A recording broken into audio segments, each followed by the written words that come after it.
turn the sunshine into love, and I can keep on dreaming. Something like the spaceship from above, and you give me that feeling, yeah. I feel I'm so excited. I feel so good, yeah. I can't describe it. I feel I know the music will keep me dancing, yeah, keep me moving. I'm gonna tell you something just for free. I hope you catch my meaning. I'm not here to waste nobody's time, so we should both be leaving. Now you turn my world upside down. I'm bouncing off the ceiling, yeah. Can't get no better than this right now, so let's enjoy the ride. I feel I'm so excited. I feel so good, yeah. I can't describe it. I feel I know the music will keep me dancing, yeah, keep me moving. I feel I'm so excited. I feel so good, yeah. I can't describe it. I feel I know the music will keep me dancing, yeah, keep me moving. I feel so good.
It just don't matter what the people say. There's enough real love for us anyway, alright.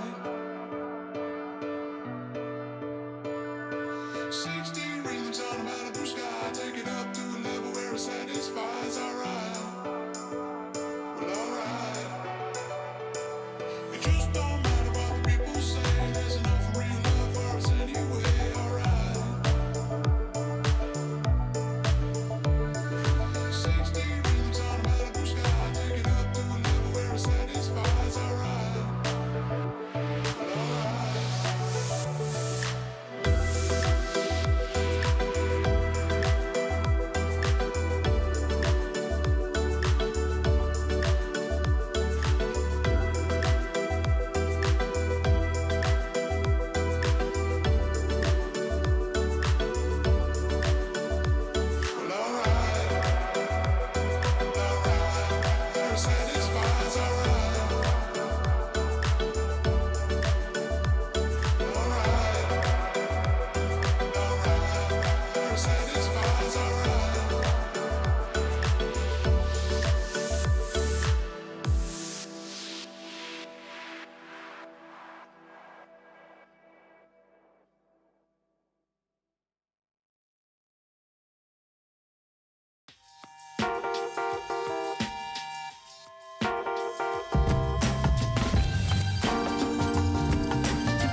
wild electric running through my mind. Daylight slipping away, yeah. Feel ready to release that sound. Embrace this beautiful day. And I never knew I could feel like this. I'm alive with vibes so positive. So I smile easily. So I smile easily. Smile.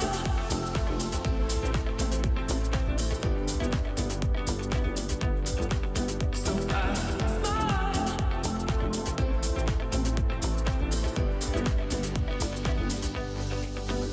And I never knew I could feel like this. I'm alive with vibes so positive. So I smile easily. So I smile easily. Smile.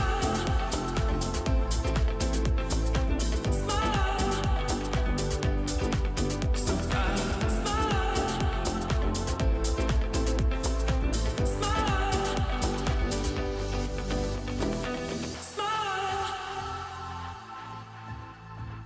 Smile. So I smile. Smile. And I never knew I could feel like this. And I never knew I could feel like this. And I never knew I could feel like this. I'm alive with vibes so positive. And I never knew I could feel like this. And I never knew I could feel like this. And I never knew I could feel like this. I'm alive with vibes so positive. Smile.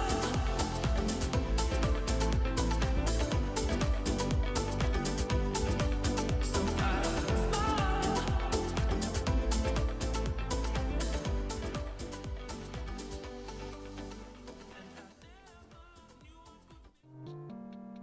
It's time for the North American Autumn Championship, the final weekend of the Autumn Championship, but almost more importantly, the final opportunity for these players to get that PR boost to guarantee their spots in the World Championship less than a month away.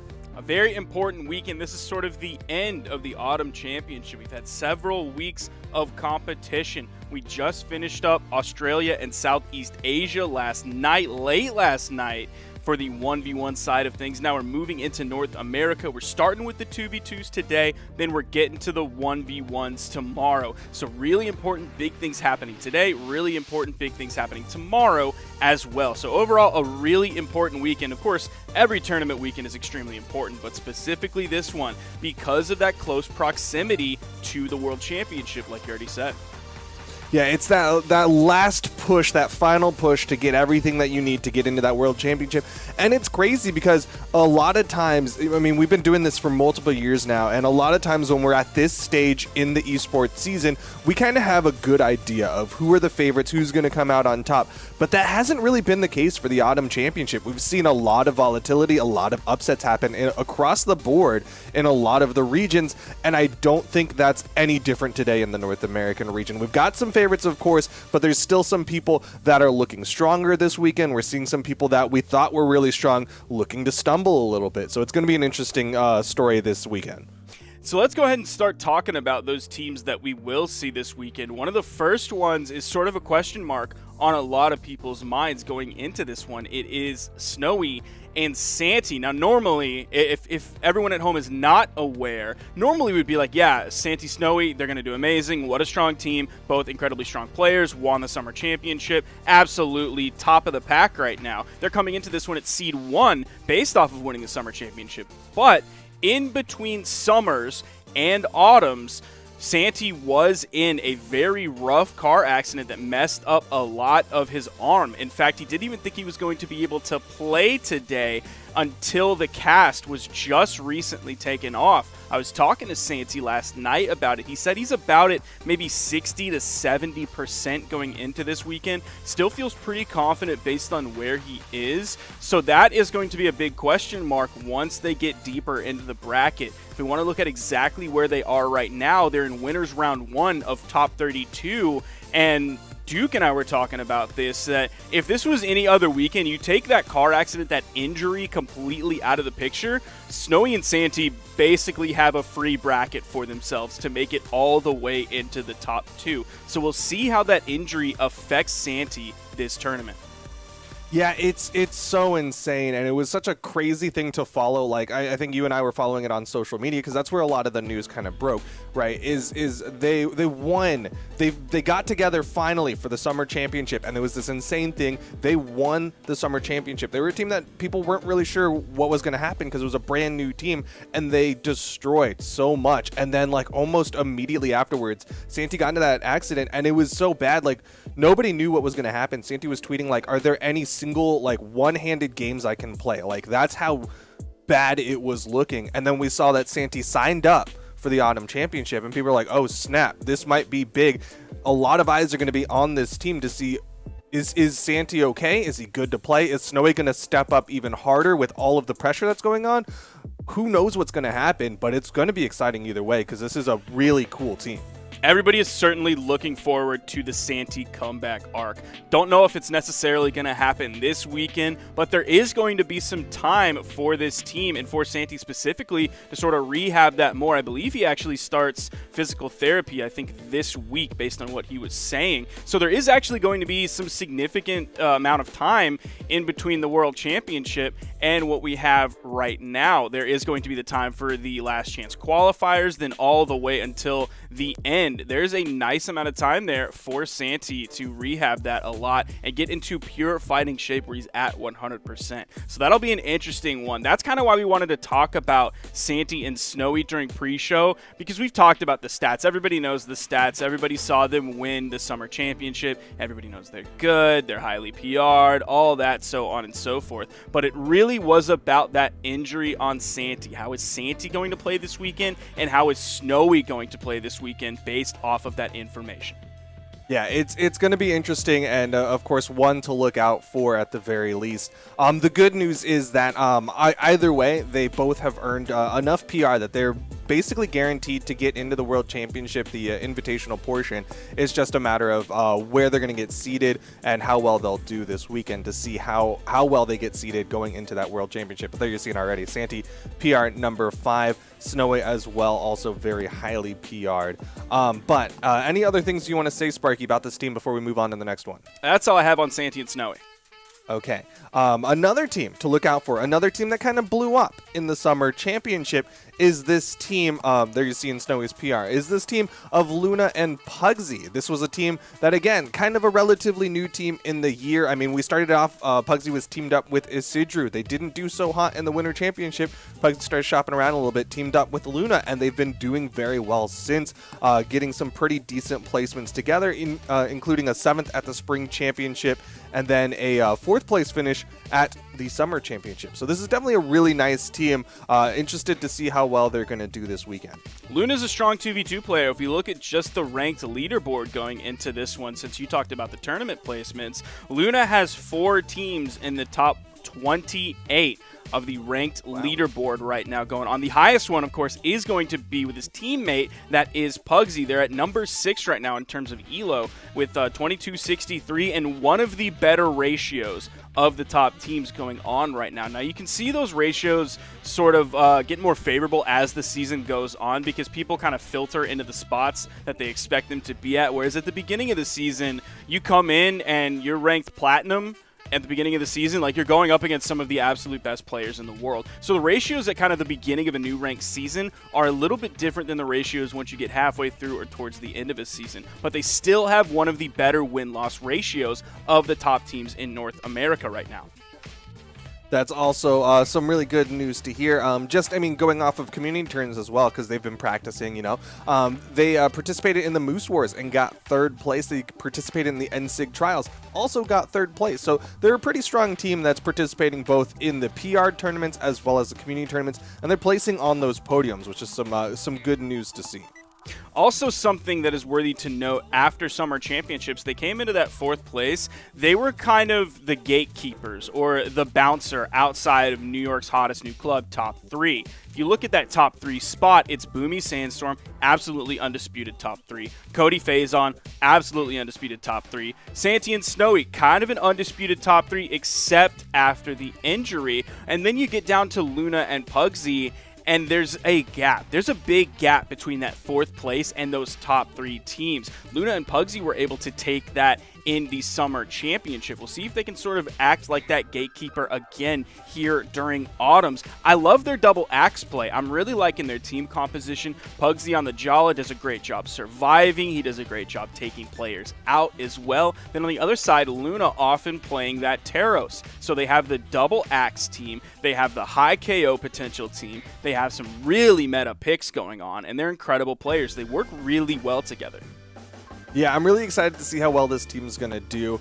Of course, like you said, Pugsy coming in with that Jala, it's going to be one of those volatile picks. Again, it's one of those characters that can get destroyed very quickly coming in with that low defense, but Pugsy has shown that he's very comfortable with it in the 2 space, able to maneuver around a lot of people and extend those stocks, sometimes outliving his teammate, and so it'll be a good opportunity to see him kind of put out a lot of damage. It is kind of an awkward thing for Luna and Pugsy, though, because they're not a team that a lot of people talk about, you know what I mean? Like in the North American region, we have kind of those big names, Cody Travis Faison, Boomi Sandstorm. One of the reasons we aren't talking about them right now is because we talk about them so much on these pre-shows, but then you talk about Luna and Pugsy and it's like, well, they've been getting all these 3rd places, they've been getting into the top 8 consistently, but not a lot of people give a lot of namesake power to this team. Now, even though Summer Championship wasn't that long ago, they've been top 5 in like every single tournament since Summers, and several of these community tournaments that happened did also have the big players there. They had Boomi and Sandstorm in them. They had Cody and Faison in them. So it wasn't just like Luna and Pugsy are coming into like Billy Bob's 2v2 tournament on a Thursday night and just taking out some randoms that you might find on the ranked ladder at like 2100 ELO. So the fact that Luna and Pugsy were able to run along with that momentum that they got during Summer Championships and keep that going during the community tournaments, getting that valuable practice that they'll take into this weekend, I have really high hopes for Luna and Pugsy.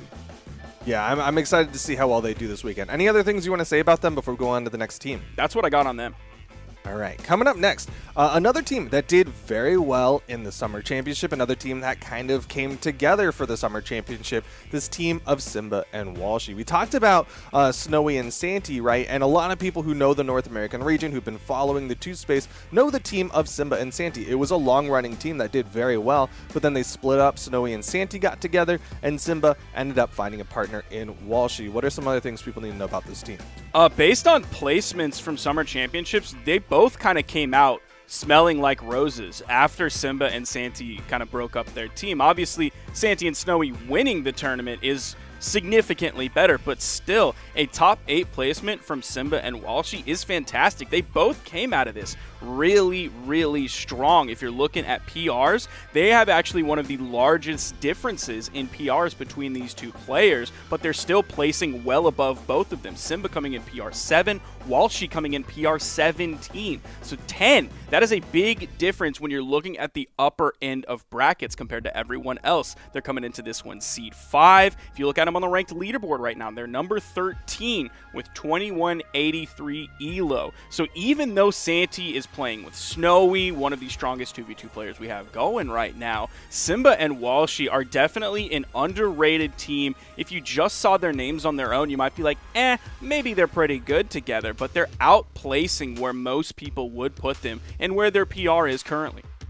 Yeah, definitely an interesting one. I think a lot of people will look at this team and immediately kind of point towards Simba as like the stronger name and be like, okay, well, Simba's basically carrying Walshy.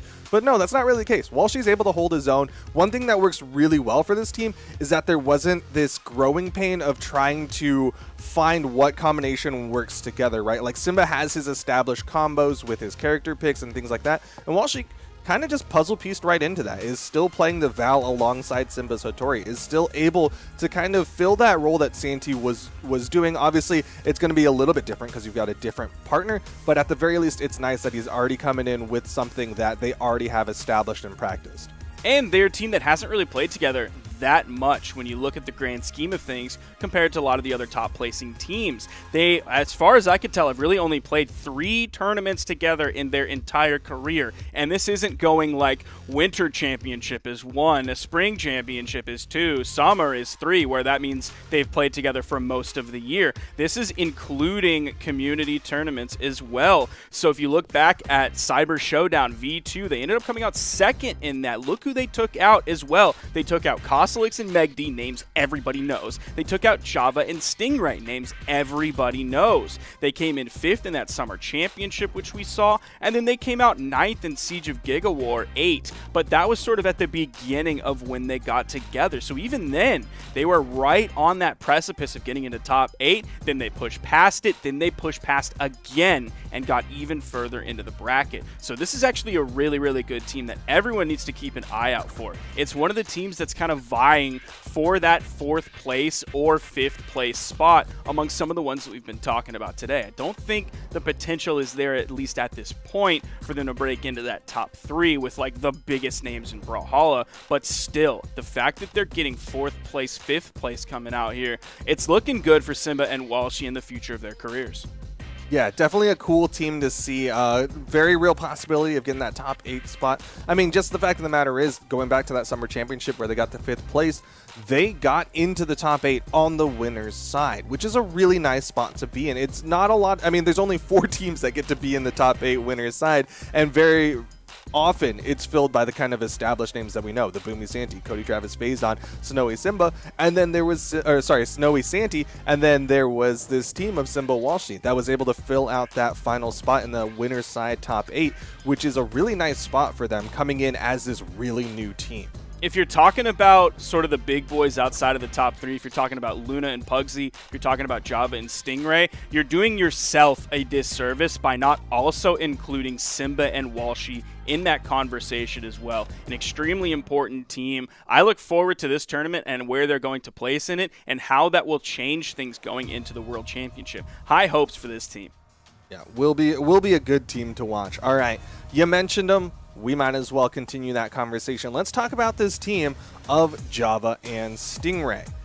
They're coming into this one maybe a little bit worse for wear. They're at seed 6, so not a terrible spot, but they're going to be a little bit lower than what we expect from the Luna and Pugsies of the world compared to those really top-tier teams, and that is going to put them at sort of a tougher spot in the bracket. If we're just looking at the bracket raw where it is right now, they're in winners round 1 of top 32. Fantastic, but they have to immediately go up against in their next set Sandstorm and Boomi. So there's an extremely good chance that Java and Stingray, if they make it through Lil Captain IThrow, which I certainly believe that they should, they will still end up going into the top 8 on the loser's side after they face Sandstorm and Boomi in the winner's quarters. You're looking at those like top 3, top 4 seeds. They're in pretty good spots.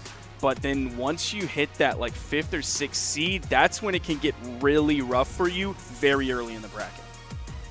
Yeah, it is definitely going to be a tough fight for them. I mean, it's not that different from what happened in the Summer Championship where they earned their spot in the top 8 by going through Crocky and McSlammy. But this time, via the predictions, they'll likely be running into Parallel and Tiffany for that final spot into the top 8, which will be an interesting one. But at the same time, like Java and Stingray are 2 people who have a lot of kind of new popularity, right? Stingray's been doing very well. One of the few people who people think has an opportunity to beat out Sandstorm in the 1v1. One of the few people who has a favorable matchup against Sandstorm in the 1v1, which is kind of hard to say considering he's the world champion. Then on the other side, you have Java. He was the #1 draft pick in the Pro Series. He is one of the best up-and-comers for the year. And of course, you put those two things together, you've got a really strong team. Now, I'm glad you bring up popularity of, like, specifically Stingray. If you look at that, he's PR 16 in 2v2. So in terms of, like, PR to popularity ratio, he's probably one of the lower PRs that has, like, the highest popularity going into this one. I think part of that PR being maybe lower than we might expect from a player like Stingray based off of what he's done in 1v1s is he hasn't really found that, like, consistent teammate that he can stick with. It has been Java for a minute now. They've had several tournaments together. That's going to give them a lot of practice going into this weekend. But if you look at, like, out of every tournament they've entered this year, it's been 14 total tournaments. A lot of them have been recent, by the way. One of them was a DQ. 11 of those 14s were a top 8, and then 8 of those 11 were top 3. So that is very impressive. Most of those are coming from community tournaments. So there is a little bit of a caveat there, but it's a very small caveat. If you're sitting down to cut that one up, you're probably only looking at one bite. You're not going to be full off of that caveat. It is very small. Yeah, and it's worth mentioning, kind of like you were saying, that Stingray hasn't really been playing with Java consistently. Like, you look at some of these other teams, and even in the community tournaments, you're like, okay, that's their team. They're using those community tournaments as opportunities to practice their team comps, practice their combos. But if you look at Stingray, Stingray was playing with Hardy MJ in multiple of these Moose Wars, right? Like, it wasn't always the Stingray Java show. It's Stingray and whoever you can find for those teammates. So it's kind of a little bit of a tenuous thing, but at the same time, like, they did really well in the summer championship, and you don't want to discount that. And if you look at their recent placements, they kind of been hard stuck 5th, which is a good and bad thing. Being stuck 5th is kind of one of the better places to be stuck. Of course, there's the 4th, 3rd, 2nd, 1st. That might be a little bit nicer, but still a really good spot if you're looking at Moose Wars Cyber Showdown V2, Summer Championship, Cyber Showdown 1, and then all the way back to Siege of Gigawar. That was like the last time they didn't place inside of that top 8. They ended up getting 9th in that. So that was like a long time ago. That they've been playing really, really well. I expect that to continue somewhat, but still, they're going to have to break through that 5th place into the 4th if they want to hope about getting anywhere near that top 3. Yeah, that's going to be tough. Now, it's time to go into the predictions. I'll go first just for the interest of time and because I'm on this side of the screen. My top 3, number 3rd, I'm going to give it to Luna and Pugsy. I think it's a really strong team. They've been getting into those top 3s, top 5s. I think this is their opportunity to PR, get that top 3. In 2nd place, I'm going to give it to Cody and Faison. A very strong team. Of course, people know and love this team. But at the same time, despite the fact that they beat them in the Summer Championship, I still think the top seed, the top dogs, the top PR team is the ones to bring it out here in the Autumn Championship. I think Boomi and Sandstorm are going to be going home with that gold medal. You and I are mostly on the same page here. The only thing that's going to differ is that bronze medal. I think it is going to be Santi and Snowy coming in. The return of Santi starts now. It's not at peak performance just yet, but the Santi comeback arc after that injury is starting right now. They're going to finish in 3rd place. Then in 2nd, now we're back to being on the same page. It's going to be Cody and Faison, which means in 1st place, I'm putting Boomi and Sandstorm. They're going to have the edge over Cody and Faison this weekend.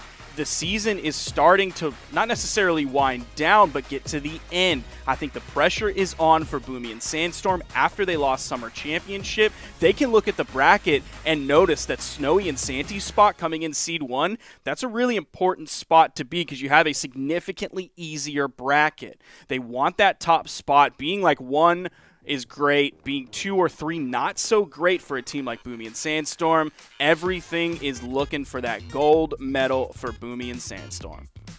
At the very least, I think Boomi's got to do it for Moist Esports. This is his first opportunity since getting signed. He's got to do it for Moist Critical. But on that note, we're going to put our predictions on the social medias. Y'all can put your predictions on the social medias and tag us at our Twitters or add hashtag BH Esports to be part of that esports conversation here for that Brawlhalla community. And if you want to watch some of the other matches that are going to be happening, we have them going on over at twitch.tv/ProBrawlhalla. Some of them have already been going underway. Some of those other matches matches are going to be going on there as well later on. You can also follow along in the bracket if you go over to smash.gg/Brawlhalla or exclamation point bracket in Twitch chat. I think that's everything we have to say before we can throw it a break. Is that right, Sparky? Yeah, I think you nailed it. You got everything. All right. On that note, we're going to take a short little break, and when we come back, we'll be bringing you the top 32 of the North American Autumn Championship. You don't want to miss it, so sit in your seats and stick around.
The Order of the Exalted Lion was a group of great pride and honor, but it was also a group of great power. This great power is what caused the fall of the OEL at the hands, well, claws, of Octavius Mordex, thus throwing the world into chaos. Cast into the fires of Helheim, Diana lost herself in the encroaching chaos and was reborn with a fiery vengeance. Monsters are not born, they are created. Octavius Mordex is a self-made man. The silver and red, the last thing many monsters see. What evil has been summoned behind this new form? Azot. It's Azot. On a razor's edge, the Order called upon this infamous hunter. What side of the coin will he end on? And there was a queen who preyed upon the damned. All manner of arcane artifacts came bursting out of the gates of chaos. They weren't very subtle about their headquarters location. Maybe that's why it fell so easily. The pride of the lion roars across the land, even in defeat. The Exalted Lions return in Brawlhalla's Battle Pass Season 4.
Welcome to Brawlhalla.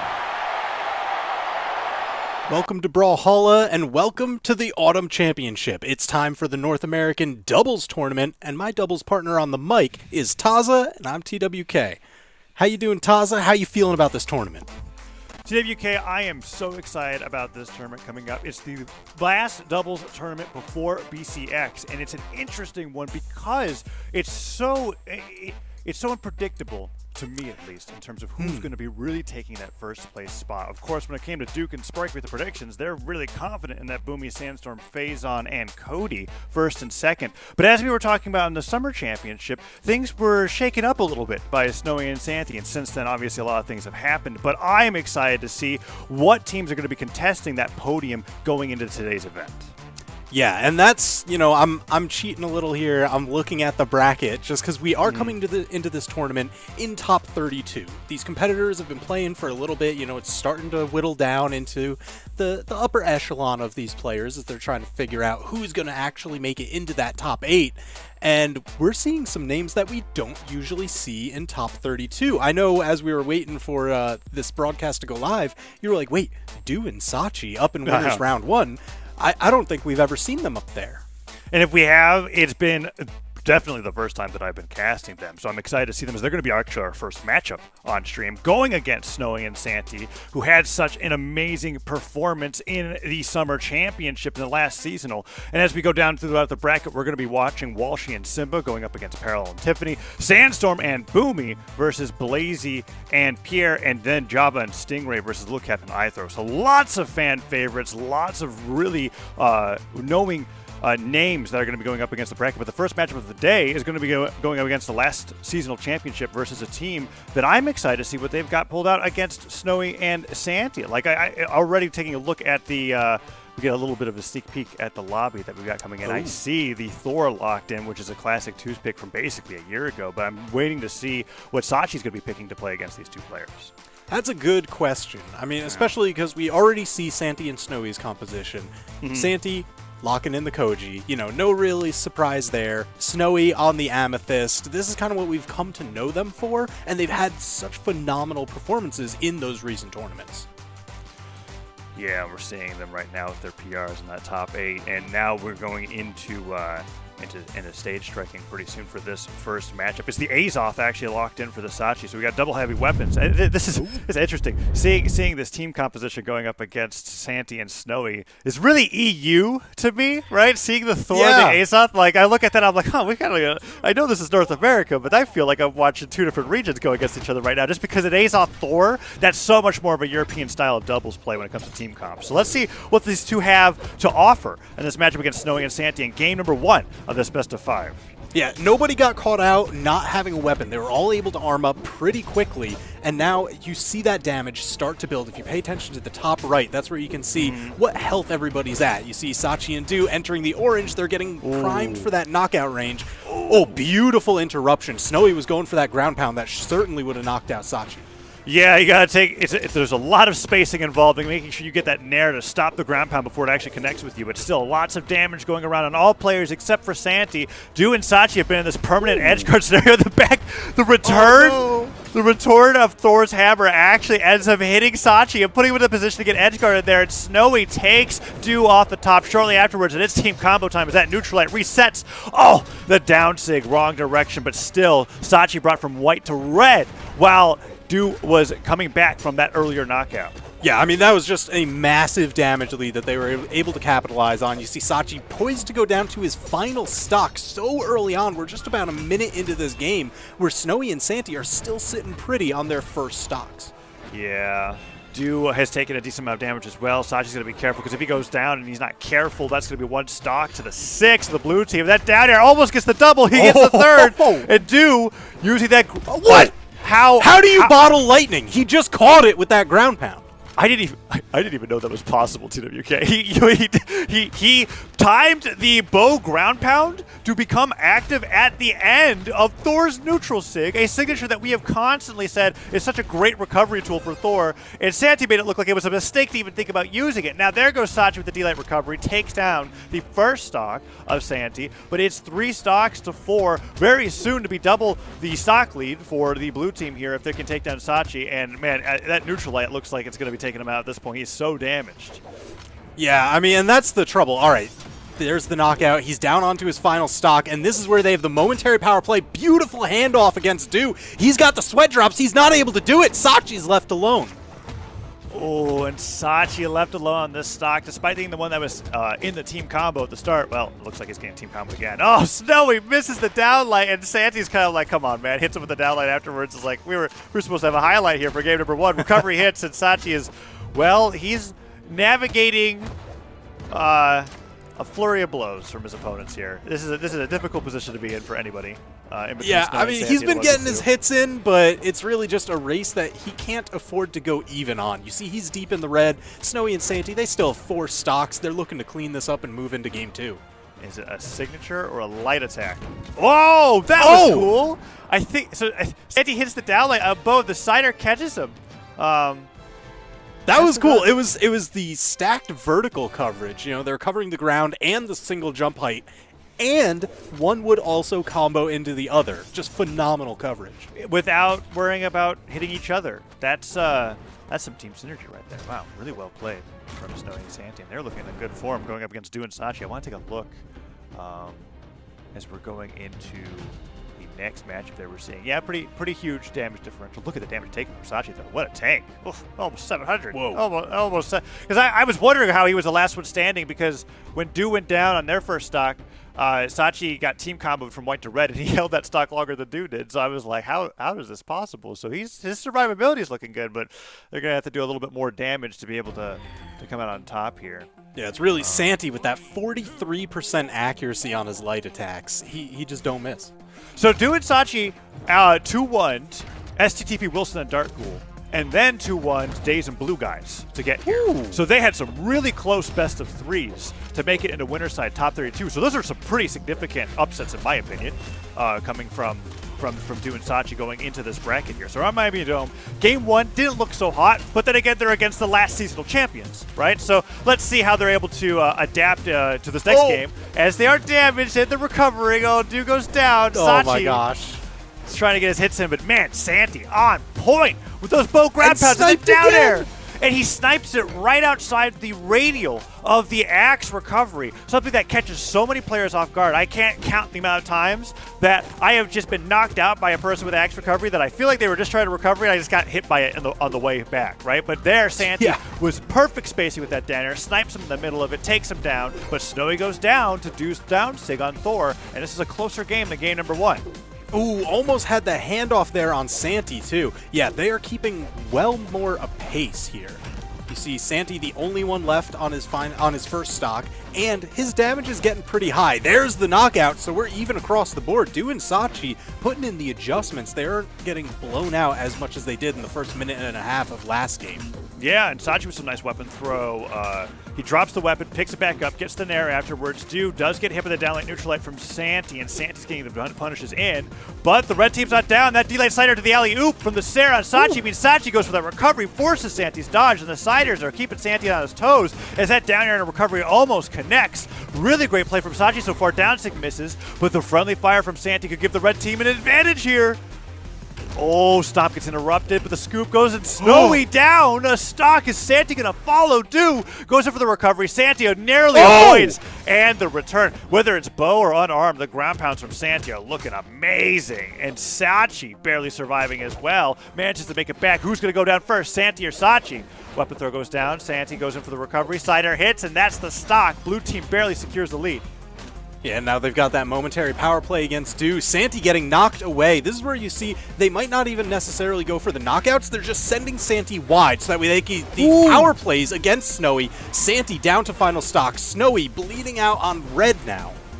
Yeah, and that was a lot of damage that Snowy took while Santi was spending that time trying to recover. And that means that Snowy is now a one solid signature hit away from getting it knocked out. And Sachi and Du have proven that they could do the alley-oops. So sidelight side air coming out from Du on the orb, or D-light side air from the hammer, means Sachi's going to get a Sarah on axe, and that stock's going to be gone. Santi has to be playing incredibly aggressively here while Snowy just runs for his life.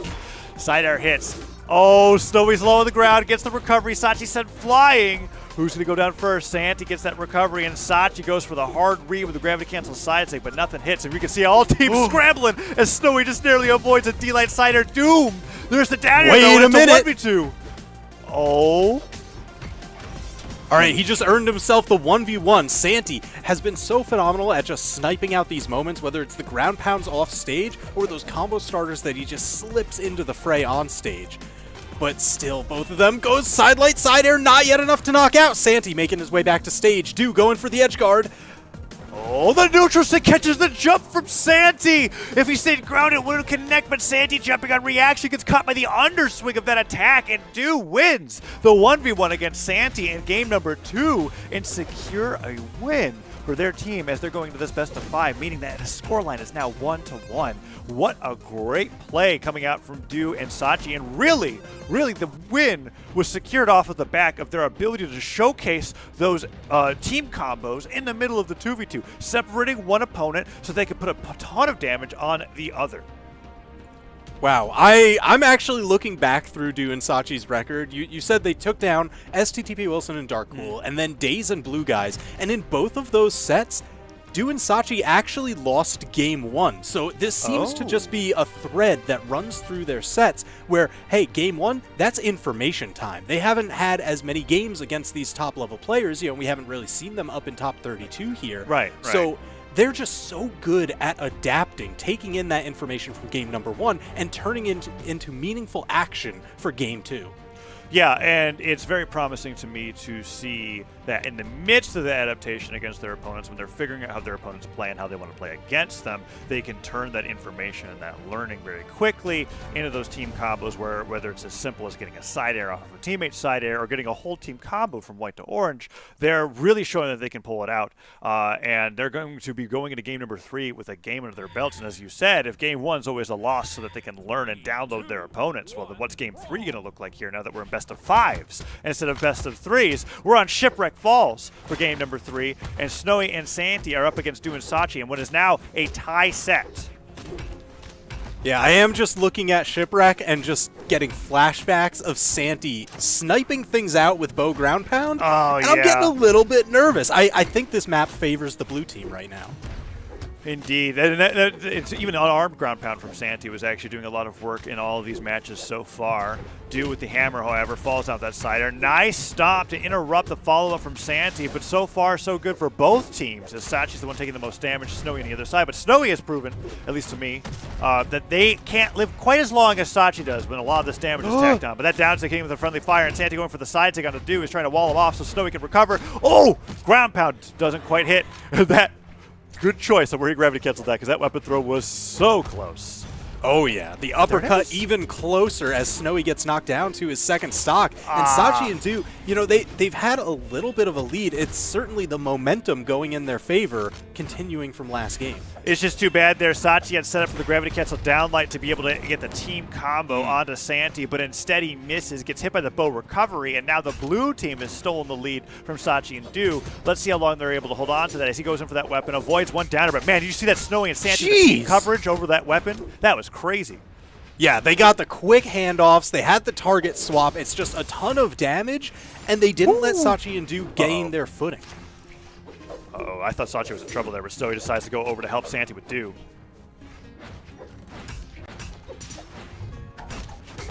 Okay, let's see. Can Santi make it back to the stage? Downer misses from Do. Santi gets a dash jump side air. Oh, dodge is gone. He knows it. Sideline to side air. Do's done for. Here's the gravity catch neutral stick. No, Sachi had to go down there to be able to save him. He tried to last as long as possible. I think it was just one of those situations where they're like, if we both lose our stocks here, it's a lot worse than just me. So he goes down, and now it's 4 stocks to 3, but Sachi can go down at any moment. Jeez, Snowy and Santi, they're just sticking together. It's like a swarm of bees over there, and they are just hit after hit. Yeah, it's just a relentless barrage of stings coming out from the enemy team, and now Sachi falling out that downer. Snowy dodges with a dive kick and gets the recovery into Sachi on the way back. Sachi, yes, lots of survivability, but it's just not enough here as Do is taking a ton of damage in the meantime, and that side stick is in the wrong direction. Snowy hard punishes it. Side air coming out from Do. Snowy's got the can, of course, he's making it back. D-Light and a nair, still not enough to take him down. Oh, Sachi chasing up Santi, wasn't able to get the finisher. Oh, there's the double. Okay, in the nair. Sachi gets the weapon throw, tries to go for the neutral signature. Do can't get the punish on the side, or too afraid of hitting his teammate, and the neutral light sends both of the red team into Snowy's axe. But this, okay, dude. He bet it all right there. Unfortunately, pays the price. I thought he was going to get that ground pound off the stage spike. Man. Save. It was cool. It was a really great idea, and one that you had to go for in a situation like this, where you're this low or this behind in stock. The ground pound from Santi will secure that stock, and Sachi goes down. I wouldn't be surprised to see if Sachi took, 650 damage. I'm pretty sure Sachi has taken 650 and higher damage every single game. I don't remember what it was in the last game, but I guarantee you he was living for a while as game number 3 goes over in favor of Santi and Snowy. Wow, what a... It was close for a while there until those offstage exchanges really paid the price for the red team. Yeah, that's where I'm thinking, do we have the map change? Are we going back to Shipwreck? No, looks like we're heading to Apocalypse. So there's a little bit more wall space to play with. So the offstage isn't quite as dangerous, especially because you have the option of that floating platform to land and reset your jumps.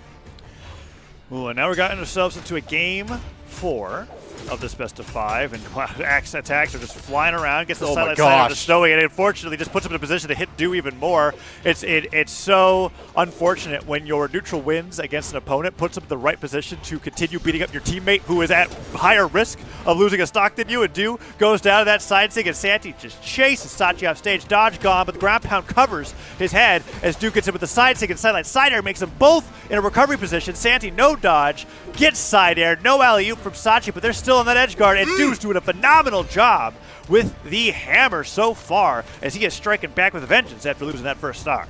Yeah, where it seemed like in previous games, Do was having trouble finding where he could actually fit in, where he exists in this space as all 4 players are flying around. He found that space. He was like, all right, I'm going to be that corner guard. While Sachi goes, I'm just going to get all this damage, each hammer swing doing so much. They took the first stock. They're looking to get the next. Snowy struggling to get back to stage. Man, Do popping off the hammer after losing that first stock, and Sachi really want to remark on how great he's been with connecting with sideline side airs on the axe, and it requires you to really pay attention to where the sideline connected, because that's only a combo at certain damage and certain spacing, and he has been weaving in the nairs and the side airs when necessary on the axe to really get the full amount of value off of those neutral wins. But here, the blue team with that neutral on to Do, that could be it. Gravity cancel, neutral stick doesn't even need it. Snowy gets hit with the nair, stuffed recovery, he's gone. Santi gets the recovery on the way back, but Do with that high defense on Thor, that means he's living, and the red team has a small stock lead at the moment, as Do has just been doing so great since he lost that first stock. Yeah, I mean, it has just been night and day. Just how much damage he's been able to put out, how much stage pressure he's been able to exert. And, all right, finally losing that stock. Now they're tied. Oh, and blue team, again, this seesaw that is just going on between these two teams. Yeah, what a great backswing on that recovery, coming up from Snowy into position, knowing that Santi was going to be hitting him up towards him. Gets that knockout off the top, which is unusually early for how long Sachi has been living on these stocks. And now Do and Sachi are just been trying to land, get Sachi a weapon. Sachi's been brought to white to orange, just trying to find something to fight with. Santi goes to the other side of the stage to recover, can't quite make it. All right, this is where the red team can win. They have to take down Snowy before Santi touches the stage and picks up a weapon, but that weapon spawns perfect for him, and Santi's in to help out his teammate lose this before he loses this last stock, and now it is 1-1 across the board in stocks as Santi the slide charge side stick catches Sachi unawares, and Do is now in a 1v2 against Santi and Snowy, and he might not be in that much longer as they're looking to secure this set win 3-1. He just managed to touch so that he gets another chance. Beautiful. Santi knew. He's like, you hit me with that one too many times, and the handoff for the victory. Oh my gosh. Oh, I felt that. I felt, man, so when Santi spot dodged the down stick, he was like, you're Thor. I know what's happening here. Let me make this feel worse for you. He could have jumped away, dashed away. No, he spot dodged a move that normally I would consider is a move you use to punish spot dodges, but that was just how ready he was for that attack. And then once he goes in for the sideline onto the stage, jumps over him, hits him into Snowy. There's the neutral light to secure the knockout. What great team play coming out from Santi and Snowy. And yes, amazing adaptation from Sachi and Do into game numbers 2 and 3, but Santi and Snowy really showing that how much experience they have, not to mention that they're just so much more cohesive as a team in general. We're taking that win, but man, TWK, I'm excited to see more Do and Sachi moving forward, because in the beginning of this set we were talking about how they were a team that we didn't really know much about, and now I know a lot about them. I know that they are hungry and they are learning fast, like really fast. To be able to take a game off Snowy and Santi on game 2 in a best of 5, that's really impressive to me. That was really exciting. I'm still chuckling a little bit at those final damage numbers. Everybody did like 394 damage, except for Santi, all the way up at 742. So it was really just like every opportunity, Santi was like, no, I'm going to push this even further. Just phenomenal. Absolutely phenomenal. And I can't remember if it was Santi or Snowy. It may have been Santi. Had like 704 damage in the game before that. So really pushing all of that damage. And I mean, it was credit to Sachi to do as well for surviving. I know Sachi didn't have his great 650 damage taken number that time because Dew stole it from him that game. They were just living times a ton of hits, but unfortunately you have to hit back in Brawlhalla to get those wins. So Dew and Sachi go down to the lower bracket. Santi and Simba move on in the winner's side to fight against Experience and Maid, who just 3-0'd I'm Llama and Snipe Socks. But that's not the next matchup that we got coming up. What we have up next is more fan favorites, Simba and Walshy versus Parallel and Tiffany. Very excited because Simba and Walshy, at the time when Simba and Santi parted ways, two different teams, and then we were like, is this going to be worse or better? And then Simba and Walshy and Santi and Snowy just ended up being even better than we expected. This is another team that I'm really excited to see perform in this 2v2 event. Parallel and Tiffany, however, Parallel, we've talked about him a ton. A player that almost entirely excels in the 2v2 space over the single space. Yeah, that's where you see most of those top 32 placements coming in. Walshy, definitely the newer player of this entire group. Tiffany, longtime tournament winner, longtime player. She's absolutely phenomenal. Simba, same. Parallel, he's been in that double space. You see 28 top 32 placements. Walshy doesn't have quite as much tournament experience in that top 32 space.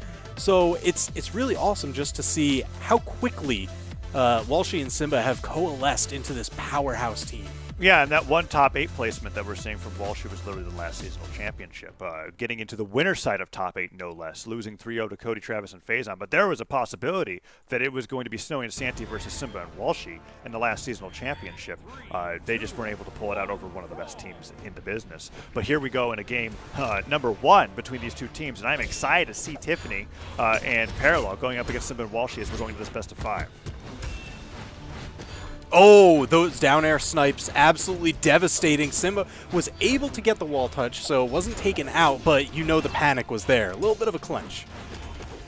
Ooh, and now Walshy on the Val, getting that side air, man. Tiffany just destroying Walshy with the axe so far. Switches right back over to Simba. She's doing so well on the axe so far. Side air hits through, and Tiff's looking to take some early stocks over Simba and Walshy, but at the same time, there's a little bit of friendly fire there as Parallel. Okay, nice side air. Uses the chase out to get back. Oh! I thought that was going to take him down for sure, but no alley-oop coming up from Parallel. Let's see if we can get that side eye. Gravity cancel silent. No, falling side air is all he needs, and Tiffany and Parallel take the lead in game number 1.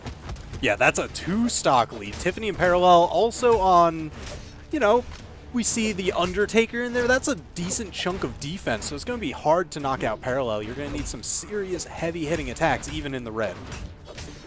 Ooh, side light and air comes through, but that wake-up recovery coming out from Walshy's enough to take Tiffany off the top. Not a lot of defense on that legend, and now neutral air coming through. Simba and Walshy doing so well, bringing this game back, but Walshy's got to be careful. Let's okay, all right, Tiff, be careful.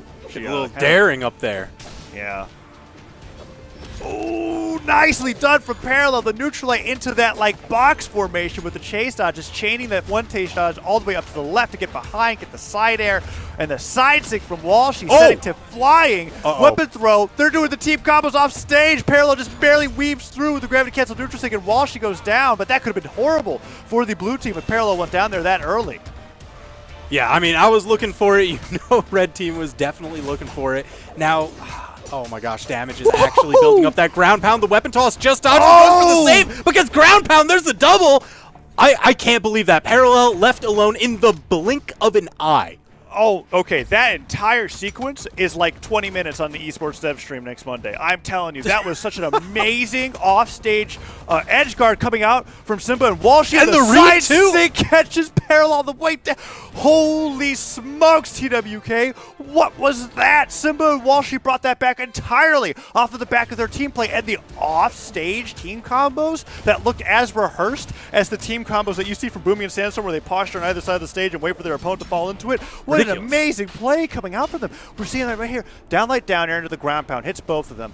And I see Parallel going for the neutral air on his teammate here to get the chase dodge back. Simba ready with the ground pound, and Walshy covering the only space that Tiffany could even think to recover with that side sig into the team combo, gravity cancel side sig, pivoted to get him off the right side of the stage at the very end. That was beautiful from Simba and Walshy. Just absolutely amazing. And Parallel and Tiffany, they had a good lead at the start of that game. Oh, yeah. I feel like that entire last minute just sent such a strong message. This is where, you know, taking a little bit of time before hopping into the next game, I agree with that. You know, take some deep breaths, get a drink of water, get your head on straight, because you've got to shake that off. You can't let that kind of soak its way into the rest of the set. Oh, man. So we're seeing same legends coming out from both teams here as we're going into game number 2.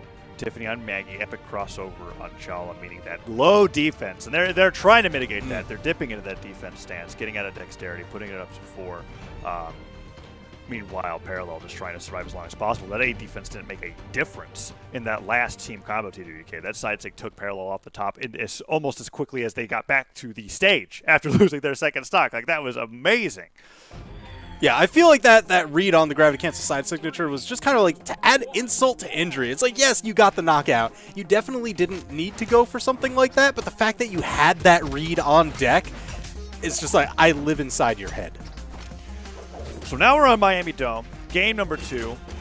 It's going to be, I'm going to be hesitant calling a lead now after what happened in the previous game, as anything really can happen. Oh, okay. There's that team combo coming out from Simba and Walshy already. Side side, but he goes back a little too far. Parallel. Oh, the side stick is Snyder catches Parallel. The recovery, gravity catches neutral stick doesn't even touch. The drift's just not enough, and Walshy doesn't even have to hit the ground pound. And Parallel goes down super early as Walshy gets that side stick, just pushes Tiffany off the side of the stage, says, see you later. Parallel now trying to get back to the stage. Great spot dodge on the neutral light, and then the neutral light right afterwards to punish. But man, blue team went down pretty quickly at the beginning of game number 2. I feel like they looked at the distance of that gravity cancel neutral signature. They were like, yeah, that seems to line up. And Tiffany was like, okay, I'm going to go disengage and go for a little bit of extra pressure around the corner. But man, it was just a game of inches there. Yeah. And unfortunately, the very end of that move means you don't get as much drift as you might like. So Parallel started drifting right before his fingertips hits the edge of Miami Dome, and that was it for that stock. Nice side air coming out from Simba. The second side air just takes him out on his own, and now Tiffany, she's trying to recover against Walshy and Simba. Sideline in air, tries to go for the gravity cancel something, and we didn't get to see what it was because the down air stopped her from doing whatever move she was looking for. Nice job punishing Simba going for that neutral signature, however. And the blue team's just trying to get back to the stage here. They're fighting back against Simba and Walshy. Yeah, it's going to take some major plays. Oh no! Tiffany head bonked onto the stage, the ground pound. Oh my gosh, and the weapon toss. Yeah. Man, Simba and Walshy, they're so good at capitalizing in just these tiny cracks in gameplay. Oh no, ground pound hits. Parallel can't go underneath the stage with the recovery catches Walshy, and Walshy ends up going down, contesting that hammer, not respecting the reversal possibilities from that. Parallel with the ground pound means they even up the game in stocks, and that 8 defense store, this orange damage isn't as bad as it looks as that neutral light comes through, and Tiffany goes on to Walshy as they were expecting them to try to save. Oh, Simba. Simba's just gone. Unbelievable turnaround. Tiffany and Parallel now with the lead. Walshy again trying to snipe off the stage, but man, it's just going back and forth. So many hits that Walshy cannot afford.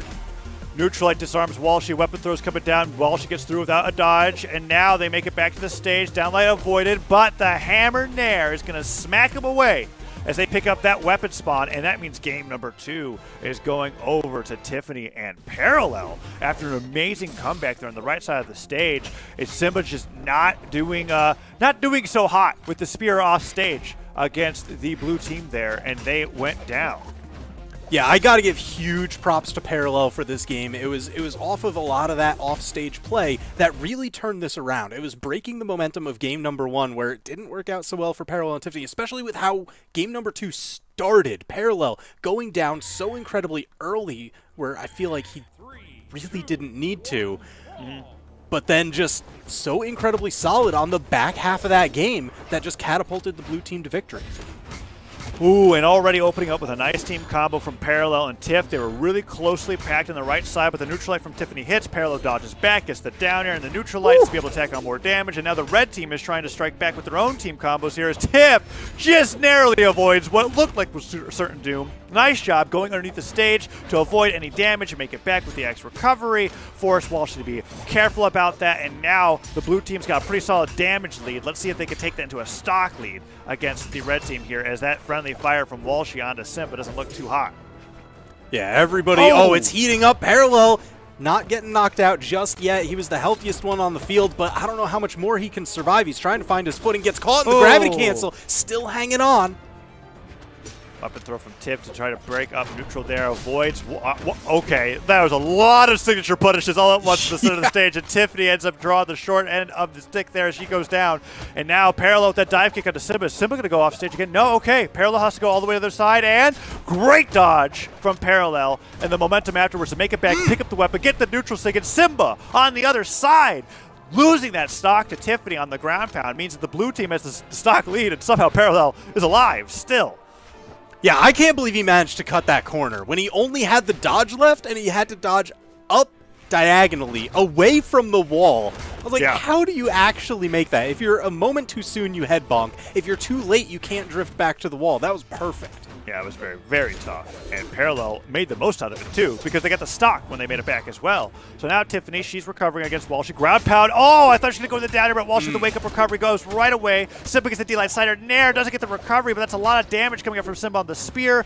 Side light, D-Light, side air. Doesn't try to greed for the gravity cancel down light, and I think that it was smart because they were able to get out of harm's way as well. Weapon throw, catching Tiff off guard. I'm loving these spear weapon throws from Simba. That's 2 stocks that we've seen him take in the course of this best of 5 so far, just with the weapon throw alone, and now they have the stock lead once again.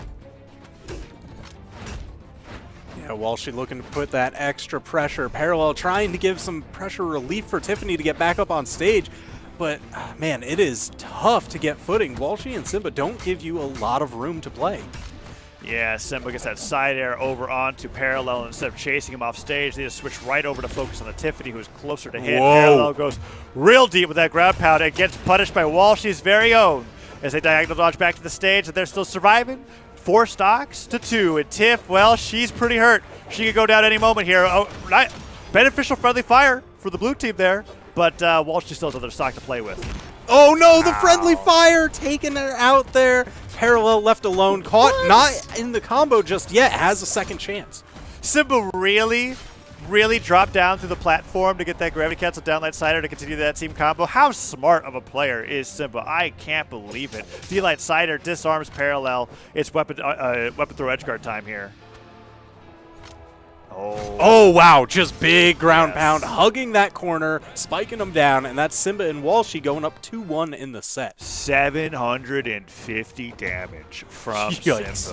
750 there, as they were so close to basically doing all of the damage in the game. I can't believe it. Simba really carrying his weight that game, and Walshy with the offstage play doing so incredibly well, as Tiffany and Parallel really struggled to keep up there in game number 3. Yeah, big 50% accuracy on the light attacks, 40% on the signatures for Simba, massive damage, and 4 of the knockouts. Simba definitely earning MVP there. Yeah. That weapon throw really evening out that number. You know, without that weapon throw, that would have been an ugly number, like 748 or something, right? Like that would had the weapon throw is really what counted. And okay, secret weapon. Double Mecha Ragnar coming in for game number 4. Backs against the wall. We've got the double dragon here. And now we've got the axes and the katars ready for Parallel and Tiffany. As, well, I guess this is what they've had planned in case of emergency. And Parallel fight with the katars off stage against Simba, as Tiffany, with the same exact axe skin that she had on the Maggie, is doing pretty well so far here, as they've hit a lot of sidelight snares onto both Simba and Walshy. Yeah, I mean, that damage is certainly building, starting to roast them, that fire bringing them into the red. They're getting ready for the knockout. They're looking for it, but Simba and Walshy fighting their way back. They're starting to get damage onto Parallel. Simba falling down, sweat drops, not enough to make it, and that's a delayed double. This is something that's always so exciting about watching Tiffany play. She has such an immense legend pool when it comes to what she can play competitively, both in singles and doubles. So being able to see her bring out the characters like this Ragnar and do so well is incredibly exciting. And already, even after that team combo, she still has enough. Well, never mind. When facing against Axe Recovery, you never have enough health. Parallel goes out of the weapon throw. Simba and Walshy even things up pretty quickly. And what I thought was going to be a runaway lead, Tiff, can she even make it back? That's it for Tiff stock. Walshy, amazing play. That was so incredibly early. I didn't expect Tiffany to go down there. Huge capitalization, the immediate rotation. You're going under the stage? I'll be there waiting. And that's what I get for seeing Tiffany's praises. As she was doing so well at the first stock, she tries to make the same recovery maneuver that Parallel made in the game prior. But that time, while she was ready for a ground pound charge all the way from the top of the stage to the bottom of it, catches her at the end of the dodge, and then it's 4 clean hits to get that edge guard, and Tiff woes down in what was basically a fresh stock, and now the red team takes the lead. Yeah, and they could actually catapult this into more significant of a lead. You see Parallel entering the red, getting knocked off stage. They've got that momentary power play against Tiffany. Getting away from the signatures, ties up the stocks, but man, these lopsided games are always so heart-wrenching. Yeah, Walshy goes for the ground pound, doesn't quite get it. Simba with the neutral again, and then a chase dodge to be able to hit Tiff. Tiff gets that spike, but man, that's it. Side air hits off the sideline, and Tiffany's out of here. Parallel now on a 1v2 with this Ragnar. Looks like that Simba and Walshy are on the verge of securing this 3-1, but let's see. It just takes one mishap off the left side of the Mammoth Fortress. Granted, there's a lot more wall on this stage than many other stages to play with, but it's still possible. It's Parallel. That's exactly what you're trying to avoid. That's why you see Parallel hanging onto the wall, so you don't get sandwiched between the enemy team for those massive team combos. Yeah, and that was a massive team combo indeed.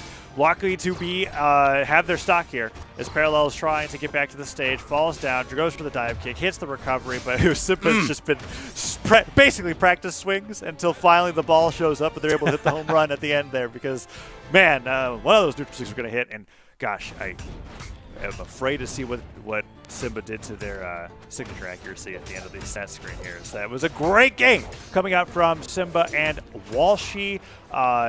Was an amazing start for the blue team, just robbed off of that edge guard on the right side of the stage.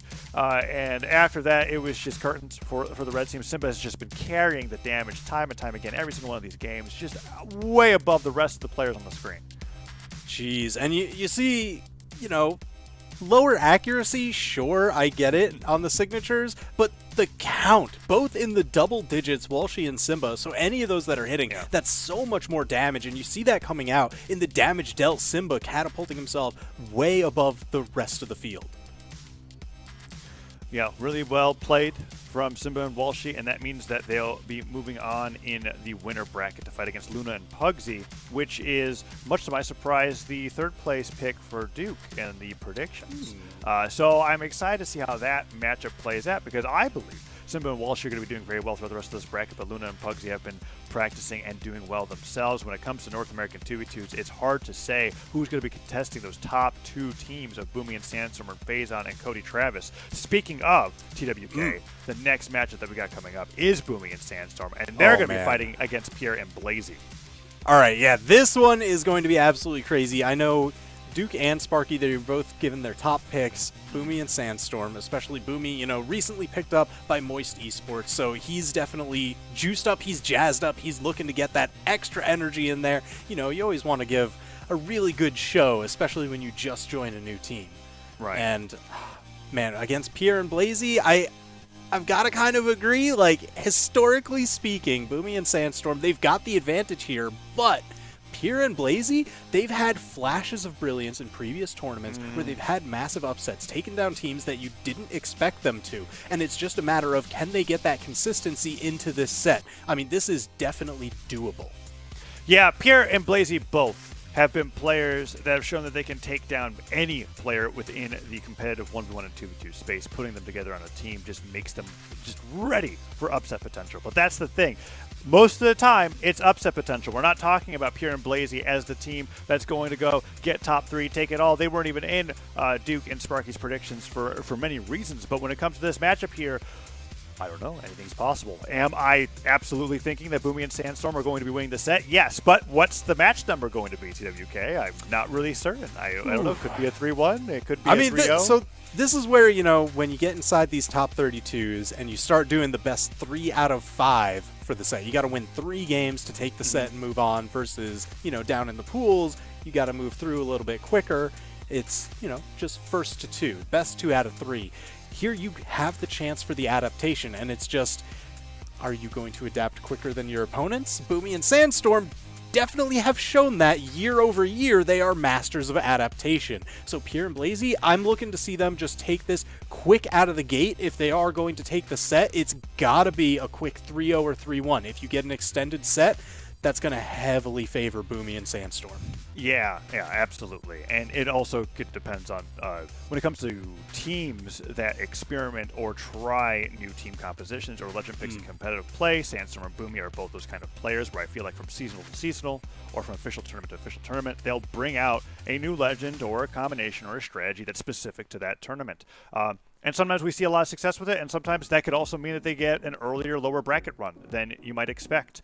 Here we have Sandstorm, surprisingly not PR number 1, just as a result of some happenings over the past few seasonal championships. But still, man, look, 16 gold medals, 4 silvers, 4 bronzes. That's just an incredible record. And Boomi here at the PR3 with the gold, silvers, and bronzes of 27. Yeah, I know you're saying surprising that they're not PR 1 and 2 because these are multi-time world champions. Yeah. I mean, they've taken it in the single space, they've taken it in the double space, just phenomenal players all around. They seem at home no matter what the game format is. Pier down at power rank number 30, still phenomenal, but still looking for one of those top 3. You don't see any medals on the board. Blazie actually has a bronze medal, so he's known what it's like to be up in that top 3 podium spot. Yeah, when it comes to Blazie and Pier, I really feel like they have the potential to knock out teams that we were expecting to see in the lower side of top 8. But that's all I say that's all. It's really quite an achievement to be able to do that in Brawlhalla with how competitive things have been. But when putting up against Boomi and Sandstorm, this is like, if they make this upset, it's time for Pier's first top 3 medal. Like this is the one. This is the one to make. So here we are at Crystal Temple, and we've got ourselves some really this is exactly what I'm talking about, TWK. It's double Thor for Boomi and Sandstorm. Okay, let's go. This is definitely like, this was Boomi's 2's pick for almost an entire year of competitive esports. And now it's being brought back with Sandstorm doing the same thing, and Blazie and Pier look like they're pretty comfortable in this matchup so far. In the opening of this game, as that gravity cancel sides and catches, of all people, Sandstorm off guard, and that recovery from Pier bounces him into the side air from Blazie.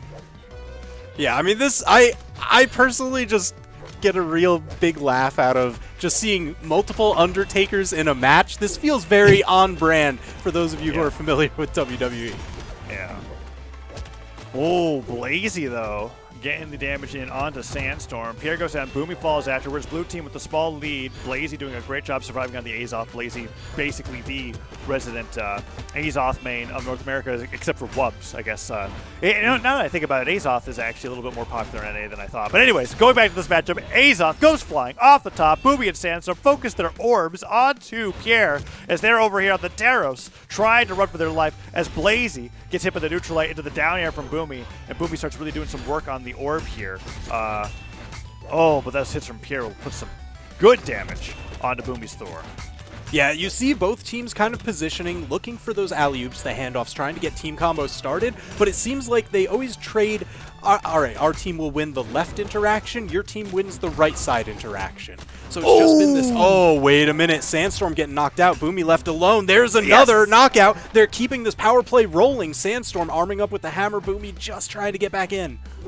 I'm loving the offstage alley-oops coming out from Blazie and Pier. Blazie will get the downlight side light, and instead of following up with his own move off of the bow, that means Pier's just there to hit the side air right off of them, just like being pushed away by the move. Bow side light's never really going to send you very far, so as long as you get that axe side air in the middle of that hit stun, you're going to get that alley-oop and get the knockout. Boomi and Sandstorm, however, ground pound from Blazie, really trying to take that early stock from Sandstorm. Sandstorm wasn't having any of it, though, and that hammer recovery will come through and equalize the stocks, and now it's hammer and hammer against Blazie and Pier here on their final stocks. But small lead for the blue team. Let's see if they can take this game 1. That would be huge. Yeah, they've gotten the bulk of the damage out of the way. They just need a little bit more before you start hunting for those knockouts. Boomi into the red. Oh, they just missed the handoff. That would have been huge. Neutral Sig came close to spiking him away. I can't tell you how many times I've gotten stocks lost early Taros Neutral Sigs and doubles. I'm telling you, that is Oh what it's my there for. gosh. But the alley-oop from Sandstorm just barely doesn't knock out Blazie. Blazie uses the dodge to make back to stage. Oh, No! Huge blunder from Pier as a dash jump Cider catches him off guard, and Boomi and Sandstorm are now hunting down this last stock. Only a dodge left, and they're just hitting him with sidelights and side airs. Boomi dips down with the hammer recovery, and that was Blazie and Pierre's game to lose, and boy did they lose it. That side air was just tragic. Yeah, I mean, it just came at the worst possible moment. Usually, you know, you hit your teammate, it deals a little bit less damage, a little bit less force, so they'll usually survive. But there, I mean, it was just so much damage that it was a friendly fire knockout. And right at the tail end, too, where those stocks matter most. That hurts. And that hurts. It's funny because looking back at that replay there, we got to see that knockout there in the friendly fire. He absolutely was trying to punish Boomi. For doing the neutral signature. And it wouldn't have even hit. The Thor neutral sig just goes a little bit too high. He would have had to dash jump again to get that side air. So just double unfortunate. Because even if he didn't hit Blazie, that would have been a whiff into probably Boomi getting a punish. So just unfortunate all around. Let's see if they can bring it back in game number 2. Not that affect them too much as they're going against the double Thor team from Boomi and Sandstorm again. Despite the 8 defense that this Legend potentially can have, I still don't see Blaze and Pier having too much trouble knocking them out as they're just tacking on so much damage. Oh, man, Pier, that was like 5 clean hits on the Sandstorm there. Dodging, side-airing, and Blazie trying to catch it up with a side light himself. Great start for the blue team here. And last time we saw Pier with the early stock of the side stick from Taros. Let's see if we can get him again. As Pier, oh my gosh, the double the weapon toss. All right, that's an early double knockout, 30 seconds in. Blazie and Pier with a massive, massive lead game number 2. Yeah, that's not even close to how good of a lead it was in game number 1. Last time they traded stocks evenly. That time Boomi and Sandstorm went down in tandem. Pierre getting hit towards the top of the stage. And he's able to alley-oop the way back down, get the dagger after the sidelight nair. Use that dodge first to be able to make it back to the stage. Have the dodge available right when he gets back. And now that weapon goes over to Pierre. Oh, the side sig snipes Boomi. And the sider takes Boomi down. Let's go. Whoa! Is this gonna be 6-2?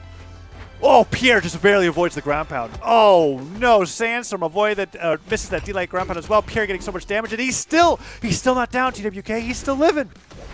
Man, and he stuffed the recovery. He almost took Boomi out there. That would have been, I mean, that would have just been the final nail in the coffin. It would have been done. How is he still alive? That bow neutral air didn't take him down. Okay, finally. Scoop takes him down, but Sandstorm goes down to 1 stock. It's 2 stocks to 5, TWK. I'm thinking that Pier and Blazie are looking really strong this tournament. As that ground pound takes Boomi down, and they might 5-stock Boomi and Sandstorm in game number 2. Yeah, I mean, they've got such a huge lead. Sandstorm, he gets the scoop for the knockout, but man, 4 stocks left to cut through. This is a tall order. Just looking for that first initial hit. They're trying to get set up for a team combo. They don't want to give Sandstorm too many chances. They're like, all right, if we can just get the 1 and then seal the deal, that'll be completely fine. Keep all that momentum going into game number 3. Oh, recovery used. Sandstorm has a dodge. Pier gets 1 weapon throw, gets a 2nd weapon throw. Doesn't even need to follow up. Sandstorm too low to the bottom of the stage, and that's going to be the game for Blazie and Pier. And like I said in game number 1, I really felt like that was their game to lose, right? It felt like that they were doing that well on Crystal Temple that the only way that they could lose that was because of that friendly fire knockout. In this game, they made up for that and more. Even if they took down each other's stocks, stock after stock, they still would have been fine in that 1v2 against Sandstorm. And we're going to Crystal Temple again for game number 3. Man, they are just big fans of this map. They're like, just change the gameplay, we'll adapt. The stage, every other variable, just going to remain the same. Oh, the quick handoff, but Boomi interrupting. Oh, a little bit of friendly fire, but that's okay. It's still early, so it didn't cost him a stock or a significant damage lead. Ooh. Stomp Sider's coming out. And Sandstorm making back. Stomp Sider will hit. Pierre gets hit off the side of the stage. Sandstorm goes over the haymaker. Pierre Gets sidelighted by Sandstorm, but he's still living. Weapon finally hit out of his hands. First stock, who is it going to go over to? As Pier could go for that gravity cancel side stick, and that could be so terrifying. I thought he was going to do it there, but the side air actually catches a mid-swing on the axe recovery, but that axe recovery will take Boomi down, and Sandstorm gets hit by that neutral light. He has no recovery, or he has to dodge back to the stage. Okay, he does make it back. I was surprised the blue team didn't capitalize on that. But still, lead for the blue team, albeit barely. Now it's like dead even. Yeah, they were able to tie up the stocks, but man, whenever you have these lopsided moments, yeah, it's a quick trade down. Everybody on second. Pier kicks him away, but Boomi dips down, gets the nair. Oh, a little bit of a hit on Sandstorm. Not great, but he dodges through the neutral light. Pier doesn't get the nair in the right direction, and Boomi gets hit by that side air. Oh, that side stick came so close to knocking Boomi out, but it just doesn't. And Sandstorm is just juggling Pier off the top of the stage with those neutral airs. Oh, wait a minute. That offstage so incredibly dangerous. Boomi getting caught, knocked over to the side. Sandstorm left alone. They're splitting the red team. And even just the punish on the back end. Pier and Blazie, just phenomenal stage control. Pier doesn't go for the punish on the Boomi after that neutral light. Boomi picks up the orb. Falling neutral light wrong direction. Blazie punishes. The handoff! Boomi looking so sweaty. That boy is moist. Oh man, Boomi with that knockout on the left side of the stage is huge, and that was exactly what they needed to be able to take this game. As Pier is taking even more damage here, Boomi doesn't go down. Oh, dodges, gets the side air, neutral sings over Blazie's down signature, doesn't get the side air punish, but Sandstorm is just knocking Pier around, and they can get a 1v2 at this rate if they're not careful. Whoa. Oh, beautiful handoff. Pier and Blazie, 3 stocks to 2, but it's hanging by a thread. Pier deep in the red. If he gets knocked out, that gives Boomi and Sandstorm a 2v1, and we've seen their team combos. It's one touch to death. Yeah, you're right. Oh no, but Boomi drops that confirm on Pier, and that's huge because the 1v2 is now not as close as it was before. Well, now it's pretty. All right, Blazie, one man versus Sandstorm and Boomi. Can he do it? Side airs Boomi once, hits the Sandstorm with the recovery. Axe picked up. So far, so good. Hasn't got any hits onto him. Down light, whips. Yeah, sure, he's missing, but Sandstorm and Boomi, they're not getting this team. Okay, they're going for the double they're just orb. getting space coverage and quick handoffs for damage. The fact that they're both on the orb, all right, that's what I wanted to see. Sandstorm swapping over to the other weapons so that way they got longer combos without initiating same move directional influence. They still haven't really got that team combo into Blazie, but Blazie also hasn't really touched the ground in the past minute. Ow, ouch! That sider sent him straight down to the ground. That neutral light will send him straight off the stage as Boomi and Sandstorm take game number 3. And I really feel like that momentum switched so hard off of Boomi getting that knockout off the blast zone on the left side of the stage. I swear Boomi had to have been like, right, now look at that. Lined up. Oh. What amazing reaction and quick thinking from Boomi to be able to get that stock there. And that gravity cancel side light forcing Blaze to be on one stock. And then Boomi and Sandstorm just never giving Blaze the time of day at the very end there. Secure the game. And that means game number 4 over in Crystal Temple is going to have all the same legends that they've had so far in this best of 5. As we're going to find out if Boomi and Sandstorm can take this 3-1 or if Pier and Blaze are going to bring it to a game 5. Yeah, so Boomi and Sandstorm, it seems like, for a while they were sitting on that double orb comp just because they wanted the fluidity of its gameplay. You get to drift around a lot of air control while you have that weapon, but that same move directional influence is a thing that you need to be aware of, especially in the double space. When you're doing these team combos, if you hit an opponent with the same attack, they're now able to angle the way that they get knocked back. And you saw it right at the tail end, too. Both hammer side airs hitting back-to-back let the blue team actually angle that down to bounce off the stage and still apply the force. That makes a lot of sense now. I was wondering why that knockback angle was so crazy.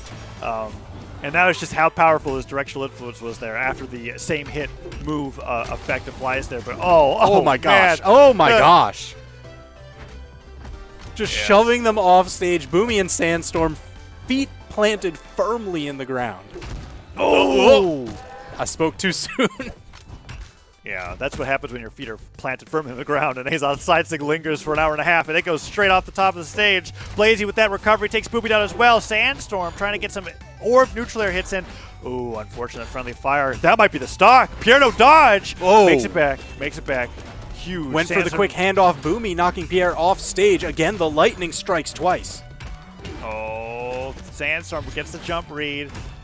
Nice neutral light from Blazie. Neutral stick doesn't hit Sandstorm, but Sandstorm's just jumping right outside that threat zone. Pier gets satellite sider. No! Beautiful Blazie with the interruption. save! Amazing down light to save him there. And Sandstorm is now trying to recover. Pier. Oh, I thought he was going to get that edge guard for sure. The sider sends him straight towards Blazie. Oh, the red team, nice neutral signature, but nobody's going down. Yeah, these are just crazy handoffs. Damage definitely accelerating. There you see the wub step slide charging off of the side. That A's off, getting the knockout. But look at this, like dominoes, one after the other. Yep, Boomi now the livingest player on the screen with those 2 stocks, and is just doing more damage to Blazie. But oh my gosh. Nice recovery from Pier. Now Sandstorm has to avoid getting that 1v2. Pier puts the gravity cancel sidelight, doesn't quite hit the nair. Boomi trying to wait for that weapon to come in, falling down from Blazie, means he gets dive kicked in the face by Boomi, and Boomi continues to fight unarmed and succeed as that sidelight hits, but now Blazie with the anti-airs on the down airs, or the downlights on the axe, means that they're going to get some damage in. Oh, it's close, TWK, and sure, Boomi has the most health so far on the screen, but if Sandstorm goes down, and he might soon, that's a 1v2 and potentially a game 5. Yeah, he got disarmed, got a ton of damage. That axe recovery just shy of knocking out. I don't think Sandstorm has Boomi many might be chances down. left. Boomi avoids the grab pump, but Sandstorm goes down on the other side of the stage, and Pier and Blazie are just waiting for him to touch the stage. No alley-oop from Blazie, but the weapon throw forces the dodge. Recovery from the bow.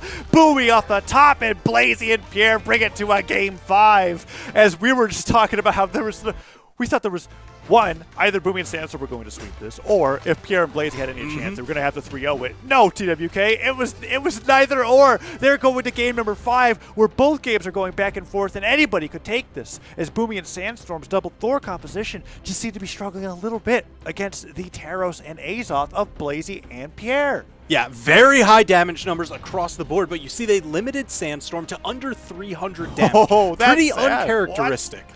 That's actually so little damage coming out from Sandstorm. Yeah, he struggled incredibly that game. Almost all of the damage coming out from Boomi, and that damage was matched by Blazie, meaning that the difference in that game was absolutely Pier doing 300 more damage than Sandstorm going into that game. And now we're going to a game number 5, and finally Crystal Temple is no more. Miami Dome is going to be the playing field for game number 5, and Boomi and Sandstorm could be having an early ticket to the lower bracket if Pier and Blazie knock them out. And if that happens, the entirety of the bracket is shaken up, right? Everybody's predictions are wild now, because at any point in time, Boomi and Sandstorm could just be out of the tournament.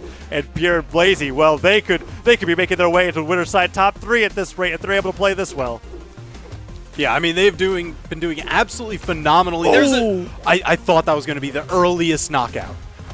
Blazie slide charge with those side sticks, and this stage in general, for a player that likes to slide charge pivot signatures that linger for a long time, Miami Dome's your home, as he's going in with those side signatures already, and he's been doing so well. Pier might do the same thing with a Terra side stick that could reach so much farther if you aren't expecting it from the top of a Miami Dome platform. You see them posturing on both sides. Blazie waiting for the landing, ground pound, trying to alley-oop into Blazie, but Sandstorm taking Pier at the top of the stage.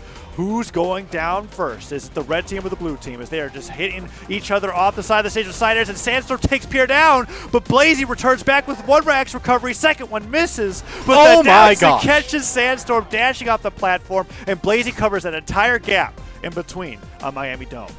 Yeah, that was huge. You saw Sandstorm, he wanted to go for the weapon swap, but it was just Pier swooped in, stole it from him, and the coverage from Blazie. Man, Blazie looking phenomenal. Dodges down, couldn't get out of that second one. Sandstorm with the combo on deck. Now we've got 2 stocks apiece, but Pier getting so incredibly damaged while he's unarmed. Yeah, Boomi and Sandstorm have really been hunting him down. They're not realizing, but they're just capitalizing on the fact that because Pier went down so early, they could just keep hunting him down. And despite how great Blazie's been playing, it doesn't matter in the 1v2. They proved that in game number 3, and they could prove that again in game number 5. It's up to Blazie to really put enough pressure on the Boomi that Sandstorm can't focus all of the attention on the Pier. And Blazie so far has been doing good with that. Side air from Boomi puts Pier off stage. A few more warm side airs could just take the stock on its own, and the side stick from Blazie's not enough to get the read. Oh, and that's the sideline side air that doesn't take Pier down, but that means that Blazie's in a 1v2 and is taking a lot of damage. Oh, wow.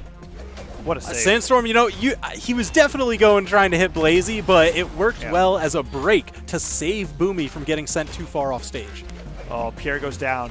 Boomi has to go down right now for the blue team to have a chance, I feel like. Blazie goes over the side air. Sandstorm dodges in. Side air doesn't get any alley-oop from Blazie because Blazie committed to his signature attack.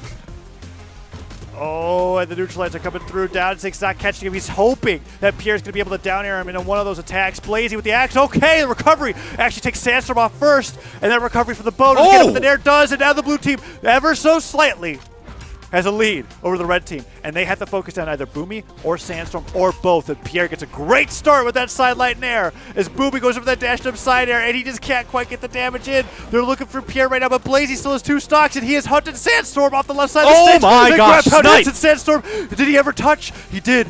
Oh, and Blazie he goes got down. the turnaround. All right, that was a huge play. Oh no, Pierre just has to avoid these nairs, but Sandstorm gets my it! gosh. How does he get 3 nairs How? into death? How? Pierre has to be just, oh no, that's such an early stock for the red team, and now Blazie in the 1v2. It was looking like the upset of the century, but no, instead Blazie has to fight against Boomi and Sandstorm in a 1v2 with just an axe in his hands. 3 down airs to a side stick, not enough in Sandstorm.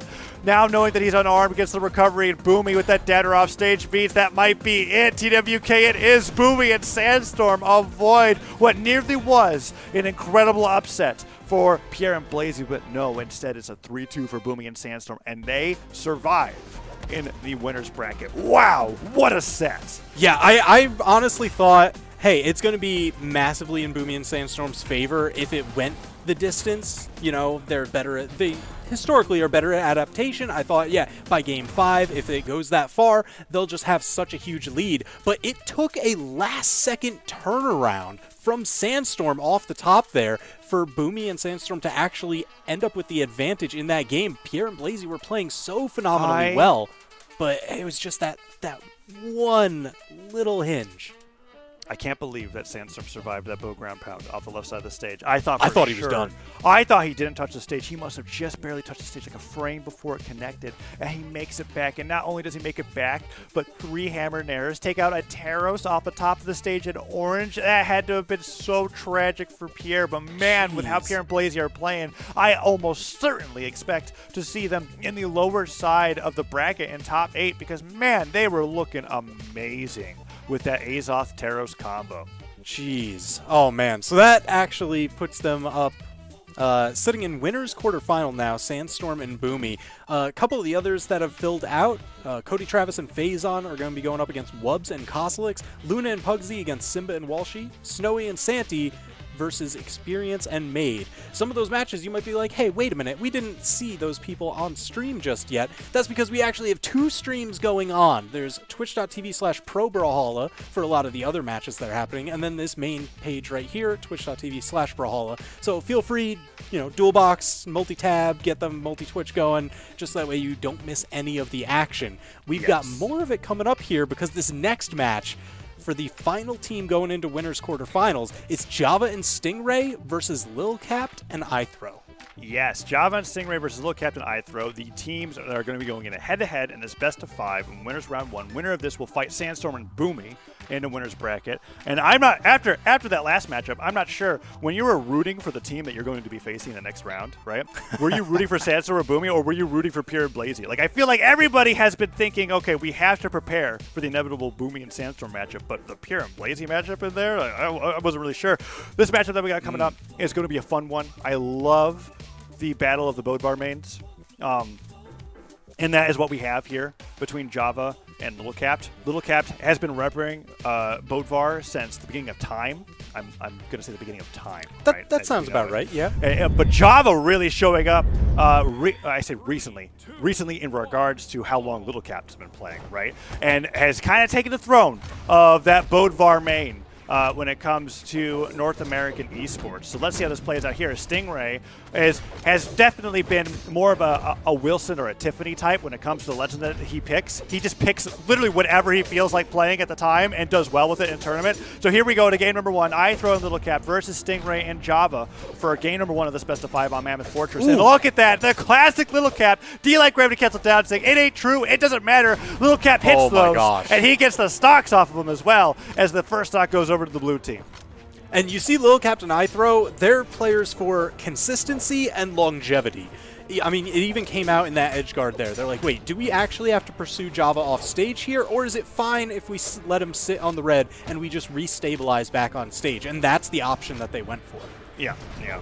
Oh, ground Oh, pound from wait Java, a minute. takes IThrow, and on the other side, Little Cap goes down to Stingray, and now it's a red team lead as Java it's a little bit more difficult to get off stage. D-Light recovery is not going to take him off the top just yet, and Little Cap actually gets the team combo onto Stingray, interrupted by Java on his way back down, but still good damage. And oh, that sider came so close to knocking IThrow off the left side of the stage, but that stomp Sarah will seal the deal. And now Stingray's got to run for his life to avoid this team combo coming out from Little Cap and IThrow as they are just naring away at his landings. Yeah, I mean, Stingray was looking for a lot of turnaround side airs with the cannon just because it does propel you, so he had a little bit of extra aerial momentum and movement, but he was getting tagged every single time after you see him getting pushed into the orange. But that still means... Hold on. That sidestick came so close to just launching him off stage. Grab pump from IThrow, weapon throw, recovery from Java. The Little Cap gets the neutral light after the down sig bait, and that means Stingray's recovering. Team combo side-sticking! He side-sticks the other person, and who cares? It's a stock. He was going for the team combo on Java, so what if it missed? He gets the D-Light recovery afterwards, and now blue team's on the verge of a 4-stock-2 lead. Let's see if IThrow can make it back. I feel like... Oh, that's so many... Oh! What? He touched just the bottom corner. Was able to slap it and restore his jumps. Oh, and he gets a little bit of an alley-oop, too. That side air, every hit that IThrow gets now is like extra credit times a million. And he goes down, but he got some hits in before that stock goes down. And if they take down Java here, it's just a little bit of focus fire on the Stingray to get the 1v2 and get them that game #1 win against Stingray and Java. Yeah, you see Stingray hanging around that corner because he didn't want to get sandwiched for the quick combo. He does get that turnaround knockout, keeping the stocks even, but you're right. Stingray, he is that linchpin. He is the keystone for this match that you got to keep your eye on. Well, that Nair just barely missed, and Stingray got that down light on the way back. Nice spot dodge, but the D-Light Sider from IThrow will put him into the red and disarm him. Little Cap with the neutral light. Oh, he tries to get the down stick, but he goes the wrong way. But the D-Light recovery of the Stingray means that one more of those combos will take him off the top. Oh, Java! He chases Little Cap all the way to the top of the stage and says, this is how you play Bodvar Hammer. And IThrow is now stuck in a 1v2 where Stingray just barely misses the alley-oop and the neutral signature, but it doesn't matter. IThrow is now on the verge of defeat after Java takes such a crazy early stock on Little Cap and side 6 IThrow to his demise on the right side of the stage as they steal that game away. Definitely IThrow and Little Cap's game to lose there. Just didn't respect the possibility that Java might chase him to the heavens with the hammer and air there at the very end. Yeah, I mean, that's the thing. Java, he will chase you. He is the Kingslayer. You know, we've seen it in past tournaments where he's taken down massive names that kind of catapulted him onto the scene. So he absolutely will do that. You've got to be careful. And he utilized every little bit of momentum off of that first hammer and air. He got the chase dodge all the way to the very end and waited until he was at the end of the rise of that before he did a hammer recovery to get in position for that nair to catch Little Cap off guard. And that means now Little Cap, it looks like a legend change. I think Xavier would. So sure, it's definitely a flavor change when it comes to the character that he's playing, but the moves are all still the same. Xavier Woods coming out for Little Cap to fight up against Java and Stingray, and IThrow actually bringing in the Bodvar himself, as we've now got 3 of the same signature kits on screen. Stingray, the lone Zol, fighting for his life here. But there are infinitely more pancakes available in this match. You know, that's got to count for something. That's a great point. I didn't even think about it. And look at that, opening up with that down signature to be able to get that stock there. Java going down first this time as opposed to IThrow. And the team combo as Stingray's trying to recover means Little Cap gets even more damage on the Stingray. Nair hit. Stingray just spends all this time recovering as Java's been losing all these exchanges to Little Cap. That's 2 recoveries in a row that hits. And Little Cap gets sared, but he ain't out. As Stingray just descends into darkness on the left side of the stage there. Oh, no. Oh, no. Something going wrong there. Unfortunate. Yeah. Little Captain IThrow still just kind of pressing the advantage here. They're getting all the extra damage that they can. Well, the sides that comes through, he does take a stock after all of that, but yeah, that's that was rough. Clearly oh my gosh. It's just all going downhill from here to WK. Sider hits. But wait a minute, Java. Huge turnaround, got that knockout so incredibly early.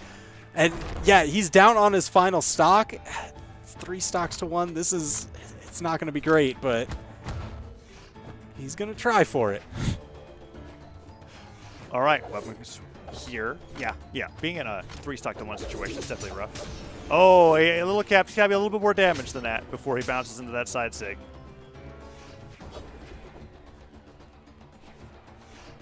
Wow. What is Yeah, okay. he's trying to get himself in a great position to just eke around this corner, get his hits and runs in.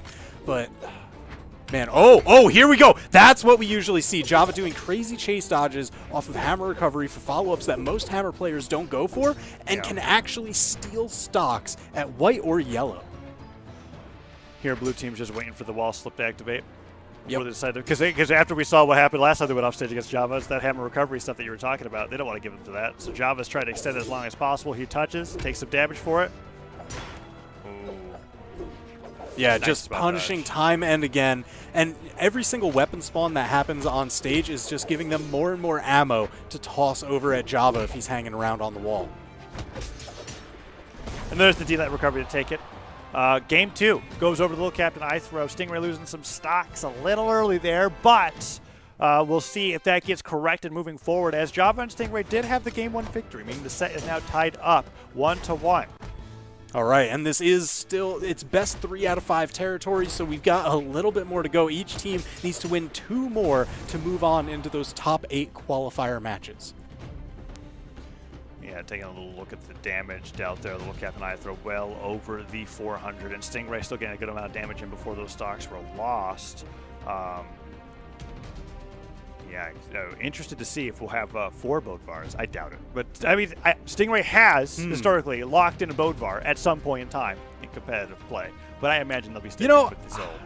I feel like, we're going to see the Zol, he might even go for some of the more off-meta picks for the doubles space. We've seen him break out Orion, a couple other Spear and Lance characters that he used to kind of break out into the scene in years past.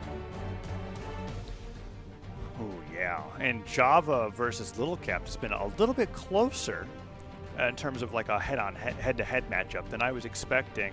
I had really started to put Java just more and more ahead of Little Cap when it comes to the Bodvar Dittos, but really in that game too, towards the beginning of the game, I was watching Little Cap constantly get the neutral win and the neutral edge over Java, despite Java having that insane nair string on the hammers that caught Little Cap off guard in game number 1.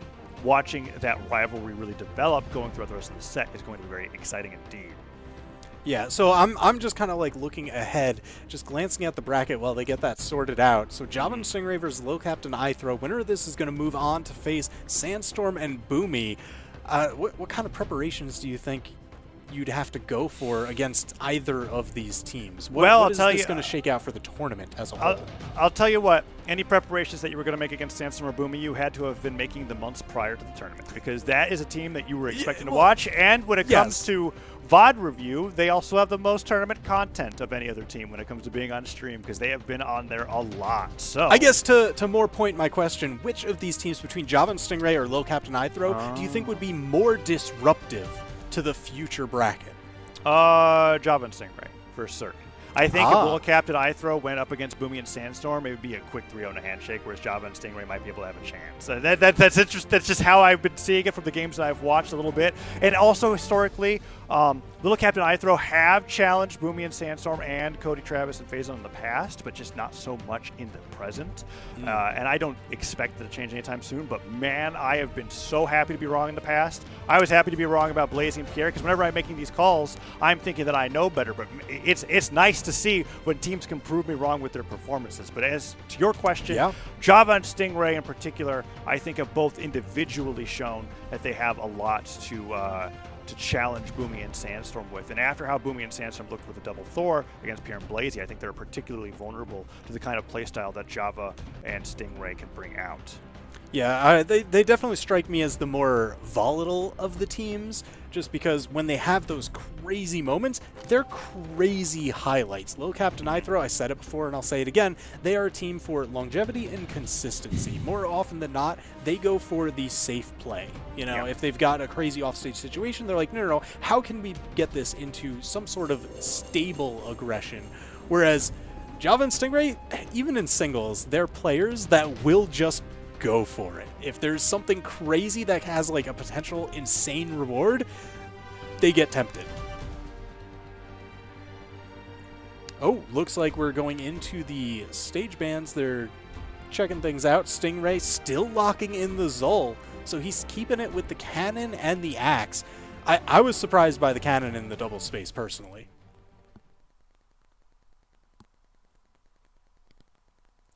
All right, here we go into game number 3. 3, 2, 1, brawl. Hopping right in, first weapons, it's the hammer, both on either side. Java and IThrow mirroring as they were picking up. Stingray quick to grab the cannon. Everybody armed up. Nobody took too much damage. Wasn't getting caught out into any quick handoffs or team combos. That's the danger. That's the danger. When you give Stingray the runway and you're not in that constant 2v2 scramble, that's where the cannon gets those huge payoffs. You see it in singles. It gets amazing strings. It can have crazy 0 to deaths.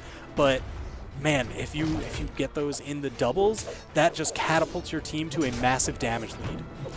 Oh, and now Little Capped here trying to go with the dash. Okay, it gets the side sync, but somehow IThrow goes down the other end, and that side sync gets punished by the alley-oop from Stingray, and Stingray just ends up drifting after the neutralite and losing that stock. Java and Stingray, for the moment, have that stock lead. Oh man, that is absolutely heartbreaking, but not too far behind. Java incredibly damaged. They still have that stock lead maintained. But all it takes is just one solid hit. Little Captain IThrow certainly going to be hunting for it.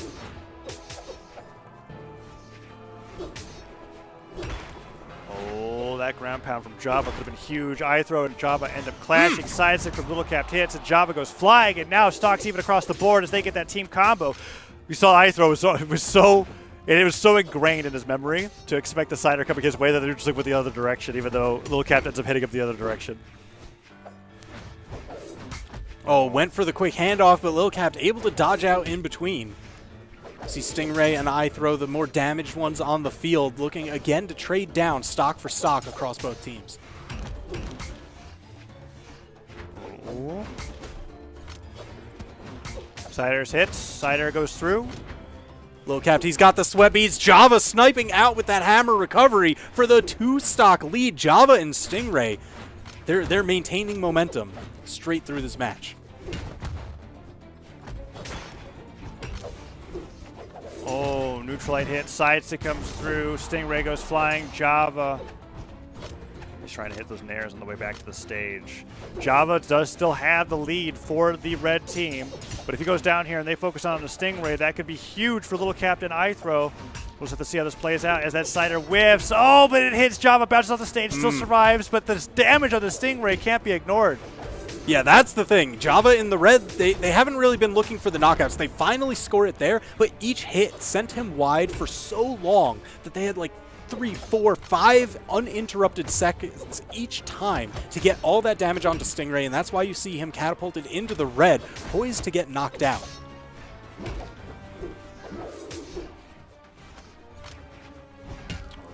Just covering the airspace. Java coming down, knocking Lil Capped wide. But man, somebody is going to go down here soon, and then it's all going to unravel so fast. Lil Capped gone. IThrow left alone. He's deep in the red. Oh, Sider hits. Can IThrow make it back? Java. Oh, he's going in for the recoveries. IThrow. Downlight recovery. There it is. Game 3 victory for Java and Stingray. That puts them up 2-1 in the set. They only need one more to go into the top 8 qualifiers. Yeah, crazy performance coming up from Java and Stingray. They're considering the circumstances, and now you're right, one more to be able to make it into that winner's quarter side. Oh, I see. IThrow actually locking in a different legend here over onto the Stevani. That's the Val crossover, so it's going to be Gauntlets and Sword. 3, 2, 1, brawl.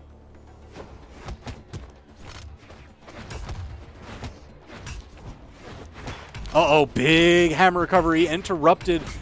You see that stuffed recovery effects coming out. You know, Java, it's got to stick in his head a little bit. You saw the damage coming out. And Lil Cap just trying to get this weapon, but Stingray chasing him down, just tagging him from being able to grab it. He finally arms up with the sword.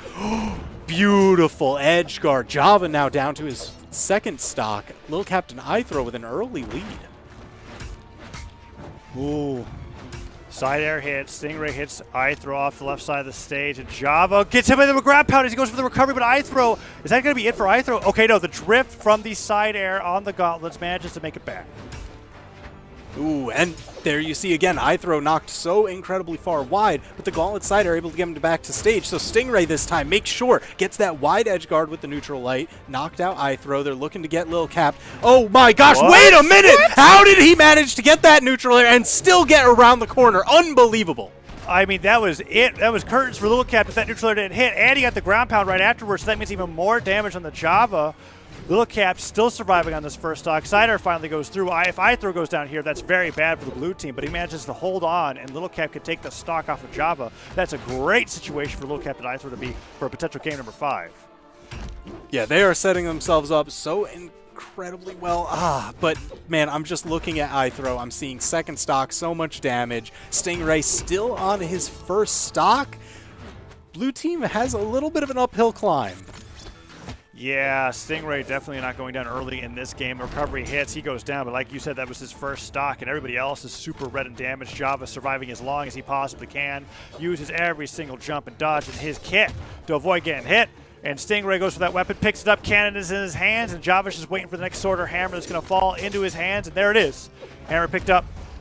Let's see what he's able to do with that. Sider hits, IThrow goes down, just to the Sider on its own. They're trying to get that final hit on the Lil Cap. You know they want to take that stock, sent him wide, but IThrow busted it up, taking the revenge knockout. Oh! I thought that Little Cap was going to get those nairs on the Java and take him off the top really early like Java did in game number 1, but no, Little Cap instead, with Hammer, hits him with that sidelight. Sider comes through, Java gets hit off the right side of the stage, and IThrow and Little Cap, oh man, they're trying to get more damage onto Stingray, but if Little Cap goes down here, IThrow could get in the middle of a 1v2, and that would be bad for the blue team. Neutral light hits, Little Cap gets hit with that side air, and that's still not enough. Little Cap been really making the most of all of these stocks. Yeah, I mean, every time it has taken so incredibly long to knock him out, because whenever you do manage to get a hit on him, it's towards the rest of the stage. There's so much room left. Stingray running out of room. He's down onto his final stock, but you just have to watch Java or IThrow. Whichever of these go down first, it's going to leave their teammate alone, and momentary power play. Blue team still has a shot. Ooh, falling that side airs. Let's see what Java's able to do. Nair comes through, Neutralite, Stingray, just trying to get any kind of damage in onto Little Cap. This is looking okay. If IThrow can continue surviving, Little Cap took down Java. Oh! All right, Stingray. One miracle side air on IThrow means that he's got the 1v1 on Little Cap, but I don't know. After that recovery hits, only one more D-Light recovery is all it's going to take. Doesn't even need the D-Light. There's the recovery. We're going to game number 5. All right, going the full distance. Jeez, Stingray, for all his troubles that he's been having, 809 damage done. Yeah, made up for all of the previous games for sure, but Java had a little bit of a slump there, not being able to even break 300 damage as we're going to game number 5, and IThrow and Little Cap have really shown that they got what it takes to go up against Java and Stingray, who is going to be the team that faces off against Sandstorm and Boomi in the winner's quarters. We're going to find out after this next game, the final game of this best of 5. Yeah, Little Cap and IThrow definitely, sharing the workload pretty evenly in that game. I know you see a lot of the damage there, but the knockouts and the space control were just about even between the two. Lil Cap was a little bit of a stock tank for most of it. It took a lot to knock him out every single time, and I think that's where you see a bulk of Stingray's 809 damage going onto Lil Cap probably. Oh yeah, I mean, he definitely split the damage between both opponents there. I mean, even if you cut it in half, right? 400 damage per opponent. That's so much. We see games where people have taken less damage than that total. So now we've got game 5, Mammoth Fortress. Same legends as before. Who is going to win it here? As IThrow and Little Cap are opening up game number 5 pretty strongly. That Sider hitting and Little Cap. Oh, the D-Light into Nair, hitting all 3 players on the screen for Java. I mean, hey, that's a 2-to-1 ratio. Yes, yes. Whoa. Ooh, the counter scoop. Attacking after getting hit by IThrow's Gauntlet Sidelight. That's a unique option. You know, most people, they try to go for the dodge, but then the Gauntlet player tries to read the dodge, and Java was like, we're not going to go for that game at all. I'm just going to hit you. Oh, the Nair tries to chase IThrow. The second one connects. Java just sniping him out of the sky. First stock goes over to the red team. Little Cap gets stop side aired, and that could be the stock there. IThrow's trying to cover his recovery on the way back, and he does. He succeeds at knocking them away. Hammer picked up from Little Cap, and the neutral light hits all three. Sure, that 2-to-1 ratio, but that could have resulted in Little Cap losing that stock if he ain't careful. And now IThrow has been running away from the slow, but surely 2v1 that Stingray and Java are trying to employ against him. Oh! I was just like, all right, everybody just kind of dashed into the same spot. Somebody got scooped up, and that ends up evening the stocks. 5 stocks for each team, but Java and Lil Cap quick to fall. There's Lil Cap down, Java still hanging on. Ooh. There's the recovery. IThrow takes Java down. Sider from Stingray ends up giving him a great position to sidelight Nair IThrow, but the D-light downer into Nair from Little Cap's 3 quick hits, putting Stingray in orange. That dashed up Sider just means that Java could take IThrow all the way to the left side of the stage and the ground pound doesn't hit, but the nice team combo onto Stingray means that IThrow is just one solid signature away from taking Stingray off the side of the stage.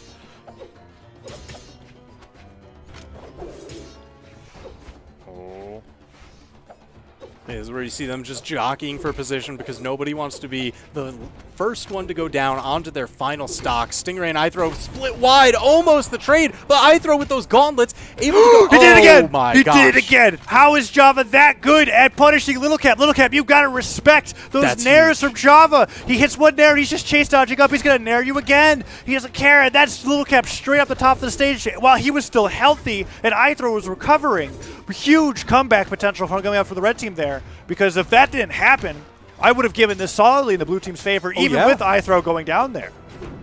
Yeah, I mean, that just catapulted the damage lead so fast. You saw it didn't take them long to get the knockout onto IThrow. He's now down onto his final stock. Java and Stingray have 3 for their entire team. So they've got a healthy lead. They can play Java in that forward position and try and set something up for Stingray. And the side zig hits. Stingray gets sent flying. If they get this 1v2 against Java, that could be huge. Recovery is being ignored. Oh, He made no! the choice. He made the choice.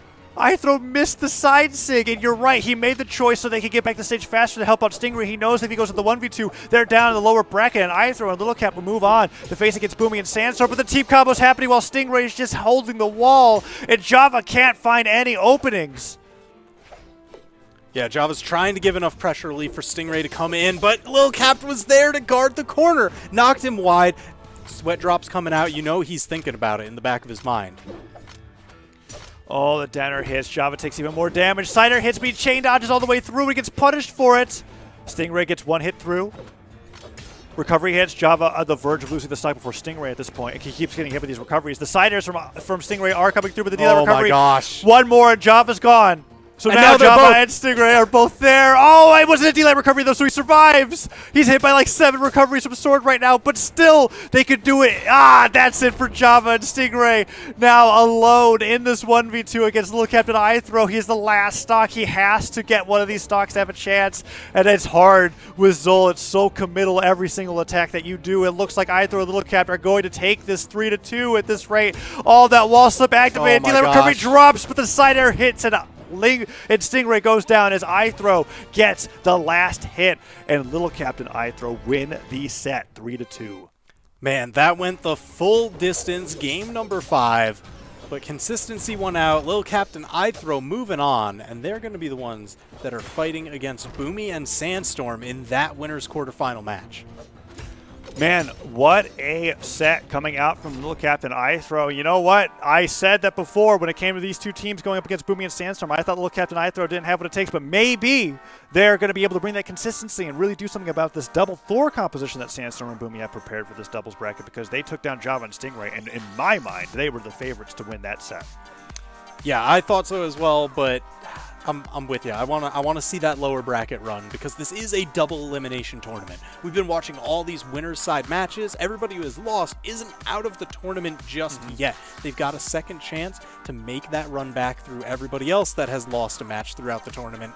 But it does kind of increase the amount of games that you have to play. It doubles it essentially from wherever you get knocked down. So it is just that much more difficult. It turns into a marathon rather than a sprint.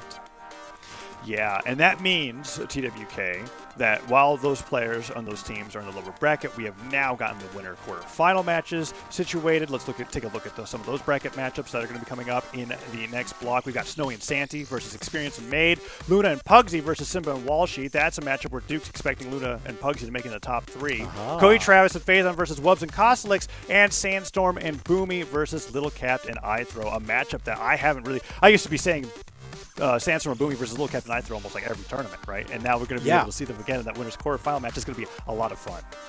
Yeah, that's one that I'm looking forward to just for the nostalgia, you know. That's a very historied matchup. There are a lot of even grand finals where it was Sandstorm Boomi versus Little Captain IThrow, a lot of top 8s. There's just so much to look forward to, especially because those teams have both evolved so much over the past year and a half, 2 years. Yes, well, look forward to seeing them in just a little bit. We're going to be cutting to a short break, and after that, we'll have some fresh casters to bring you into the winter quarterfinals of the Auto Championship for North American 2v2s. Don't go anywhere. We'll be right back.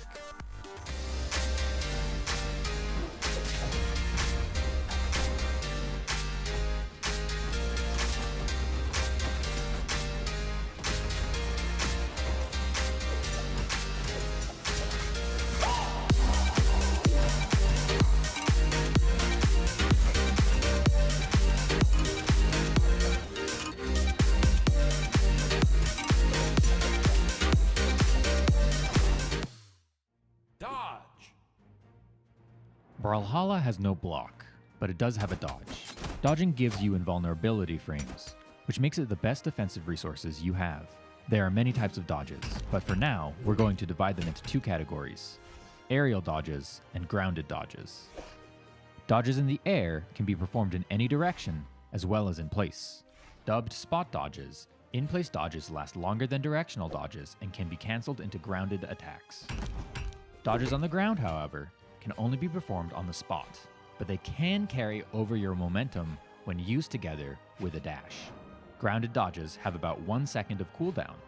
Aerial dodges have about 3 seconds of cooldown and reset to a maximum of 1 second when you touch the ground.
Those lattes are starting to get spicy as we're getting into the top 16 of the Autumn Championship for doubles for North America. It's looking like a good one. If we're seeing how the bracket is sort of funneling down as we get deeper and deeper into it, we have Snowy and Santi, Experience and Maid, Luna and Pugsy, Simba and Walshy, Cody Travis and Faison, Wubs and Kosalix, Sandstorm and Boomi, and Lil Cap and IThrow, all on the winner's side. I'm going to be real with you. I think Tazza would agree with me on this one. I'm surprised Lil Captain IThrow made it through Java and Stingray. Yeah, that was definitely a very exciting set. Anyone who missed it, you're going to want to go back and watch that VOD at a later point. But that was intense. I mean, I think there was that one point, right, where Stingray kind of lost some stocks very early, and it was like, okay, well, if Stingray's there to play, then it's going to look good. And they immediately won the next game. But then we started to see Lil Captain IThrow start to find their rhythm. You see IThrow pick up these other characters, pick up the Val, and they started to get those follow-ups, which was really impressive. And we'll check in with them in a little bit. But before that, we're going to be watching Snowy and Santi versus Experience and Maid to at least start this portion of the blocks. Now, seeing Snowy and Santi here is no surprise really to anybody at this point in the tournament, but Experience and Maid is a big surprise. Now, we did mention earlier in the pre-show that Simba and Walshy, like at the top level of Brawlhalla competition, seeing the difference in their PR going from 7 to 17. Of course, the 17 is coming on Walshy's side. That's a gap of 10. We said that was big. So then look over here at Experience and Maid. Experience coming in PR 32 on that. Maid coming in PR 82. That is a mighty 50 PR placements between these two players. And really, neither of those are really close to how far and how deep they've gotten in the bracket. So the numbers are easily favoring Santi and Snowy going into this one. This is going to be really tough, and we actually have a mirror match on our hands as well with this one. Yeah, this is an interesting, one of the rare opportunities to see two Zols in the same match. Experience and Snowy, kind of the only two Amethyst players in all of competitive Brawlhalla. They're very rare to see, and oddly enough, finding them both in tournament right now. We did see Stingray pull out a Zol earlier, but I don't think he chose the Amethyst skin whatsoever. But if we're looking at like character picks for Maid coming into this one, you saw it was a level 32 Koji. Nice. Oh my goodness, Experience! Oh my goodness, we can get to Experience in just a moment, but overall, Maid is sort of a Scythe player. Top level characters, Mordex, Fate, Nyx, Volkov. That is 4 Scythe characters coming out of the gate. But let's talk about Experience after we just saw that incredible edgeguard. Experience really came out of the woodwork during Pro Series. Yeah, I mean, he blew up in the doubles. He was the alternate, right? He was like that kind of last-minute fill character for the South team, and then he came in and he popped off in the doubles for their team, did so well for himself, and that's one of the reasons why I'm looking forward to seeing him play today, is because he's looking good in the doubles, already taken 2 off of this high-seeded team. Now, no disrespect to Maid whatsoever because he's made it this deep into the bracket so far, but the fact that Experience wasn't more in demand after Pro Series, I'm a little bit surprised by. It's looking like they're a really good team so far, though. They definitely have the lead in this one. Snowy and Santi are still unable to get these stocks. Even that double recovery from Santi wasn't able to take Experience off the top. Maid still chilling. Snowy definitely in the red. Might get knocked out soon here. Experience getting knocked down low. Got the save as well. And they get a KO onto Snowy, a save again. Experience and Maid, that's showing why they're sticking together. Even though Maid has such low PR, clearly there's some synergy between these two. Maid also is somewhat of a relatively new player. I was looking at some history on Smash GG. First Smash GG tournament that Maid ever entered was low tier online mid-season championship last year, the 25th of July. That is incredible that Maid has come and done these amazing things today after a relatively short career. Experience finally getting taken off that first stock, but that was over 2 minutes before that happened. Yeah, that's some great stock extension from Experience. Of course, credit to Maid for keeping Experience alive, giving him those opportunities, chase dodge up. Nice follow-up from Experience, but Nair doesn't have the most variable force, so Snowy going to hold on to this last stock for a little while longer, but very real possibility. Yep, the recovery will do it, and the blue team in great position. Santi stuck in a really tough spot here. Going to have to fight the 1v2. There's the neutral light. Experience wasn't right in the perfect spot to get the immediate follow-up. Did still prioritize the weapon option, picking that cannon up, getting the edge guard to take Santi out, put him on final stock. Little bit of a team combo there, was just 2 hits, so it doesn't seem like they had a setup for that rare occasion. They don't even need it because Experience is edge guarding people. He just 1v1 Santi, like Maid was there and present and of course a threat, but Experience basically just 1v1 Santi, who again is a very established name in the North American scene, and you want to like discredit it by saying, oh, he's coming fresh, you know, he was been injured or whatever, but he put up 700 damage in his last set. Okay, I thought you were saying I was discrediting him. No, not you. I thought the you was directed at me. I was going to get really worried. No, you as in the amorphous person in chat who's like, yeah, but Santi. That's true. You know, that's what I'm talking about, you. But we're getting into game number 2, and we're seeing the swaps come out from Snowy and Santi. This swap over to the Asuri is definitely not out of left field for Santi, and Snowy going onto the Rayman. So these are some solid swaps that we do like to see. Experience and Maid, of course, picking the exact same characters as last time. Snowy just kind of sitting in the middle, doesn't push over onto the right side. That way he can act as a wall so Santi can grab the weapon safely. Everybody is able to get a weapon relatively early in this game. It's going to be Snowy with his axe and Santi with the sword. Meanwhile, on the other side, Experience has the axe. You got to be worried about that edge guard that we already saw in this set so far. Experience is already chunking. This one started off a little bit more cautious, both teams kind of giving respect to each other. But again, once Experience starts picking up that axe, picking up that momentum, he's swinging, but Maid going to get taken out quick.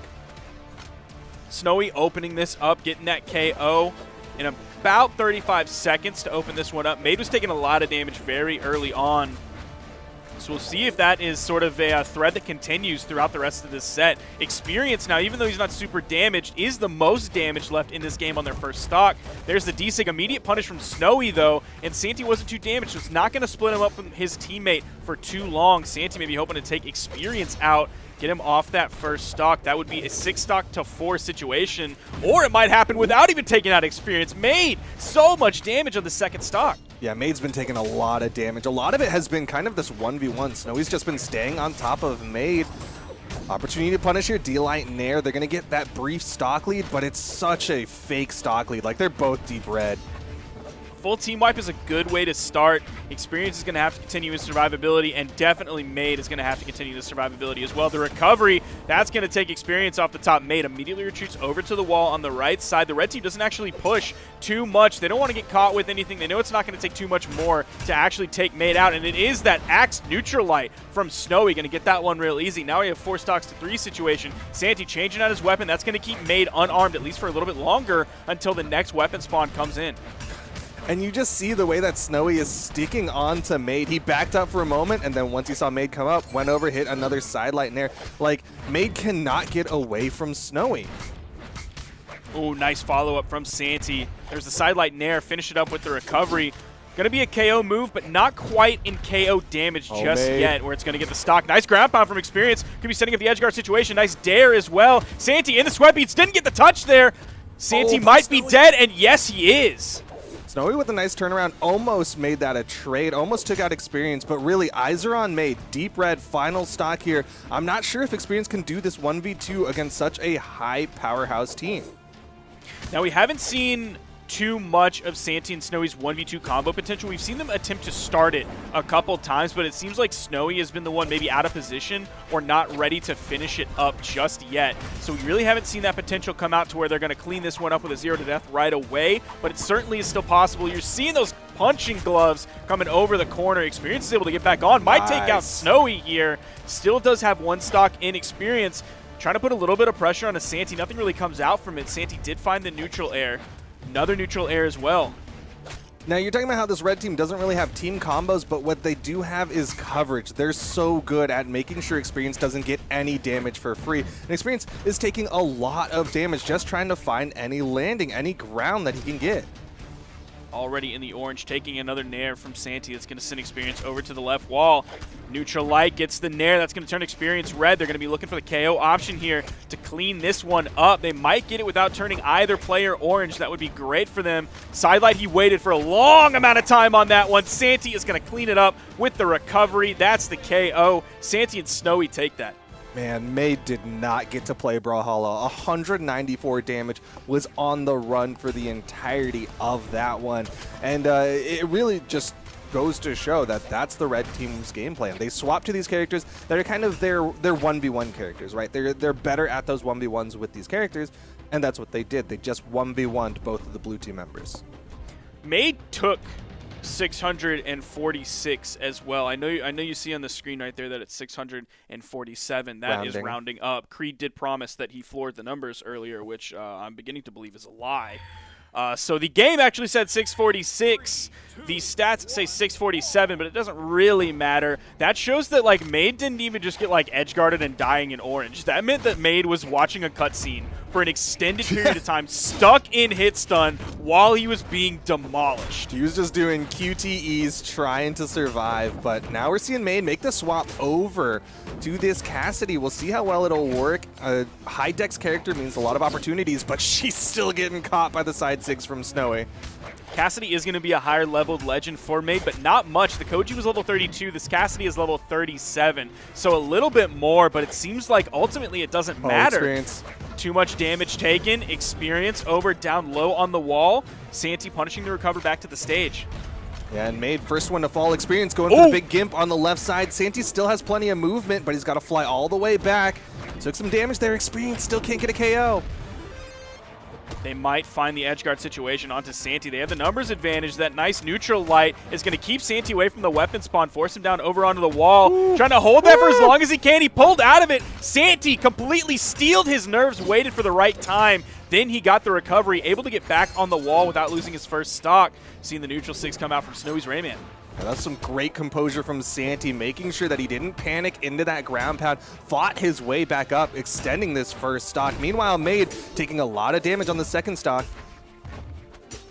Yeah, you're looking at Santi and Experience, and you're seeing, okay, both of them are doing a great job surviving. Then you look at Snowy, doing a little bit worse job surviving, but still fantastic. Then you look at Maid. Maid is the outlier in this game so far. Might be losing the second stock here, forced onto the final stock. One more unarmed recovery is going to do it, or that sword recovery from Santi. It's now 5 stocks to 3. That is a big difference. Even if Santi falls immediately here, it's 4 stocks to 3 with a fresh Santi. He does fall. Snowy still in a pretty good spot, still in the orange.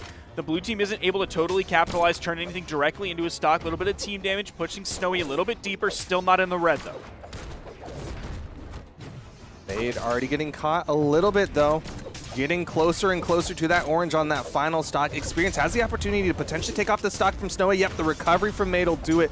So by and large, this is technically even, but with the way that Maid's been falling a little bit earlier, this is still a tough spot for the blue team. That was a really nice pickup with the Blaster's recovery. Maid kind of zoned out by Santi. You see Santi immediately turns his attention over to Experience while Snowy then moves in on Maid. They're doing a great job of switching things up. They're not just sticking to their 1v1s and sticking with those static partners. It's more like a zone defense coming out from Snowy and Santi. Yeah, they've got the option coverage. Experience goes in, gets a little bit of damage, but Maid's on the left side. Experience is nowhere near, so if Maid gets caught up, he can't save him, but he does get back up safely. Blue team totally split from one another. Maid just fishing for these stomps. You see the stomp side light come out. You know he wants it onto a red opponent, but neither player from Snowy and Santi is going to be in that option right there. Maid has to fight the 1v2 for just a moment. The spiking bottom side of that neutral air from Santi's guitars, that's going to take Maid completely out of this game. I think the numbers are going to be a little bit better for Maid this time, but I think the result is still ultimately going to be the same. Yeah, Maid really needs to find a character that'll give him that stock extension, because so far he's been getting taken out just a little bit quicker and can't be present to help out the team. Experience going to now have to try to do this 1v2 against the 3 stocks of the red team. Snowy knows he's the lowest on that final stock, and he's likely the target of Experience. Yeah, you immediately see Experience go in off stage, going to get caught under by too many options. And that is going to be the game. Maid doing a little bit more damage, but still mostly ineffective in taking out either player of the red team. 238 damage, also took less damage, went from like 647 down to 615. Did pick up 2 KOs though. Experience was only able to grab 1. And it looks like Maid's going to go for the comfort pick, something that can maybe help him in those 1v1s as he makes a swap to the Mordex. He won't have that team combo potential that he was bringing out with his previous picks, but at the very least, maybe he'll have that survivability to help be present and help out Experience. We're looking at the stage banning. There is some bit of thought going on. Nothing has been actually taken out just yet. Man, Santi's damage, 664. Looking pretty good on that one. Still struggling to find those signature kit hits, but on the side of Snowy, he threw out 9, almost hit half of them. So that's a pretty good spot for Snowy to be in. You saw that side signature early on, and I believe the first game that was able to find a KO on that one. He hasn't been using it too much as the set goes on. We've seen a lot of neutral signatures, though a lot of them have missed. Wait, I don't feel like we've seen the frequency of down signatures that you might expect from a Rayman player. Yeah, he's done a couple in those edge guards, but he also recognizes, long active frames, a little bit punishable in this 2 space. Starting off here in game number 4, red team already getting a nice team combo onto Experience. We are back here onto Apocalypse. Experience going to hope that he can find an edge guard on the right side like he did previously. Nice neutral air that's going to push Santi away, give Experience a little bit of room to get back. He's sort of controlling the flow in this 1v1 against Santi. We are seeing Maid do a better job, though, here in the 1v1 against Snowy, as he's not getting taken down faster than anyone else just yet. You talk about that comfort pick of the Mordex. Even though it is the highest level legend, it's still only a level 64. So again, we're seeing how Maid is sort of a new-ish player to the game. Definitely when you compare it to Snowy and Santi coming out. I believe Maid is coming in according to Brawlhalla, at 1,100 hours, which, I mean, we see a lot of people with like 4K hours in this game. Yeah, he's definitely young to the game, experience young to life. That's one of the youngest Pro Brawlhalla players in there, but a D-Light recovery from Santi will put him down to his second stock. Everything relatively even, though. I want to give credit to Maid for finding that character that's going to be able to extend and be present. Maid going back to the center stage, trying to be safe. You talk about that survivability. Maid's doing a pretty good job here. Let's hope the damage numbers also reflect that, and it's not just Maid not being present in the fights. But like you said, Maid still on that first stock, almost gets the recovery. Maybe not enough damage on Snowy or hit that D-Light in an awkward spot, but he couldn't get that chase dodge recovery. Santi with the side light. It's Experience to take out the teammate. That's a tough spot to be in. Blue team's still in the lead until that just happened. Maid and Experience going to look to take Santi off of his second stock so we can move to a more even game. Haven't seen too many signatures coming out from Maid. You see the strong D-Light coming out, immediately swaps over to Snowy. That's something Maid has done a great job on this game, is going back and forth between both members of the red team. Once his string kind of halts and gets dodged through by one member of the red team, he swaps over to the other one. Yeah, really good recognition of the situation there. Tries to chase dodge to get out of the punish position, but he ended up just going right back into it. The N-Sig will take out Santi. Oh, he's in position, but Experience was swapping weapons. Couldn't get the follow-up off of the setup from Maid. The chance to take Snowy out here and give the blue team a nice, healthy lead on it is in their grasp. They're going to have to take away that stock from Snowy. Santi going back and forth between members of the blue team. Damage being added up onto Maid's second stock. They can't take away this stock from Snowy just yet. You know they want it so badly. Oh, and you see Maid actually pull out off that side light, waiting for a moment. Experience does get the stock off of Snowy, but right now eyes are on Experience and Santi. First one to fall will set the team up for a really bad spot.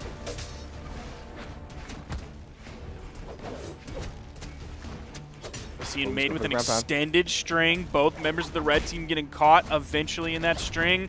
Man, Santi and Experience are so red, but Experience is a little bit more damaged. Yeah, you can see Experience really afraid to walk forward. Gets the two-piece, but there's no straight follow-up. Goes for the recovery, couldn't quite get the hit. Needs to help out needs to help out Maid, though. You see the red team just starting to collapse onto Maid. Santi is the first one to fall, but this is a 1v2 that is certainly winnable for Snowy. Experience extremely damaged. Maid getting to that range. That's going to take out Experience. It's a 1v1. Experience, well, not the player, but the overall theme of Experience in tournament bracket is favoring Snowy here. I mean, this is what? Top 10 PR versus 80 PR? Like, this is such a favorable position for Snowy to close this set out if he can do it, but Maid is getting some hits, getting Snowy into that KO percentage. Side light, but he couldn't get the follow-up. Ooh, that's got Snowy red. Maid! Is Maid going to take this one with the Mordex swap? Still maintaining weapon control here, fishing for that neutral air on the side to send Snowy closer to the blast zone while Snowy had more stage control. Oh, man. That side light sent Snowy off screen. Goes for the fake out ground pound. Snowy misses the weapon toss. He's disarmed the D-Light, and Maid is going to close out game number 4, tying it up 2-2. We are going to a Game 5 situation. Maid was largely not present in some of the previous games with a mid-200 damage game, an under 200 damage game. This time grabbing half of the kills, 656 damage, and even took 600. But this time, he didn't spend the whole game taking that 600 damage. He was doing so much. What a great response from Maid. The character swap coming in clutch. Yeah, this was a great character swap for the blue team. Maid able to put out so much damage, and it's not like things shifted. For a moment there, it looked like the red team was like, okay, let's just 2v1 Experience, but Experience was still putting out good damage, 514 on the board, still able to be present, outlive Santi, and make sure that his team could close out game number 4. And now this is a big opportunity for these underdogs, Experience and Maid, to upset the tournament and take out Snowy and Santi. Snowy and Santi are going to be the ones to choose the initial bans. They're going to leave 3 stages up for Experience and Maid to pick from. Crystal Temple, Great Hall, Shipwreck, Apocalypse, gone. We have Small Enigma with 3 soft plats, Mammoth Fortress with 1 moving soft plat, and then Miami Dome with 2 soft plats. Blue team is going to choose kind of the middle between those two. We're going to the Dome, those 2 really high soft platforms. And we're going to it for game number 5. Of course, this is an interesting map, right? Experience, if he hits those side 6, specifically the cannon side 6, stocks are going to get deleted. But at the same time, we've seen Vals do very well on those edge guards, especially because people can't rotate under the map. This game's starting out. Everyone grabs a weapon very early on. We're going to have actually 3 gauntlets on the board so far. Experience the only one without a set. He does have a cannon in hand. Doesn't even have the option for gauntlets. Might be looking for axe soon. We'll see which weapon Experience is going to prioritize. Swaps over to the axe. Dude, Maid going insane with the gauntlets, just dragging Santi up and down. Unfortunately, couldn't get the recovery, but that time he does. Here's the team combo into the dare. Extra damage, but Maid can't follow up. But so much damage, and Snowy's about to lose that first stock.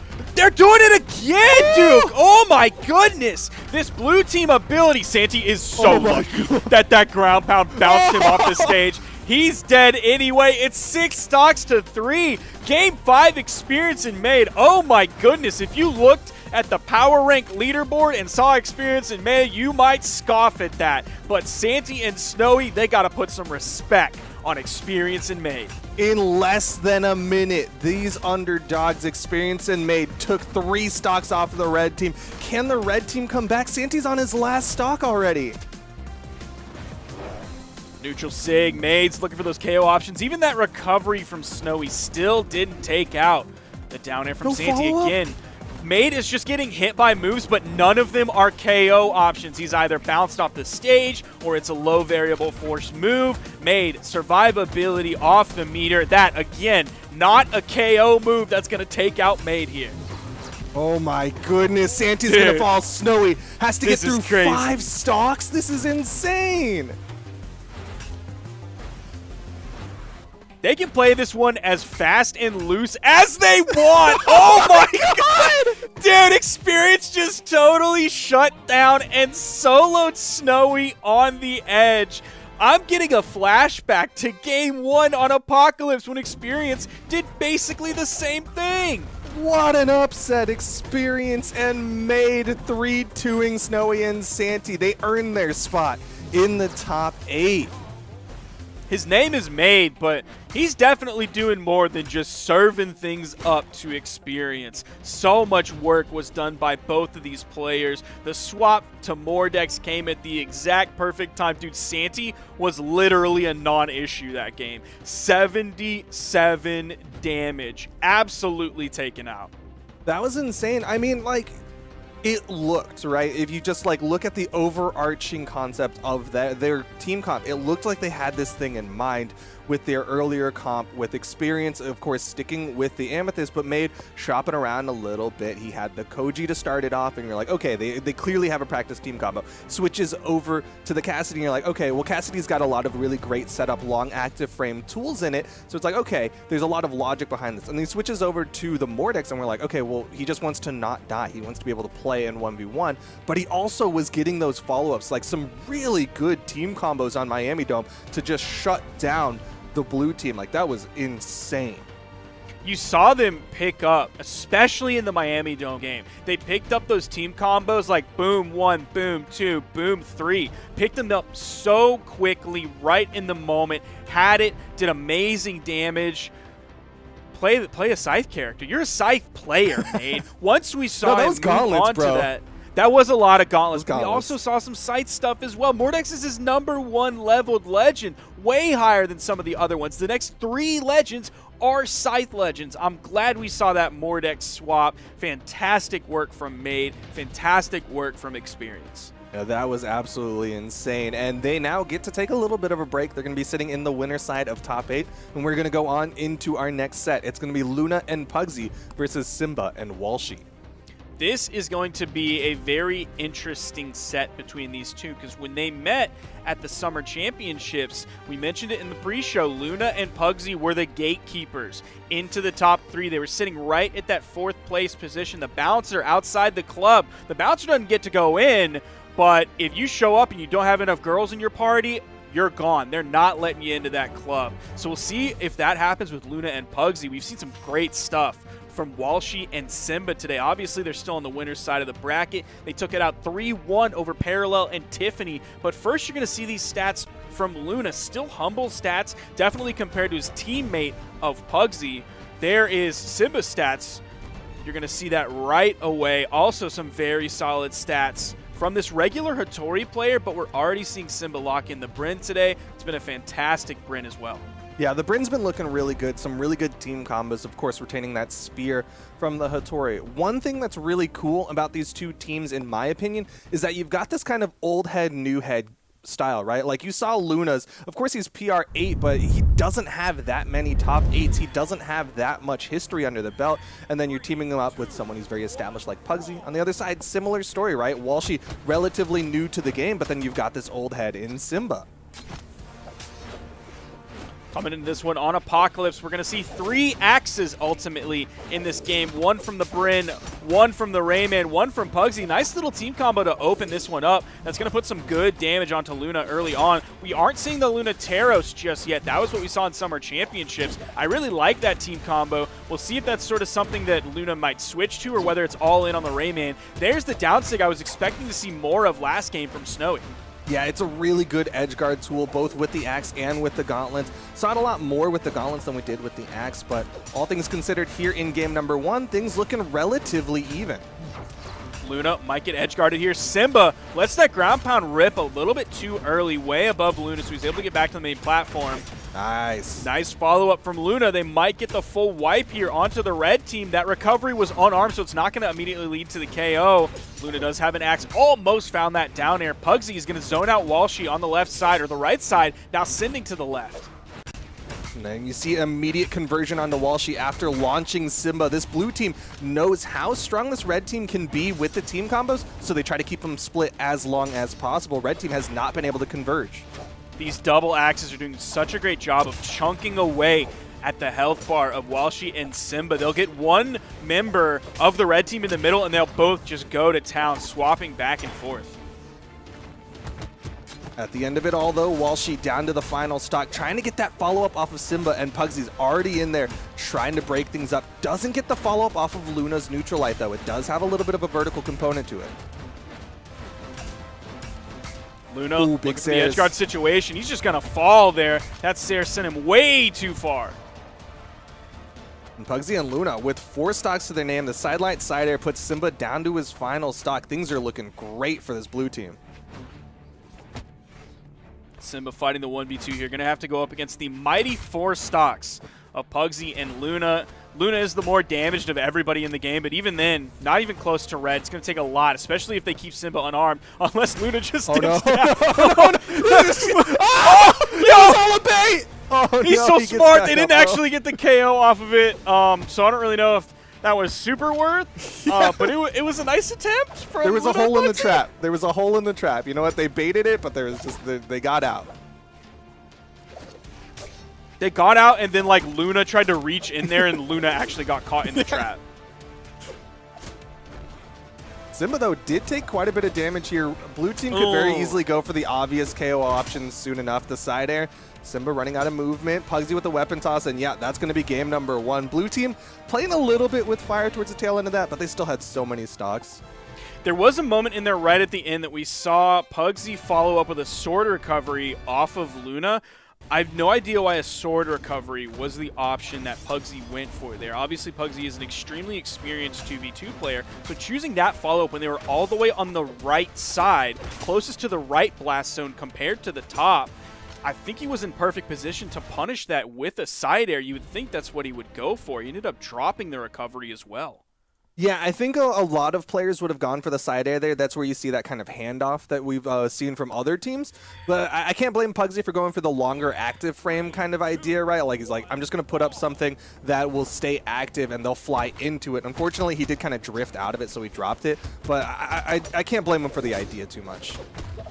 Now we are seeing Walshy picking up this Taros. We're going to see still mighty number of axes in this game. Now every character on the board has an axe possibility. Classic 2v2 meta coming into this one. Yeah, my question is, will the red team be able to do those conversions, those combos that they were so effective with earlier on? Meanwhile, though, Pugsy's taking a lot of damage here. Simba's been doing a really good job juggling Pugsy, and Simba's going to get the first KO, and there's that handoff we were talking about, the side air follow-up from Simba. And that's a big wipe. Walshy is, I think, in the beginning stages of red, and if they can keep Pugsy and Luna unarmed, even if I think Pugsy picks up like a side air, if it's not really close to the blast zone, we might see Walshy survive some of those standard KO options that aren't signature. See right there, able to survive the recovery from the gauntlet. So he's still in a pretty good spot. Sidelight neutral air, not going to be a worry for Walshy. He's already in the red. Simba putting out some big work on now both members of the blue team getting nice follow-ups off of Walshy. Yeah, Simba doing a great job. Luna, though, does finally find the recovery. The recovery from Pugsy will take out Simba, but look at Luna's health bar in the top right. He's already getting close to that KO percent. He's taken a lot of damage already. That was almost a really sick recovery from Simba on the right side. He threw the weapon toss, and I believe that zoned out Luna, so he couldn't rotate over to get the 2v1. Unfortunately, Pugsy did throw out the axe recovery. Bottom side of it hit Simba, but other than that, that was a fantastic recovery back to the stage of threading the needle. Yeah, really good play, and Walshy and Simba looking so strong here. They've got so much health to play with. Pugsy in the red, and of course, again, Jala, low defense means that he could get KO'd very soon. Nice D-Sig. And Simba's gonna fall. Simba was doing such a great job of surviving, and all of a sudden that sort of fell away. They're still in the lead technically based on how damaged Luna is. Man, Luna might be taken out of this game very quickly. Yeah. Pugsy now put on final stock. This gives the red team the option to take out Luna. They have 2v1 pressure. Now Pugsy's coming back in. He's going to have to do everything he can to relieve the pressure on Luna. Pugsy's going to have to put himself in those dangerous situations. And the most dangerous situation he finds is taking out his teammate. Pugsy does find the side air onto Walshy, but this is going to be a very tough 1v2. Red team knows how to do those team combos, but do they have one for the Taro sprint? We need like 2016, maybe early 2017 Oh, no. Pugsy coming in here so if he's going to hope that he can take this out. Stomp side air from Walshy, sending Pugsy red. The dodge is gone. He's able to recover to the bottom side of the wall. That soft platform keeping Pugsy alive, but man, taking so much damage here. One more side air, one more weapon toss, and Pugsy could be done for here in game number 2. Simba is going to completely drop the downlight once he noticed he only picked up Walshy. Going to still take the victory coming out of this game. Luna only doing 268 damage. We might see the Luna swap to Taros. If we don't, I'll be a little bit surprised now that we've seen how effective it is for Simba and Walshy. But at the same time, Luna's gauntlets have been looking really good, and that's going to be the one thing he'll lose if he makes the swap over to the Taros. He's going to try to play it one more time at the very least as we get right on into game number 3. We did see 6 signatures come out from Luna, only hitting 17% of them. So that's a little bit rough. Raymans have not been lucky on the 6 today overall, now that we've seen a couple sets with Rayman in them. Yeah, surprising number of Raymans in this tournament. Like, they're not a terrible pick, especially in the twos. Axe Gauntlet's great weapons, but just don't see too many people picking it up. Ooh, Luna taking a lot of damage. So many axe sounds coming out, and all of them are from the red team. Yeah, some really good follow-ups from Walshy, right? Like, Simba got a hit onto Pugsy, and Walshy was there to cover. Again, just like that, Pugsy hit Simba, but Walshy's end-lighting Pugsy, so nothing is free for this blue team.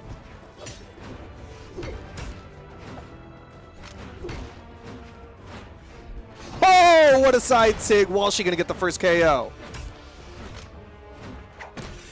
Oh, I can't believe there wasn't a punish there on the Luna. The bottom side of the ground pound from Walshy is just going to bounce Luna off the stage. He's going to maintain his second stock. He just basically ran into that neutral. Didn't really have a lot of options there. Red team both still sitting on their first stocks. Pugsy's going to hit one ground pound. Simba with the edge guard. Pugsy's in trouble. Oh my goodness. Can he get past it? Yeah, he'll get up safely. And Luna with the coverage takes out Simba. Oh no, that was like the worst case scenario for Simba because one, he didn't get the edge guard. Two, he hit the recovery and it sent Pugsy towards Luna, but Luna didn't hit Pugsy and did hit Simba for the KO. But still, Pugsy gonna fall first. Now down to his final stock here. And the red team looking pretty good as Pugsy again with the team hits. Like, they're not always killing Luna, but they're still painful. Dude, there's so many axe noises coming out. That's painful on my ears. Ooh, the bottom side of the recovery this time actually doing some team damage on the Walshy. Not terrible, didn't put him in a terrible position when he was off stage. Oh. Could we get the wipe here? Walshy going deep on that one. Pugsy immediately punishing it deep enough in the push-off column while Walshy was riding right along that wall. Yeah, I like that Pugsy disengaged, didn't want to chase too hard for that one, knew that Simba could easily threaten that, gets another side air. Opportunity here for this blue team. Pugsy Luna doing a great job fighting their way back into this one. Pugsy choosing to disengage from Simba, maybe go put some pressure onto Walshy, get him into that red damage so they can completely take him out of the game. Then they can focus the 2v1 onto Simba. If Pugsy can survive, they have that hope, that opportunity, but Walshy, very healthy, still has a lot of room. That is going to tick him into the red, but Luna's also taking a lot of damage here. It's a side sig. Walshy gets launched.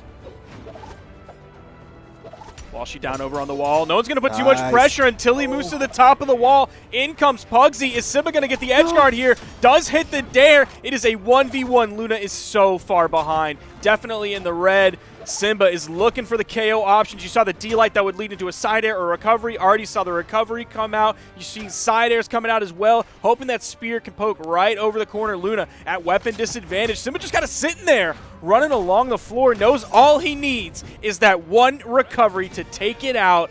Game 3 is going to Simba and Walshy. What a 1v2 from Simba. Of course, had plenty of health to play with, but the fact that he hit that down air on the edge on the Pugsy means that he never had to worry about a team combo against that blue team, and that's going to put the red team in the lead.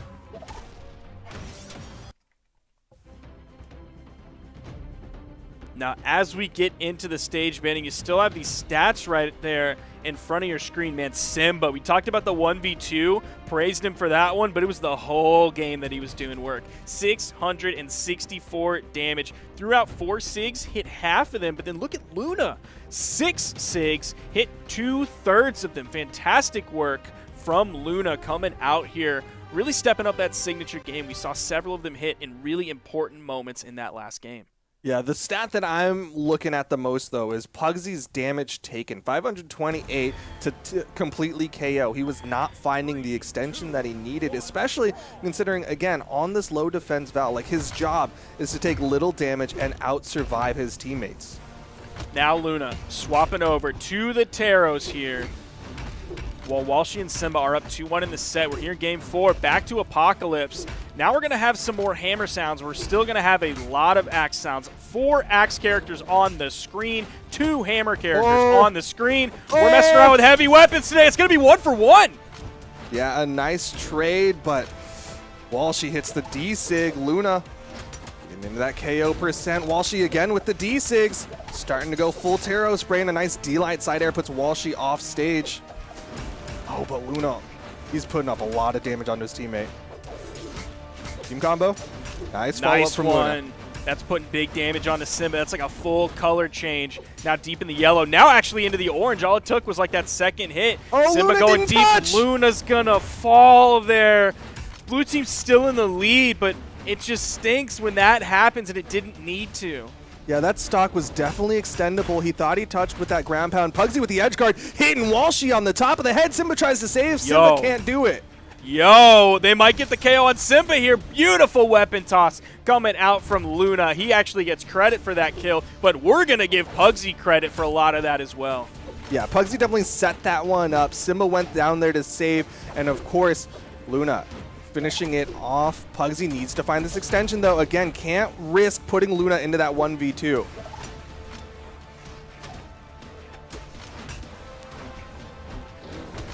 Nice spot dodge from Pugsy. That's going to keep him alive there. That side air would have hit, likely would have KO'd. Luna's going to throw out some team damage there again. Now he's going to hit Pugsy far.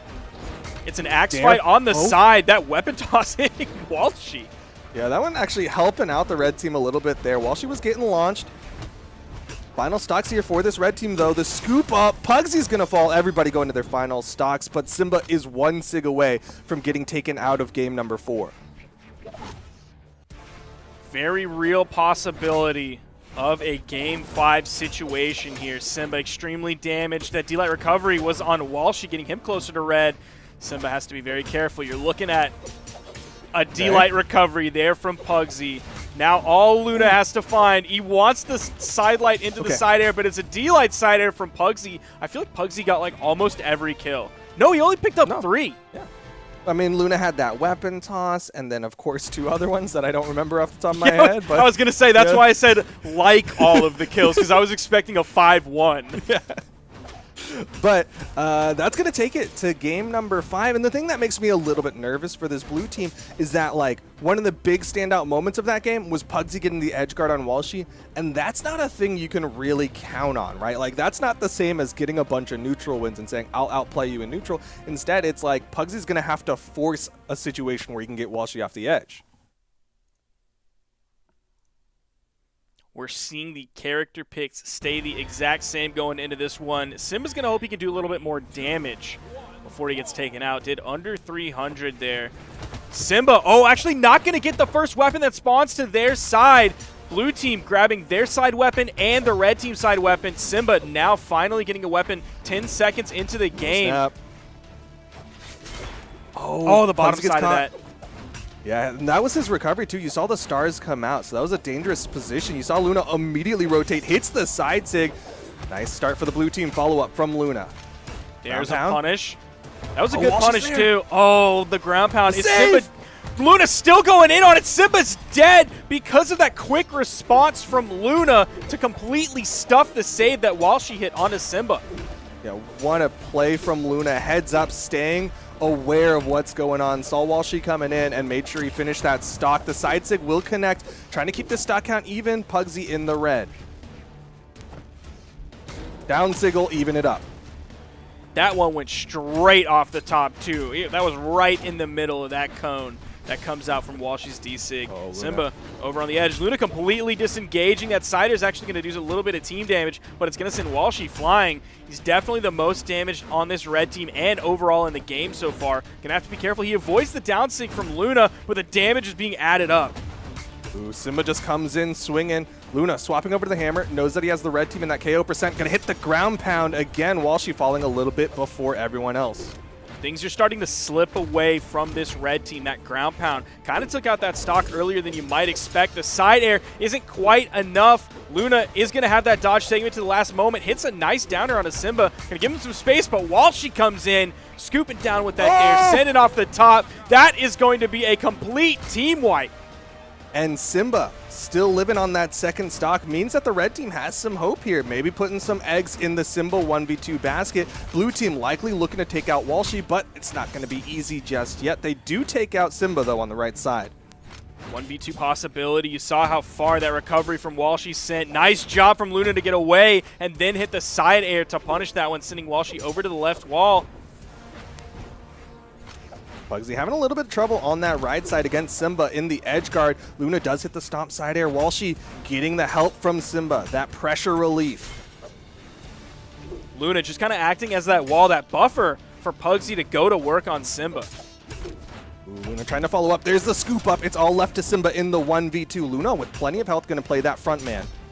And that's basically what the blue team was going for. Luna was just kind of sitting there letting Pugsy go to work. Anytime Walshy wanted to press forward, all it took was that one move, that nice down air to get the KO off the top because Walshy was so damaged. Simba's going to hit Pugsy away, even hitting Luna a little bit. The down air is going to bounce off the stage, pop it up, then you see Simba moving back down to the stage. Out comes the down sig from Luna, completely shutting that landing down. That was a reflex from Simba. He was keeping his eyes on Pugsy. He just straight dodged down right back into the down sig of Luna, and the blue team going to hang on, earn their spot in the winner's side of top 8. That was a close one, too. Came all the way down to Game 5. We've actually seen now 2 Game 5s in the winner's quarters. The one from Snowy, Santi, Experience, and Maid, and now this one. We'll see if that trend kind of continues here. You see even damage coming out from Walshy and Simba, 410 and 412.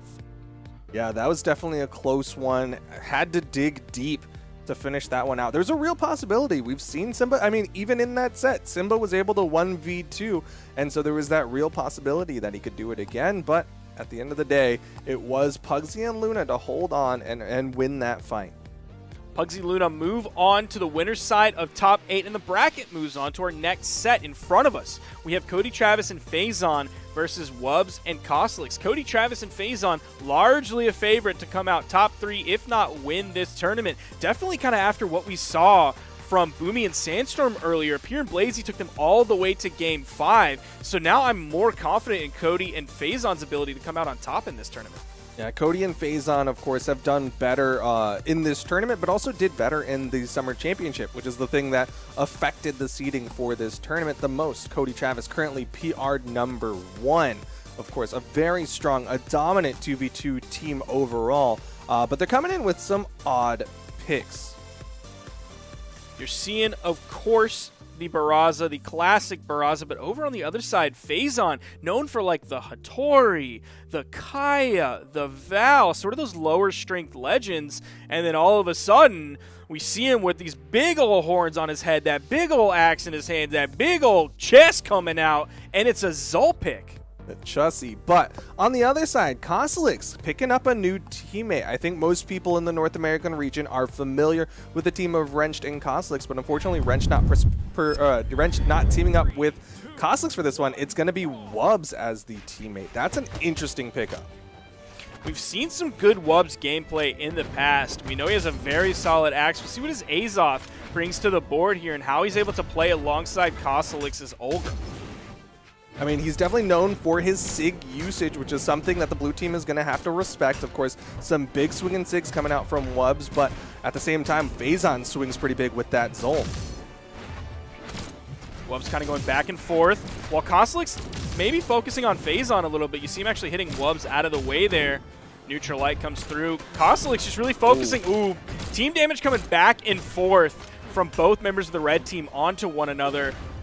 Blue team definitely taking the lead here. Faison and Cody really only in the orange, not really close to being taken out here. Cody Travis does hit the side air onto Costlix. Costlix trying to come back as Faison hits the D-Light Nair. First stock goes the way of the blue team. They don't actually put any pressure on a Costlix whatsoever. They just kind of stand around that corner. That's going to let Wubs spawn in and then hit his teammate with an axe recovery. First game looking kind of shaky, not just because Cody and Faison are winning, but all of this team damage. Again, more team damage coming out from the red team. A lot of it is coming from Wubs, but it's not just unique to Wubs. Costlix doing a similar thing as well. Sidelight side air comes out. Still can't take out Cody yet to make up. I mean, this is a very new team. Faison with the big edge guard, the cannon gimp. That was nasty coming out from Faison. And now, Wubs on that final stock. Holy Faison! Ooh! Wubs about to be taken out of this game real quick. You see him going all the way to the right side. Sig comes out, immediately punished. Now, this blue team not going to let him get away with those. Wubs trying to play back, knows that he is the linchpin for this team. If he gets taken out, it's going to be left to Costlix in the 1v2. There's no stock trading here.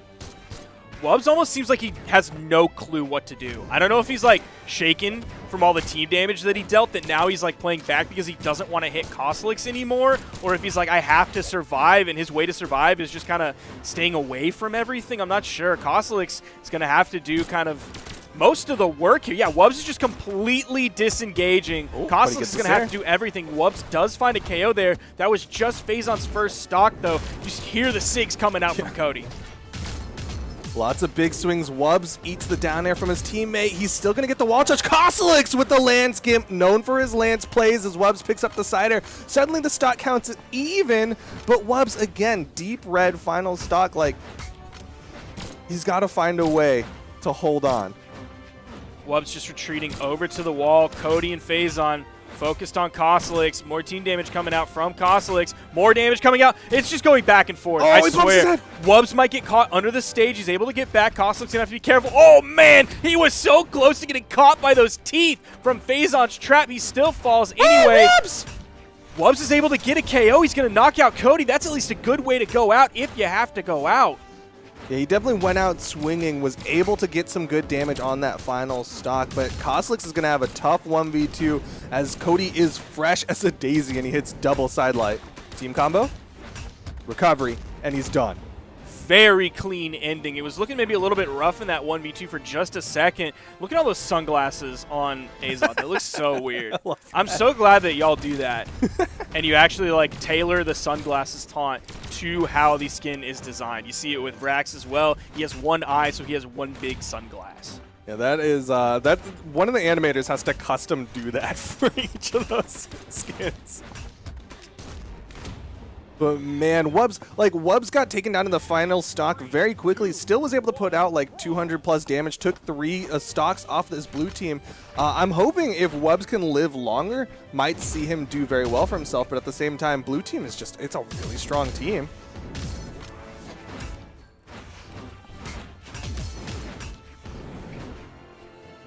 All right, starting off game number 2, red team Kostelix.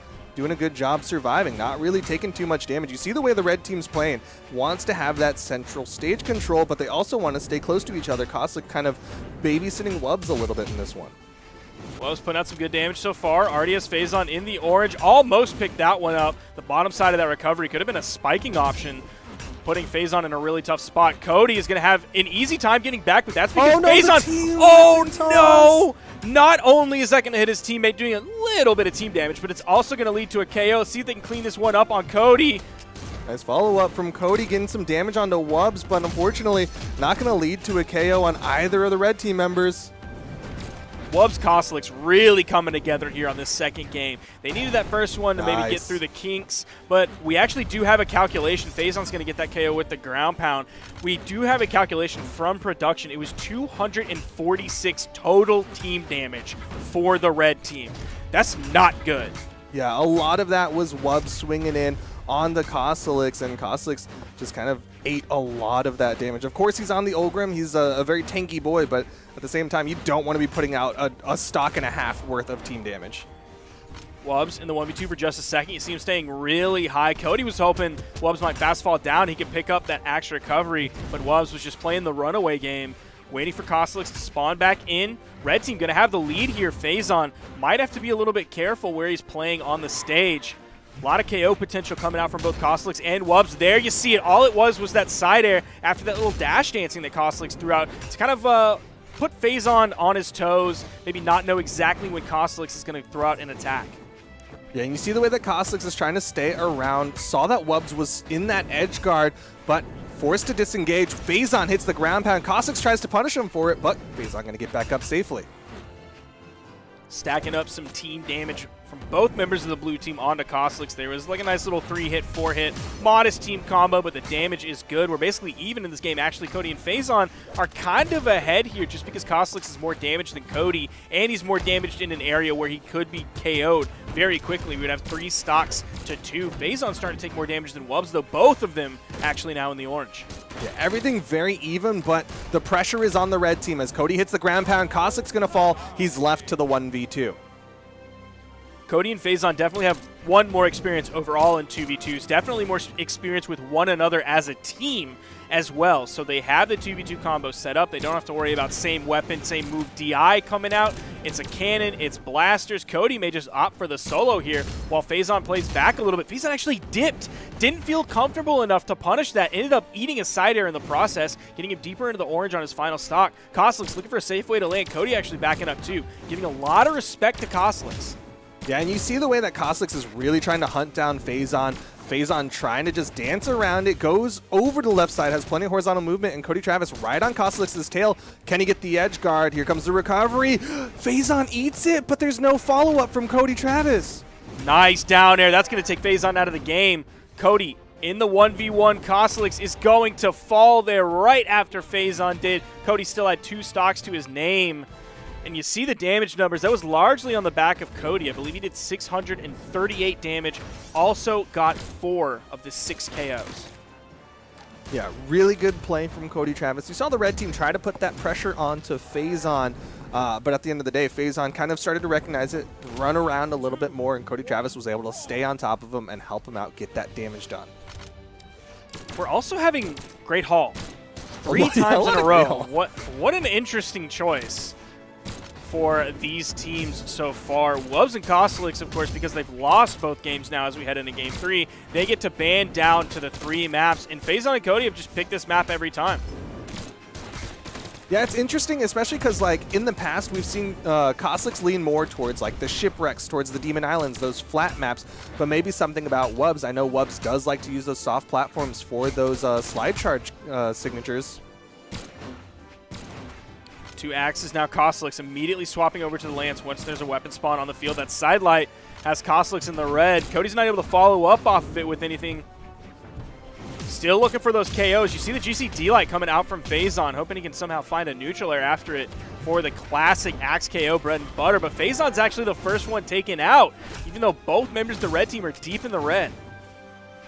Yeah, you saw the way Koslik's was target swapping, putting some damage onto Cody Travis, but he would throw a recovery towards Faison. Faison does hit the side air, and another side air will give the blue team a very short lead, but Cody Travis in the red means that a signature from either red team member will finish him off. Oh, Faison. Almost picked up the 5th hit there. That's a 4-piece chicken dinner. That's going to be plenty for Faison right now. I don't think he's necessarily too hungry just yet on it. There's a D-Light into the down air. Again, goes for the ground pound at basically the exact same spot, but it's also this exact same result where it doesn't hit. Ooh.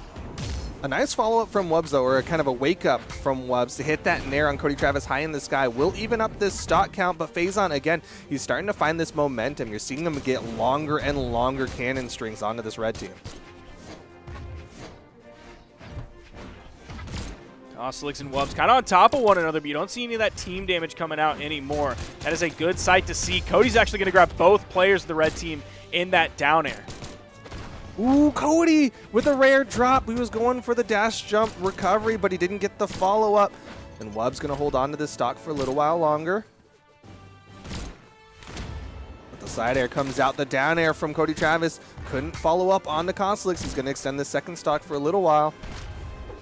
Weapon toss comes in. Wubs holding that ground pound for a long time. Koslik's is going to fall.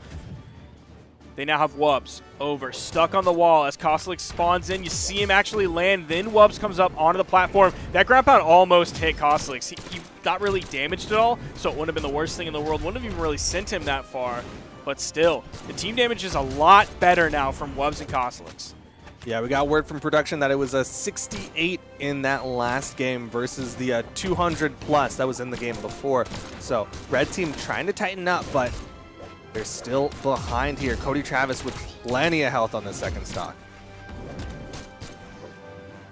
Certainly very real possibility that we will see the 3-0 from Cody Travis and Faison, but it has been a story of Wubs and Koslik's getting better and better, even though there are 3 stocks still to Faison and Cody, and Wubs in the 1v2. Seems like they're going to play this one pretty carefully. There's a punish from Wubs, immediate punish from Cody. Yeah, Faison kind of baiting a little bit with these down sigs, forcing Wubs to stick on that wall, but Cody Travis has basically everything covered. Wubs gets back up. Side light, side air. Wubs, one final opportunity to hold on to this stock. Got the wall touch, but the down air, the side air, and Wubs is gone. A 3-0 in favor of Cody Travis and Faison. even though it wasn't like a really cool, flashy 2v2 or 2v1 team combo there towards the end that's rehearsed, takes their opponent all over the stage and all kinds of gravity cancels and anything like that, it was still really nice because like you would see Wubbs throw out a move.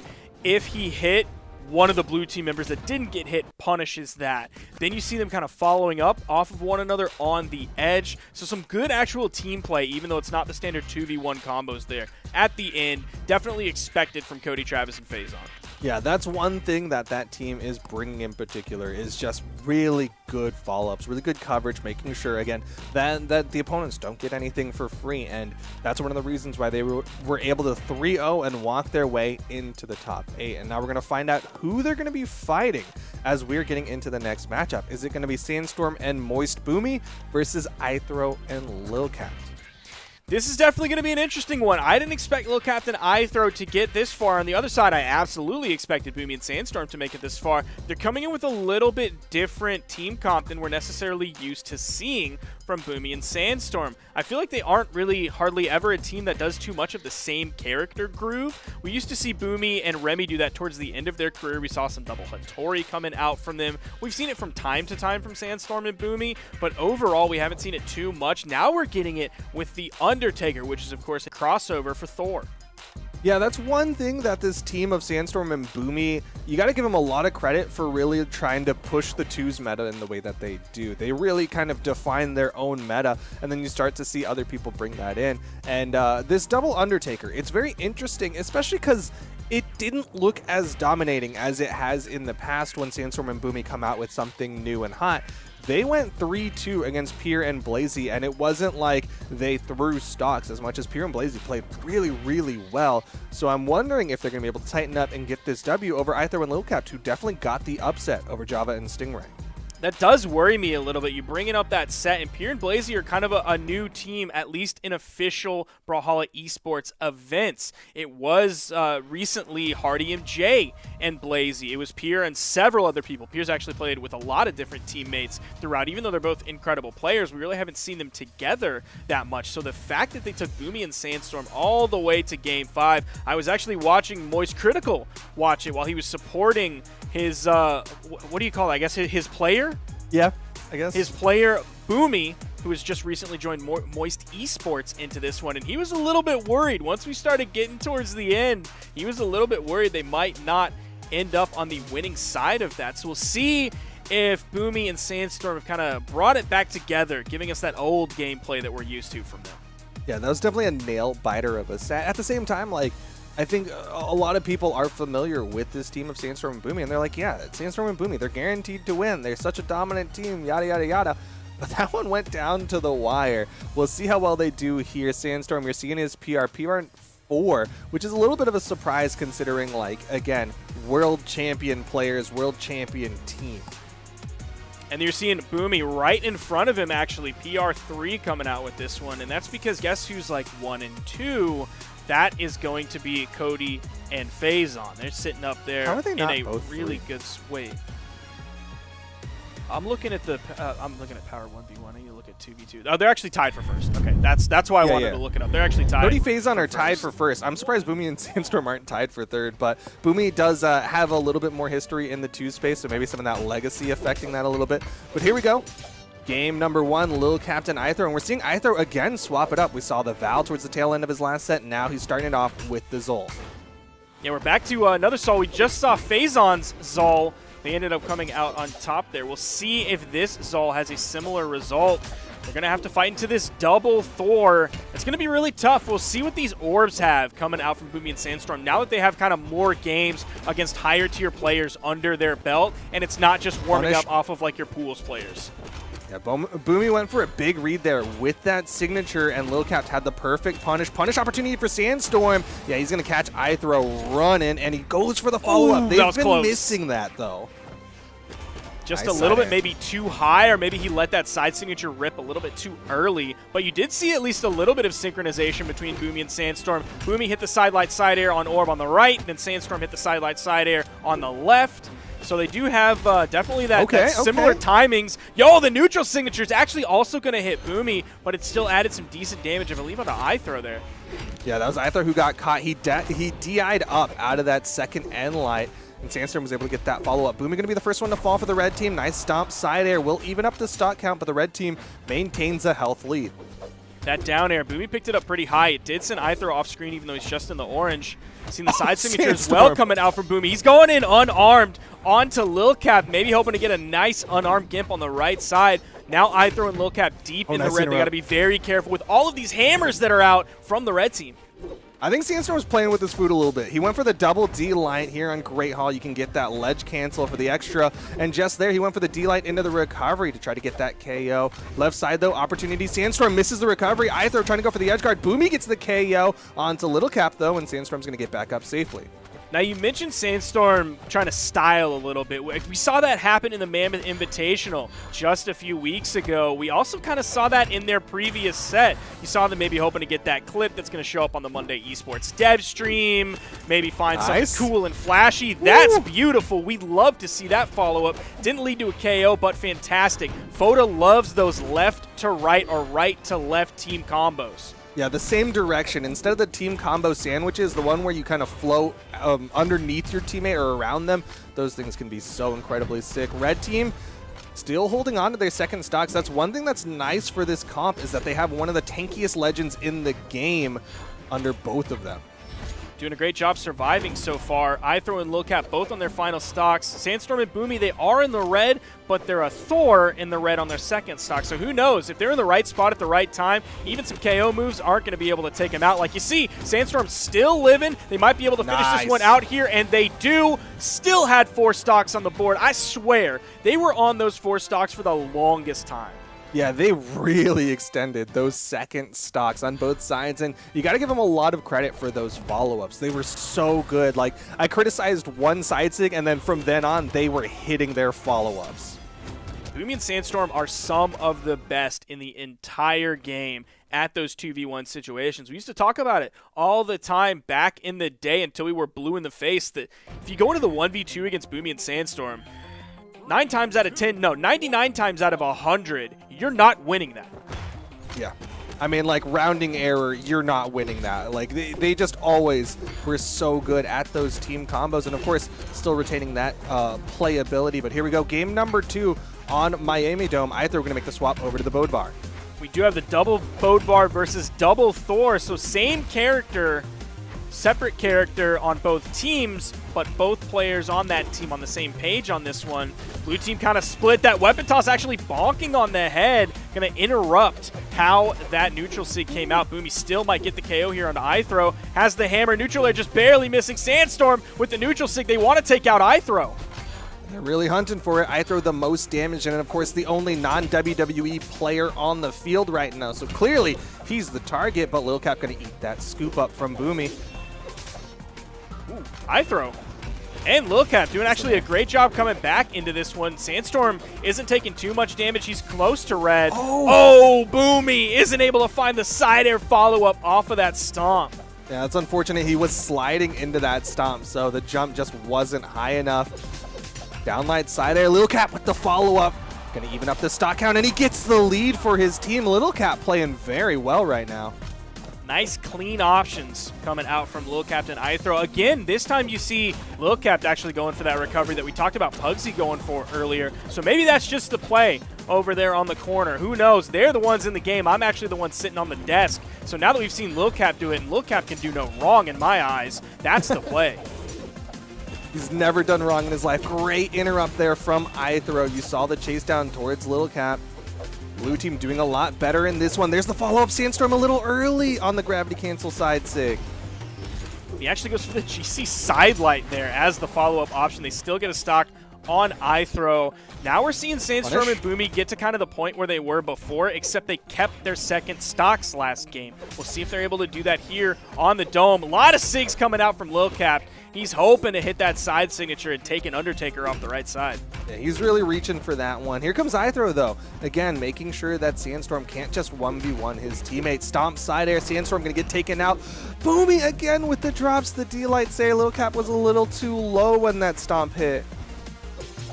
D-Light side air, Lil Cap gets the KO onto Boomi. Blue team actually kind of in the lead here. IThrow is in the yellow, not really in a terrible spot. Lil Cap's still on second stock in a pretty good spot here. Boomi is unarmed. There is a weapon spawn. He's able to grab it. The side air, even from the middle of the stage, not going to be enough to KO. Lil Cap still surviving, gets back. Oh, snap. Even picks up the neutral sig there. Beautiful call out. He just challenged Lightning, and Biggie helped him do it. Great pickup for the blue team, but IThrow's got to live. They need to hold on here. As Little Cap comes in, there's no weapons on the field. Oh, that side air just barely missing Boomi. That would have given IThrow some space. He's without a weapon. You see him actually hit that neutral air and then fast fall down into the right to get away. He just faded away from it. Some team damage coming out. This is anybody's game at this point. Definitely doable on either side. IThrow hits the stomp nair, but the side air, and it's all left to Little Caps in the 1v2. Neither red team member quite in that KO percent. No follow-up from Boomi. Boomi does swap over to the hammer. You see the big side air. That sends Lil Cap off screen. Stomp side air. Sandstorm is able to pick that one up off the stage. Grabs it, gets the KO. That's going to secure the game. Lil Captain IThrow did do such a fantastic job towards the end. IThrow just couldn't hang on long enough. Maybe if we saw like a little bit more damage coming out from him. 466 is a good number, but if he could beef that up just a little bit. Yeah, I mean, that's definitely a doable situation for IThrow and Lil Cap. And I think they recognize it, which is one of the reasons why we're seeing IThrow stick on the Bodvar as we get right on into game number 3. But Boomi and Sandstorm looking very good, poised to 3-0 this one and go into the winner's side of top 8. Now, if you even look at the titles, everybody except IThrow has like champion. You see like the CEO champion and the DreamHack Montreal champion, and IThrow just has Beach Brawler above his name, even though like we know that he has a champion title, but he chooses to be a little bit modest with it, coming out with just a humble Beach Brawler. I mean, I think that's just quintessential IThrow, right? A very humble player, very cheeky player. Ooh, nice. Ooh, that's going to pick up a lot of players there. IThrow kind of getting zoned out on the left side. He's just floating around, not really throwing out too many moves. Now he's getting back into this game, running away from that one. Overspaces the sidelight, gets the punish in. Lil Cap finding some good damage on the Sandstorm as well here. What's the punish? Lil Cap's in position, hits the side air onto Boomi. Boomi in the red, but this is a great stage for the Undertaker. He can do those gravity cancel N6 for a lot of travel distance. Now we do have 2 Bodvars on the field. We haven't seen too many sword down signatures coming out yet. This is a great stage to use that right on the corner as well. So stage can favor actually both players depending on how they actually play it.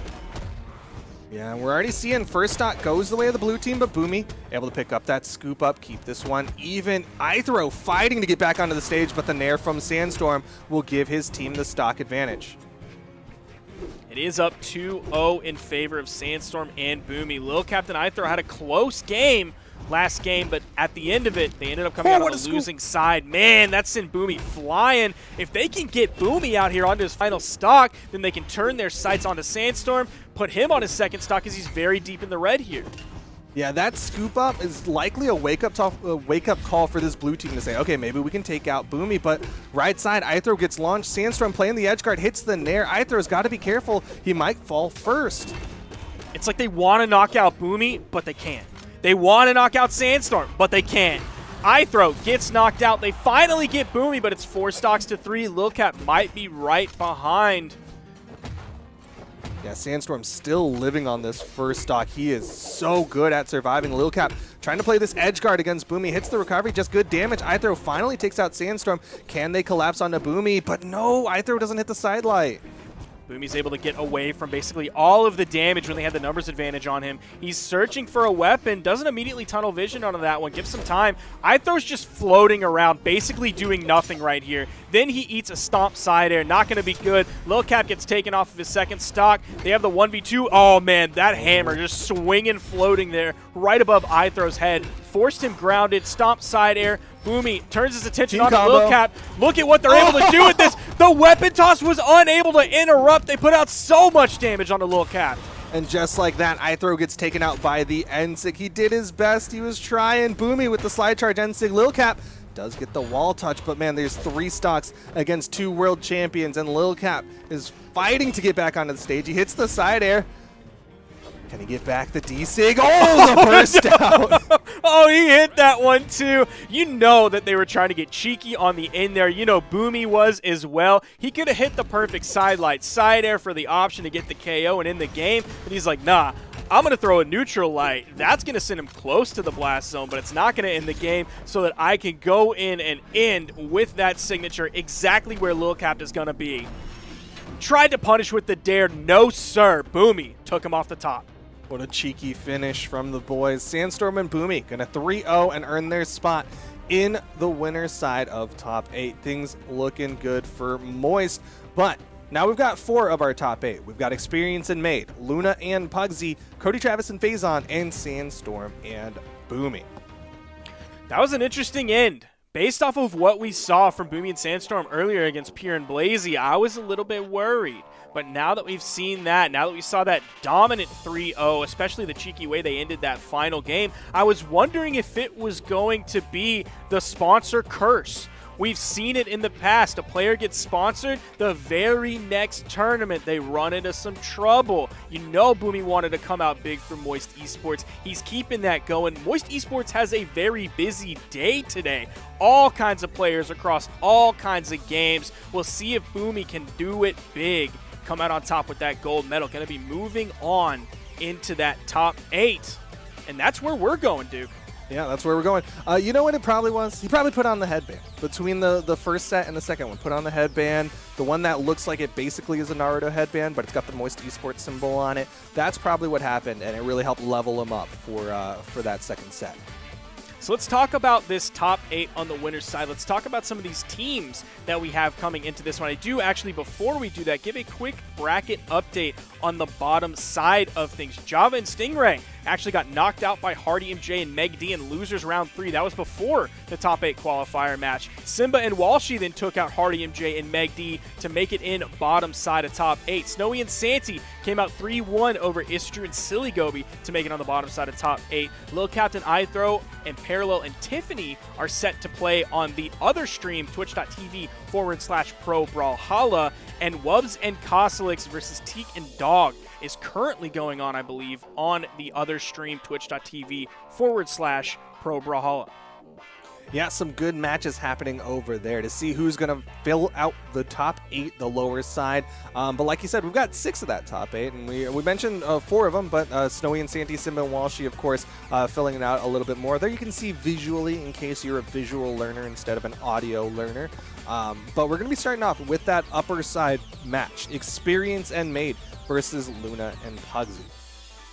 Either of these teams making it into the top 3 is very big. It's funny that, like, if you look at the other set, it's Cody Travis and Phazon and Sandstorm and Boomi, teams with many gold medals under their belt, many majors won under their belt. And then the top side of the bracket, of all people, Experience and Maid, and even Luna and Pugsy getting into the top 3 is a massive milestone. So it's like each step further in the bracket is a bigger and bigger milestone for both of these teams, and that's the set we're going to see right away. You see it on the top side of the bracket, winners, semifinals, Experience and Maid, Luna and Pugsy. It's going to be an exciting one. On one hand, we have this team of Experience and Maid, 2, again, underdogs. And there's no way I can understate how much underdogs they are. The fact that they're here over Santi and Snowy is insane. Experience playing out of his mind. Maid making that swap to the Mordex, playing out of his mind. That was crazy. And then on the other side, Pugsy and Luna, of course, they've had a lot of success lately, but still a relatively new team, some relatively young team. It'll be cool to see either way which team is going to win this one out. You see it right there, man. Experience PR32. That's a lot of donuts on that screen. There are 9 top 32 placements. Humble beginning. Same thing with Maid. Even more humble. The beginning of such an important run that will come in the future from these 2 players starts right now. We saw a lot of history happen in SEA last night, Southeast Asia, in the 1v1s for the Autumn Championship. More history will be made today, and who knows, we might even see more history into tomorrow. What a killer weekend here to round out the Autumn Championships. Yeah, absolutely love it. Experience and Maid, you saw all those donuts, but boys are eating tonight because they are in the money. Tiffany here on the top side. Guaranteed a top 5 finish at the very least. This is a great day for them, but it can get better if they can get through Pugsy and Luna. Man, game 1, we're going to Apocalypse. We know what Experience does on the edge of Apocalypse. He's without a weapon so far. You got to know the blue team has to be feeling confident about that. Here comes the axe. You know he's looking to take him off the edge like the world is flat. Yeah, I mean, this is definitely the map that he has popped off the most in. You see Maid with that low coverage. Experience had the juggle. Oh, Pugsy! And oh, the bottom side of that? Touch? He did touch, though. Luna's going to get taken out. Experience with the side airs. Pugsy's in trouble. Experience hits the ground pound, and Experience and Maid with a big lead. What a way to start out this game. That is a good way to do it. The last set that we saw from Experience and Maid also started out that way. Then it sort of fell away from them, but then they brought it back in the end, and that's why they're still here in the winner's side of the bracket. Experience getting back to the platform, still putting out damage, even on his way back after taking a hit while he's in orange. Dude, Experience is playing out of his mind. Do not take Experience to Apocalypse because he'll go there and he'll pop off. Luna in the red on the second stock. D-Light in there. Luna is basically not getting to play this game. And this is what can be really scary about a team like Experience and Maid. It's like Experience is definitely taking the forefront, doing a lot of the work here, making the flashy plays. But I bet at the end of the game, Maid's numbers aren't going to be terrible. It's not like Maid is a non-issue this game. If all the focus is on Experience, that lets Maid run around in the background and do the work that nobody sees. Yeah, I mean, it's not like Pugsy and Luna are 2v1ing Experience or anything like that. A nice dare will finally finish off that first stock, shutting him down. But at the same time, Maid's doing a really good job of covering, making sure that Experience can get away with it as the sidelight recovery puts Maid down to his final stock. Don't sleep on Luna and Pugsy too much, though, as the game is actually evened up stock-wise and actually is in the favor of Experience and Maid, but only a little bit. We see Pugsy in the orange taking a little bit more damage than everyone else. Nice down air from Maid. Follow-up neutral light. That's going to turn Pugsy red. Lower defense legend immediately taken off the top. Experience getting that KO right when Pugsy hit red, right when you want to start looking for the KO. Yeah, what a good charge up from Experience. Oh, but he's going to fall on the right side. Didn't get the wall touch. And now the blue team trying to get this stock off of Maid. They need this so they can get the 2v1. Luna on the right side with the edge guard. Can he get the Gimp? Experience waits long enough, gets the wall touch. Maid was there to relieve that pressure.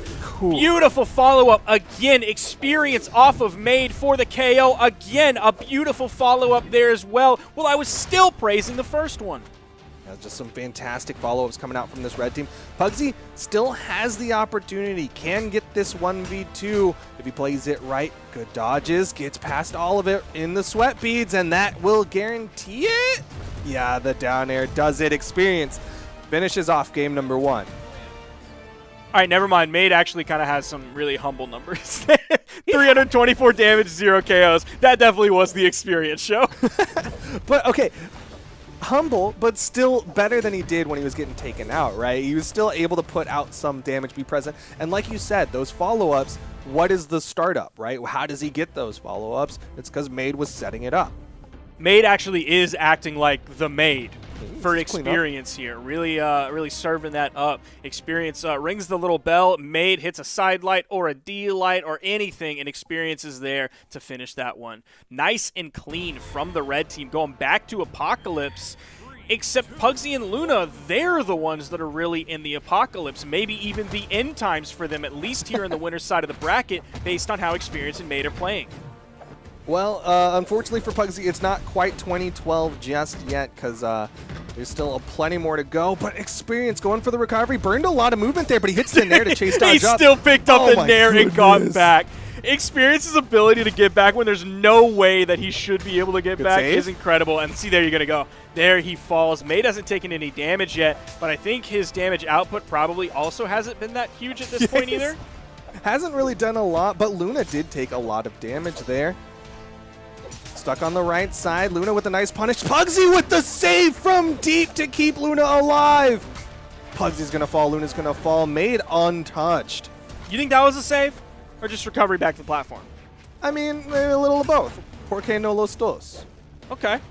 I'll give Pugsy credit for that. I don't think it's too much of a far cry for Pugsy to pick up that save right there, at least attempt the save. Yeah, I mean, maybe it's a Far Cry 3 and not quite a Far Cry 6. That's true, even though that one's the more topical one, but actually Far Cry 3 was probably more relevant when Pugsy was actually a killer on top of Brawlhalla. Maid, though, does get launched there. Experience has got to be careful. Taking a decent amount of damage here. Doesn't want to get taken out too quick. Luna does get back up safely again. Big threats coming out from this team, but Maid gets past. Nice ground pound from Luna. They were looking at Pugsy. Oh, the ground pound that came out from Maid. Not sure if that was a misinput or he was hoping someone would get under him and he might get like the sort of diagonal send from the ground pound to send right over the corner. So that was an interesting choice that came out from Maid. This game might be starting to slip away a little bit from Maid in experience. Luna and Pugsy do have 4 stocks to their name. Struggling to get the KO onto Luna means he's just out there putting up damage. Even that neutral air not going to KO just yet. Pugsy might actually do him the favor. Ooh, again, Pugsy with the saves. Pugsy doing such a good job saving him. Maid's going to fall. The Nair chase from Luna. D-Light dare, but Luna's not quite ready. Can he get this KO? Experience, it's the side air. He's going to live. Even though Experience got the KO there, I'm not sure if maybe Experience is feeling himself a little bit too much after that first game, because you see him going really hard off the edge, and even in the beginning, he kind of just ended up falling because he went too hard, got a little bit too reckless. Yeah, I think that's what happened at the start of this one, but you've seen Experience start to kind of slow it down a little bit, not go too ham. Goes underneath, but Luna just has the Nair. Nice down air. Experience still gets the touch. Another down air. Luna target swaps. Maid with the save. Pugsy can't get back up. Everybody's on final stocks. Nice down air into the neutral air. Maid picking up the pinball bounce. Not sure what that side signature was. Maybe hoping Luna would just completely fast fall. That was a big read, but we don't have Scar and Toph here for it. Yeah, that one's over my head. They have a YouTube show called The Reads. Oh, That's Scar and Toph. Luna going to fall. Experience falls as well. Pugsy, the more experienced player on the field, going to have to 1v1 Maid. But we saw Maid with an amazing 1v1 in the previous set. Doesn't get punished on that. Playing Koji, you're not going to get punished on those signatures, especially with where Pugsy was. He would either run into the signature or there was just too much space and Maid would come out of recovery frames in plenty of time. Maid definitely taking more damage here than Pugsy. Does have to be careful of that. That was a beautiful neutral air. Nice little backdash into that one as well. D-Light recovery, not going to be enough to take out just yet. One more probably will do it. I don't think a D-Light in-light would do it. There's an in-light. Didn't have the D-Light beforehand. Almost picked up the dare on the side. Pugsy not finding any connections. Maid, one more Nair could be enough. The recovery will definitely do it. Maid with the 1v1. Bro, we talked about the first game being the experience show. Maid heard that, was very offended, and wanted to make sure that never happens again. 4 KOs, 745 damage up on the board. Some big plays coming out from this red team. Maid and Experience having a fantastic day for themselves. Seeing the damage numbers right in front of you there. 12 SIGs came out from Maid. Hit 8% of them, but I swear he didn't hardly get punished at all from them. Look at Luna's damage taken, though. 710 damage taken. 625 from Pugsy as well. Blue team took a lot of damage. The survivability was really good, and you compare that to the other side, 450 from Experience, 478 from Maid. That's actually not great. The 450, you spread that across the 3 stocks, average it out, that's 150 damage that Experience was dying at every single time. Zol is a tankier legend coming out here, so that's a little bit rough for Experience. Right when he turned red, he was done. Yeah, some very efficient KOs coming out from the blue team, but the blue team also put out 153 damage on themselves, which is one of the reasons why they were getting taken out relatively quick, but some great follow-ups from Luna. Red team in the KO percent, the recovery not going to do it. A lot of axes were on the field until Pugsy completely got disarmed. There were 3 going. Maid is the first one to fall. Luna, again, has the potential to take a lot of damage here. Still in the yellow in a great spot. Pugsy does lose that first stock. Experience. He wanted it. He was so close to getting it, too. He was really hungry for that one. He was going for recovery after recovery. He went for the exhausted one as well. But Luna holds on, didn't panic, and he gets back to the stage. He's the only one still on his first stock. Again, 3 axes on the field. A lot of axe sounds. Rolly bust down over on the left side. Pugsy's going to be the one busting down. Experience sent him really far down. Maid actually had to rotate over to the left side, relieve some of that pressure. Neutral light. Nice punish from Maid. Okay. Even better punish from Luna. Great recovery, pickup experience, going to go down to his final stock here in game number 3. Pugsy and Luna have to win 3 games in a row if they want to earn that spot in the top 3. Experience going for the ground pound, doesn't find the hit. He pulled out of it early enough that he could then find the side air right after, so he didn't commit too deep on it. Again, almost the instant ground pound. Nice downer to get the bounce off the wall. Pugsy does get the stock. It's a trade 1-for-1, except Pugsy and Luna are in such a better spot. 4 stocks to 2. Yeah, I said oh no because I was like, oh no, Luna lost his stock, and then I looked at the top right and realized that was his first stock loss here 2 minutes into the game. Meanwhile, everyone else is on their finals. Maid doing his best to put out that damage. Nice little punish there onto Pugsy. Has the bow in hand. It just seems like, he wanted the recovery up really high. I don't think he would have taken out, but still would have gotten actually really close to getting the hit into the final blast zone. Pugsy's getting chunked though. Red team really hunting him down. He's got to be careful. Not a lot of stage to run around in. Experience with a nice follow-up. Hits the side air. D-Sig not going to reach. Pugsy needs to live here. So if there's any time for Experience to not die right when he turns red, it is right now. This is a tense spot. If Pugsy falls, that could give the red team the opening to close this out 3-0. Pugsy on the left side. He's crazy for trying to play this out. He hits the recovery. Still not enough to finish off Experience. You know Nice Experience and Maid want the dub Pull here. the weapon Oh, that's toss. going to take Maid out of this one. Experience has to fight the 1v2. Pugsy's in the red, could get the KO, but Luna's not going to let anything like that happen. They're fighting back in this one. You know Experience and Maid are sweating right now. They had it almost in the palm of their hands, but they know the comeback potential of Luna and Pugsy. Yeah, they really hard-focused Pugsy, and Luna was in the backline getting some fantastic punishes, just like this one that you see on your screen where you hit that D-line to punish the missed weapon toss. Like, Luna getting free reign lets him put out that big damage. 599 put out on the board for Luna. And that's so scary. When there's a Taros just running around in the background doing whatever he wants, like that's, oh no. That's a big threat. Meanwhile, Experience, still a very scary opponent, right? Like, he was getting some big damage put out. He went for that big offstage gimp at the top of the map, and just the fact of the matter was Luna held on just enough to get back safely and not get KO'd by it. We're back to the dome.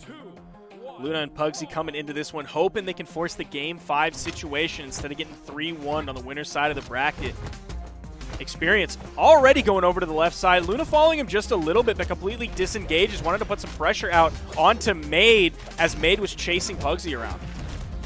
Ooh, Experience with a nice dodge read there. Caught Pugsy with that down air follow-up. Pugsy taking a lot of damage to start this one off. He's got to be careful. He knows he's the lowest defense legend on the screen. Oh, Maid almost reaching up with that neutral signature. You see how high it can reach compared to those really high soft platforms on this one. Ground pound's going to send Pugsy flying. No. Nice follow-up from Experience. Felt very comfortable that deep, that far down on the left side, so he could get the follow-up to take out Pugsy, even though he didn't get the full straight spike. D-Light recovery, or sorry, D-Light neutral air, and Experience is still keeping it going. Great follow-up from Experience. Pugsy chases high, almost gets taken out. Maid going for the turnaround. Pugsy sweating. Things getting nervous here. The neutral light not going to be enough. The weapon toss. Maid gets back up safely. Pugsy hits a recovery from below. Another one finally gets a stock off this red team. There's a full team wipe for the blue team. Pugsy in the orange. He does have to be careful. You saw him going really deep on the right side. Really wanted to make a big play happen. He did get eventually the follow-up with, I believe, the unarmed recovery to take out off the top. Maid is going to get punished for that neutral signature, but it's just an in-light from Pugsy. You see Pugsy retreat to the wall, hoping someone's going to push into him. It didn't happen, so he went back onto the main platform. Now Experience is going to push into him. Experience is not afraid to fight that edge guard situation. Yeah, Experience wants this. He's played against Pugsy so many times here, and he gets the down air. Luna comes swinging, but Experience isn't that damaged. The weapon toss off the wall. That's Experience hits the down air. Maid and Experience are 2 stocks away from guaranteeing a top 3 finish. Experience is filthy on the edge. Absolutely disgusting. He is doing so incredibly well today. Goes for the ground pound again. Pugsy gets away from it. Luna does find the KO on the Maid. Pugsy with the ground pound experience. Oh, Gets it's still the lit! touch. He got the touch, saving his dodge until the last moment. Pugsy! If he gets the edge guard here, Experience is a legend. Yo, Maid helping him out, hits the ground pound. Pugsy finally finishes off the stock, but look at Pugsy's health. He's got to extend for so long. Like, Pugsy just has to disengage from Experience. I think if he gets anywhere near Experience, he needs to dip. Maybe leave Luna into the 1v1 against Experience. They're completely stacked. So many whiffs Oh, coming out from snap. both Oh. Experience and Luna. The follow-up, is he going to get the full juggle up the top? Not quite yet. Neutral air. Experience takes out Pugsy. Weapon toss. That's going to be the dodge for Luna. He has plenty of time. Experience is more focused on a weapon spawn. Side sig, Luna gets the 1v1. Can he do it against Experience, who's been popping off game after game? Stacked up. They're so close to one another. All the side That's air and it! Experience and Maid are going to the winner's final. Dude, you are kidding me. Look at these numbers from Experience. 6 KOs, 696 damage. Experience is going off today in the Autumn Championship. This has got to be one of the best days of their lives. I don't know if they've got kids or anything, but like this has got to be one of the best days of their lives. They're going into Experience the is- winner's finals. Experience is like 14. I'm not making assumptions. Man, I pray you don't have kids. I'm not making assumptions, all right? I don't pray know you their don't have life. kids. All That I'm would be saying, crazy. all I'm saying is bring up their PRs. Experience in the 30s, Maid in the 80s, and they're now guaranteed a top 3 finish. That is huge. Very few people can be comfortable in this region now. When you look at the PRs, you look how they're rising. You're looking at, like, you have the very top echelon, the 1% of the 1% up here, like Boomi and Sandstorm, except even they are having issues today that we don't normally see from them. They aren't quite as dominant with a 3-0 every set like we're used to seeing from Boomi and Sandstorm. So that bottom chunk of players has just been leveling up and leveling up and leveling up, getting closer and closer to the best players that we have in this entire game. And it is a blessing to see. Yeah, this is definitely going to be a pretty insane day, if not a pretty insane weekend. Because, I mean, we just saw, again, very low PR'd people earn their spot in the top 3. And then now we're going to go to the other side of the bracket where we have 2 people who are almost guaranteed to be in that top 3. They're 2 people who have been in that winner's final time and time again, fighting each other. In the grand final, time and time again, fighting each other. And now they're fighting for that other spot in the winner's final. It's going to be Cody Travis and Phazon versus Sandstorm and Boomi. Look at those numbers, man. We went from some very humble numbers to, wow. Some of the biggest numbers in the entire game. Both Boomi and Sandstorm are 6-digit players. Cody, Travis, and Phazon are 5-digit players on their way to 6 digits. Look at all of those gold medals. It's definitely favoring Boomi and Sandstorm again, but still. 18 total gold medals for Cody, Travis, and Phazon is nothing to scoff at. And we are coming in with a different character right off the bat from Phazon. We aren't having the Zul that we saw previously. He's coming in with maybe what we're more used to from Phazon in previous tournaments, the Hattori coming out. Yeah, this is an interesting swap from Phazon, especially because it's not like it's, oh, we're going up against the classic Boomi, Sandstorm, Mordex, Diana, or something like that, where they know, okay, this combination of a Barasa Hattori is the answer. Instead, it's a new pick from Sandstorm and Boomi with the double Undertaker, but Phazon, I guess, just wanting that comfort. Why are we going to Great Hall so much today? I don't get it. Like, Mammoth exists. It's there. You can go there. Yo, but triplats. Yeah, that's a bad thing. That's a bad option to take. That's insane that so many teams are feeling good about going to this map. It's definitely a rare one that we see it more in 2s from some Boomi? regions than others. Boomi? Yo, the clash Oh, still the gets to it in time. GCN sig. Yeah, that's one of the things that Undertaker brings, right, is that GCN sig. As Sandstorm hits the side light, side air, first stock going to go the way of the red team. Cody did a great job completely dodging the orb that came in from the weapon toss. Is he going to get Boomi on the edge again? The ground pound hitting the bottom side, the dare. Boomi's still able to get back, largely because Sandstorm completely taking out Cody there. Yeah, really good reprieve coming out from Sandstorm. Phazon tries to make it up, tries to trade it out, does take out Sandstorm, but Boomi, despite all the threats that happens off screen, he's still living on that first stock. Back-to-back neutral what a airs, follow-up. nice follow-up. He completely changed opponents, too. The back-to-back neutral airs were focused on Cody. Somehow Boomi was able to just kind of take inventory of the entire field and see what Sandstorm was also doing on the left side onto Phazon. I mean, that level of awareness is one of the reasons why he's one of the #1 2v2 players in the game, period. He's still living on that first stock. He tried to do that weapon toss to help out Sandstorm. Sandstorm still looking for those recoveries on the left side. Ooh, All right, nice Cody. punish from Cody. That's at least going to take Boomi off of his first stock. Sandstorm over low on the left side. Cody came in with the ground pound. Sandstorm able to disengage, get back to the main platform. He is still in the orange, so like a Blaster's ground pound could actually KO him that low. He wants to disengage from it, get to a more favorable position. Yo, what a pickup from Boomi. Sandstorm set it up with that neutral air. Boomi just with that jump down air. Can't get the follow-up off the stomp side air. Sandstorm with the side sig, and Phazon is taken out. Neutral air almost taken off the top. If that would have been like main platform level, I believe Cody would have been lost that stock. Stomp side air from Sandstorm, even from sort of the left third of the stage, sending to the right, still gets the KO. 4 stocks to Cody's Cody? 1. Okay, Cody going to try to protect the mental with that one. Just disengages completely, throws away that final stock. Didn't want to try to go up against the 4 of Boomi and Sandstorm. All it took was 394 damage and 457 damage from Boomi and Sandstorm, respectively. A very efficient game. Now, Cody did completely toss away that stock there towards the end, so they didn't have time to add up a little bit more damage to pad that number, but still, overall, incredible efficiency from Sandstorm and Boomi. Yeah, they were getting those big hits, those big KOs. And Phazon, again, just kind of got deleted there. Put out 191 damage. I didn't quite catch the character picks, but he's likely going to something with some defense.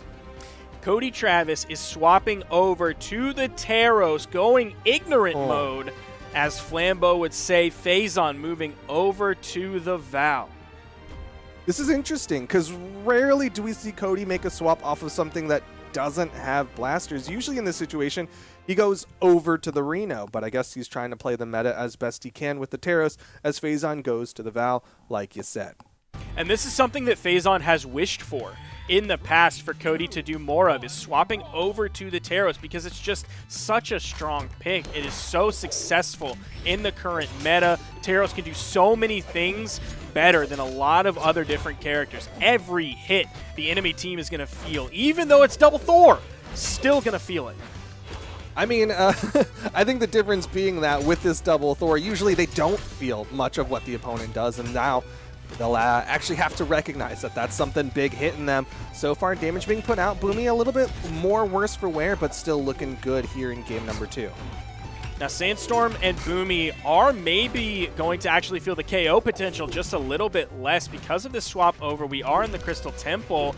Going to have maybe a little bit less KO potential coming from Phazon on this side. We'll see how he's able to use the signatures. Does have that small wall, so we could see the side sig over the corner, or he might not even get the chance if Sandstorm and Boomi control the main stage. You saw that full team wipe there, an official double KO.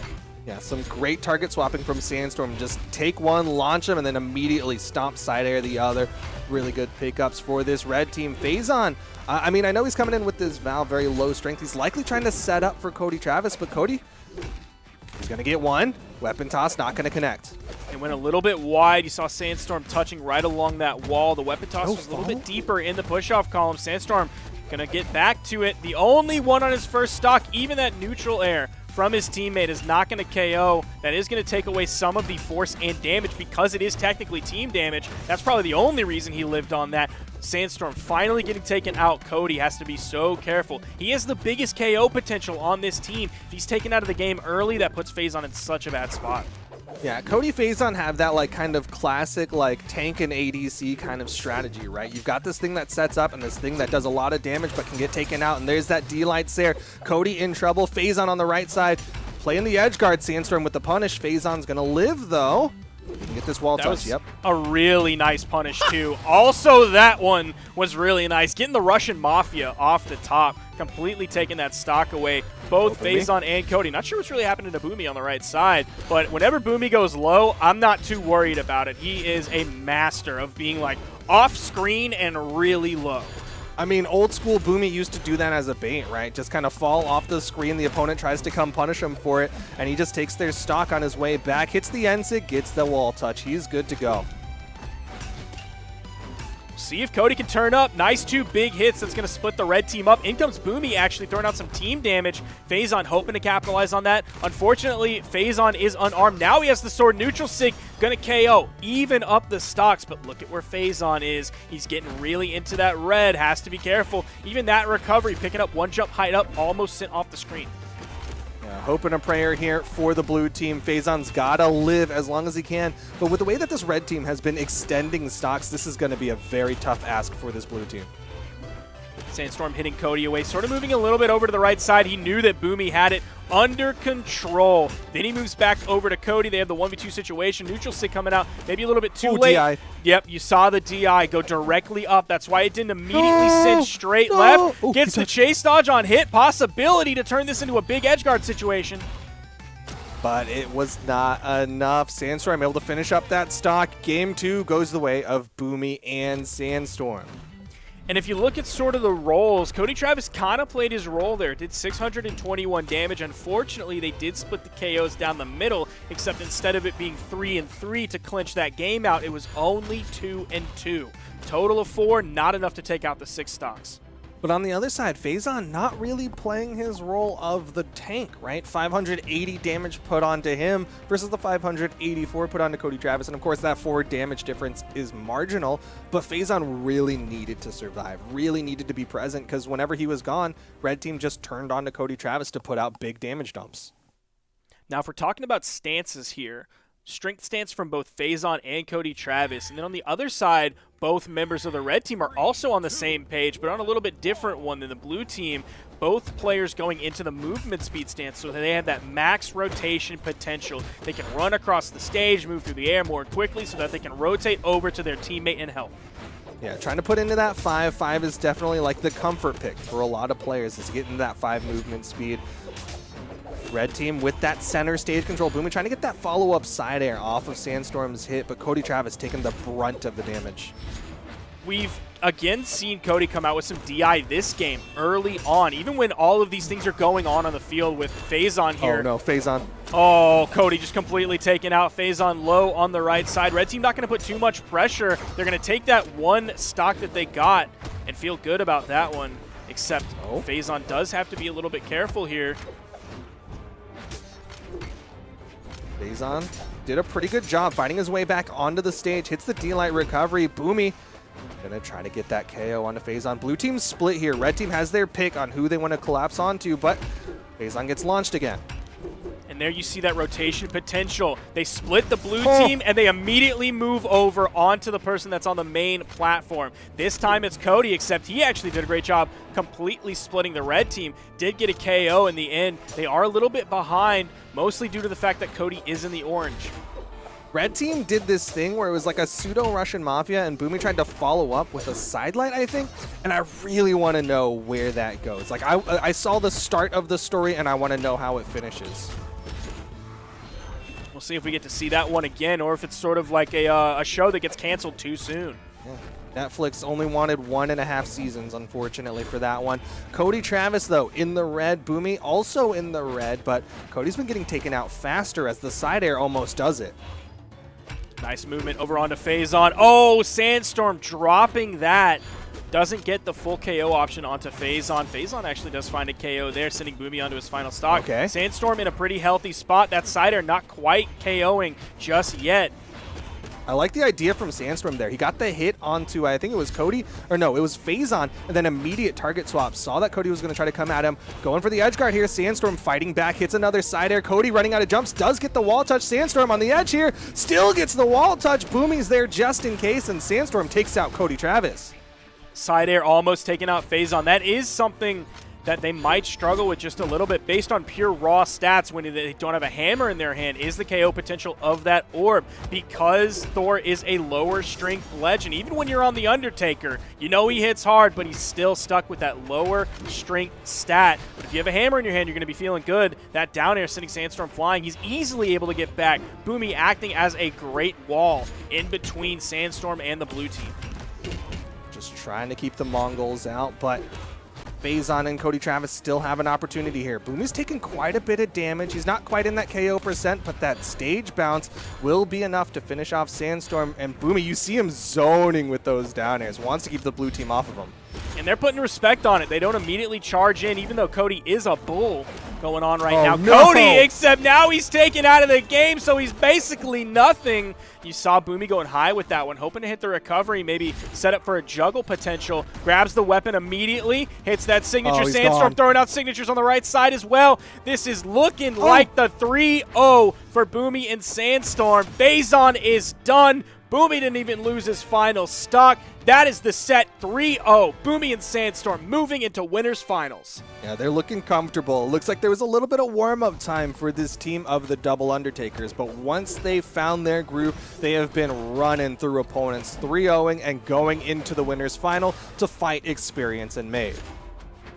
Now, normally I would look at this and be like, no shot Experience and Maid have even a hope or a prayer of making it into the grand finals, but I'm inclined to maybe give them a little bit more credit now. Certainly after what we saw previously, it's still going to be against a warmed-up Sandstorm and Boomi. They still are the most dominant team in North America. They just took out Phazon and Cody Travis, one of the other most dominant teams in North America, and they did it in 3-0 fashion. Yeah, I mean, Experience and Maid, they're playing out of their minds. They're doing so well for themselves, and Experience and Maid have both shown that they have that potential to pop off. They have that potential to get those upsets, win those 1v1s against much higher PR'd players, but at the same time, they're about to go up against a world-class team, 2 world champions in the game. It is going to be a tall task, and it'll be a task that we'll see if they can accomplish later on in the bracket. For now, we've gotten 7 of our top 8. We've got Experience Maid, Sandstorm and Boomi, Snowy, Santi, Simba, Walshy, Teak, Dog, Cody Travis, and Phazon, and Luna, and Pugsy, and we're just waiting on that one last person to earn their spot in the top 8. This one's going to be an interesting one, the way it will fill out through the rest of the tournament. Keep your eyes peeled. We're going to be heading to a break now. Make sure to follow Duke on Twitter, @DukeXFan. That is D-U-C, the letter X, P-H-A-M. You can follow me @WhoIsSparky. We're going to be taking a break. We're going to get some new commentary members here on the desk to call the rest of this one for you. I'm looking forward to it. I know everyone at home is looking forward to it as well. Duke, you have anything to add? No, thanks for watching. Stick around. We're going to take a short little break, and when we come back, we'll be bringing you that lower side of the top 8.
turn the sunshine into love, and I can keep on dreaming. Something like the spaceship from above. You give me that feeling, yeah. I feel I'm so excited. I feel so good, yeah. I can't describe it. I feel I know the music will keep me dancing, you keep me moving. I will tell you something just for free. I hope you catch my meaning. I'm not here to waste nobody's time. So we should both be leaving. You tell my heart upside down. I'm bouncing off the ceiling. Yeah, can't get rid of this right now. So let's enjoy the ride. I feel I'm so excited. I feel so good, yeah. I can't describe it.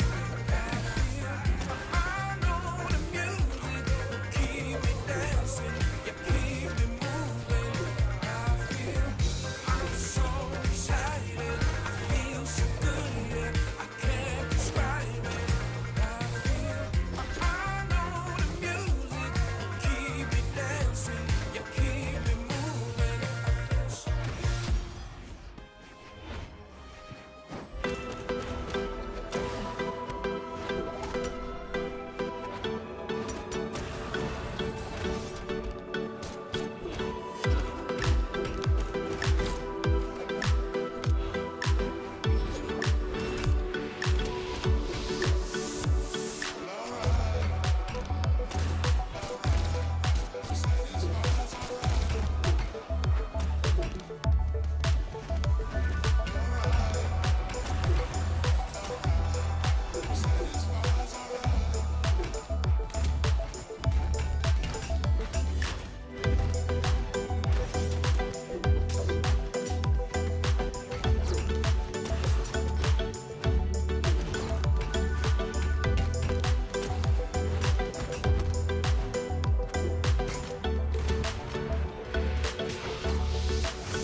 It just don't matter what the people say.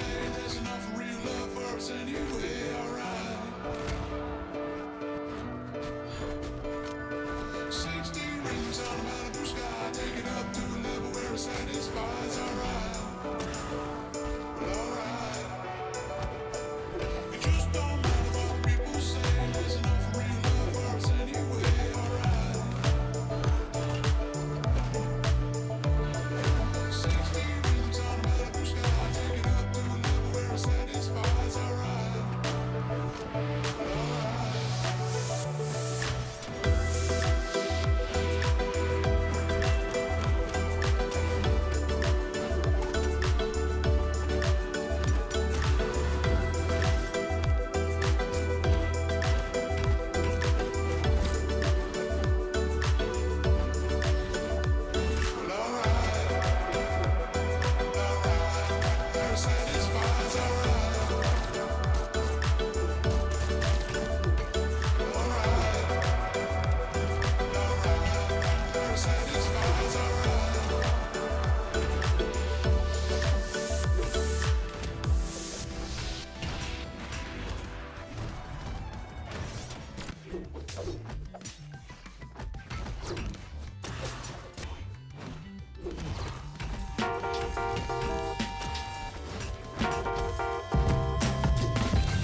Wild electric running through my mind. Daylight slipping away, yeah. Feel ready to release that sound. Embrace this beautiful day. And I never knew I could feel like this. I'm alive with vibes so positive. So I smile easily. So I smile easily. Smile.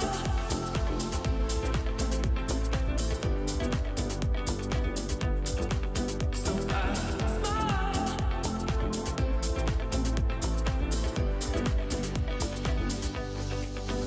And I never knew I could feel like this. I'm alive with vibes so positive. So I smile easily. So I smile easily. Smile. Smile. So I smile. Smile.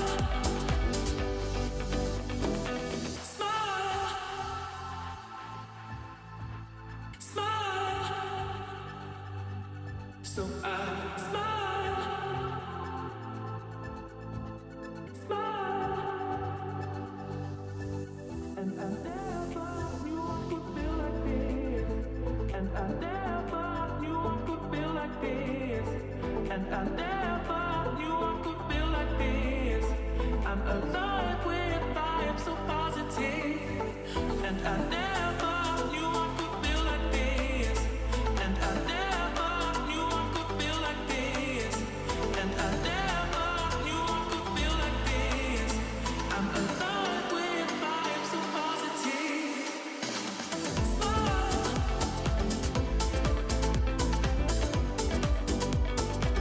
Smile.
What is up, Brawlhalla? Welcome back to the Autumn Championship 2v2 edition in North America. I'm Flambeau. I'm joined with Taza, the man, the myth, the legend himself. How you doing today, Taza? Flambeau, I'm doing great, and I gotta tell you, the only thing that I can think about right now is this next matchup that we've got coming up on stream. We're in the lower side of top 8, and Snowy and Santi are going up against Simba and Walshy, and this is like in the Summer Championship when Simba and Santi finally split up and then did even better than anybody was expecting in their respective teams. I was hoping we were going to be able to see this matchup in winners finals. Didn't quite happen. Now we have it for an elimination match in the lower side of top 8 for 7th, and I'm really excited for this head-to-head. No, I'm excited as well, man. I'm extremely excited, one, for this matchup, and two, to see Santi back on the sticks. Godspeed. I am so happy that he's able to play the game again, you know, speedy recovery, all that. Probably still feeling some of the lingering pains, but he's out here, he's willing to play, and of course, I mean, seemingly doing well enough, making it all the way into the top 8. We're going to have ourselves quite the bout to behold. Yeah, I mean, I'm watching some of his matches earlier. You could have fooled me with it in terms of the fact that he's just getting back into the game because he has been doing over 700 damage in some of these matchups, really carrying Snowy along the way as well. Not to say that Snowy's not carrying his own weight, but man, Santi still looks amazing. And now this matchup's going to decide whether he gets further into the top 8 or they're going out at 7th. The winner of this set coming up will be fighting against Cody Travis and Faison. A little unfortunate for the lower bracket that Boomi and Sandstorm had to meet them so early on, I say, winner's side, but that's just how the seeds shook up since the Summer Championship. So here we go. We're seeing the head-to-head between these two teams right now. And as you can see, Walshy, right? Not nearly as revered as the rest of the people on this list, but Walshy has been good for a hot minute, and I'm happy to see him finally kind of getting the placings that I think he can live up to. He's always been a very hard grinder, competitor, was very active amongst all the pro discords, just really trying to grind the game out. Seeing him this far with Simba is going to be fun to see, but Snowy and Santi, relatively newish combination, extremely powerful one. Yes. Both of these teams had their first official performance in the Summer Championship.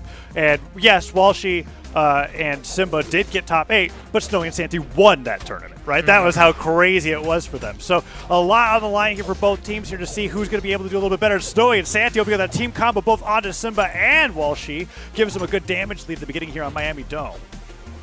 Okay, so far, not looking too great for the blue team right now. We do have a lot of damage racked up onto Santi. On the other side, though, Walshy has also taken quite a bit of damage, but that Taros, you know, is going to lead to very early knockouts. That's 2-6 from both teams, narrowly missing each other.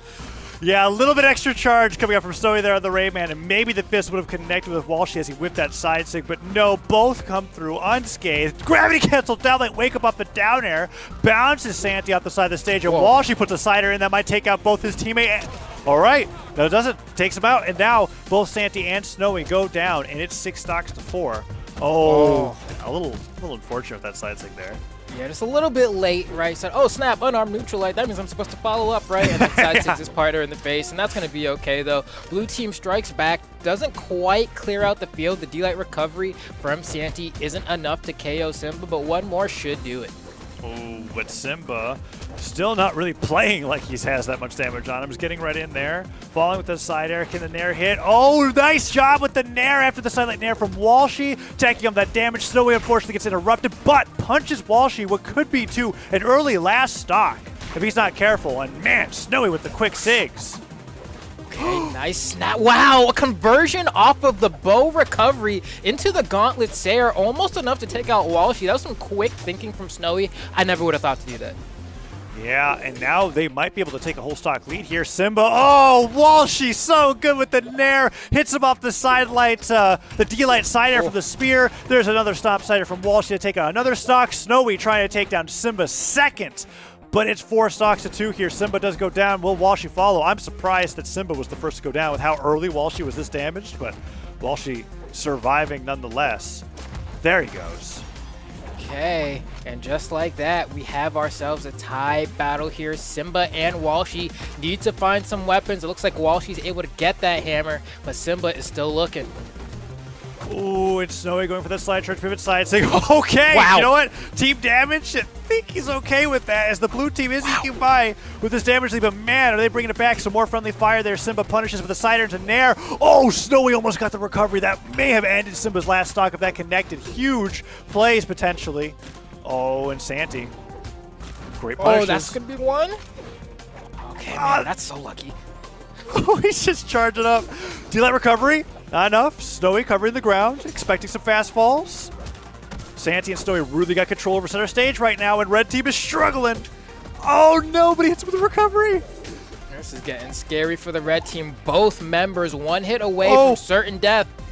Oh, who's going to get it? Downlight hits. Not enough. Weapon throw comes through. Snowy can't get the cider afterwards. Santi looking for the recovery, but at this point, anybody could go down the neutral light, takes down Walshy. Simba gets hit by the Nair, and that's the double knockout. Santi really coming out on top there at the end. And what was I telling you about Flambeau? He was doing over 700 damage a game, and he's continuing it here against Simba and Walshy with that 703 at the very end. What a great play from Santi to get that double knockout and secure game number 1. Yeah, Santi, his follow-up's looking great right now. You know, the way he's able to go ahead and kind of force the teammates into just like great spots to follow up. We're actually seeing a lot of moments where Santi will get a hit, right? And then you'll see Snow is right there to follow up. We saw it once with that Sarah. We saw it with that almost recovery from Santi as well. They're just doing a good job of ping-ponging with each other. Whereas I feel like on the other side of things, I feel like there have been a few moments where we see Walshy and Simba step on each other's toes a little bit. So we'll see if maybe that ends up not being the case as we hop into this game too. We're on Apocalypse. We have a little bit Ooh, it's of a the different Rayman Beer, layout. the Rayman Beer match coming up from Walshy. I'm actually a little surprised to see this. He's picking the Rayman to go against Snowy's Rayman after the Taros didn't work out, and that's just fun. I love salty dittos. Those are hilarious to watch. I don't like playing them though. Oh, Snowy with the ground pounds and weapon throws. Uh-oh, Walshy. Oh. Rayman ain't working out for you there as Snowy gets the double knockout at the very start almost entirely off the back of his gauntlet play.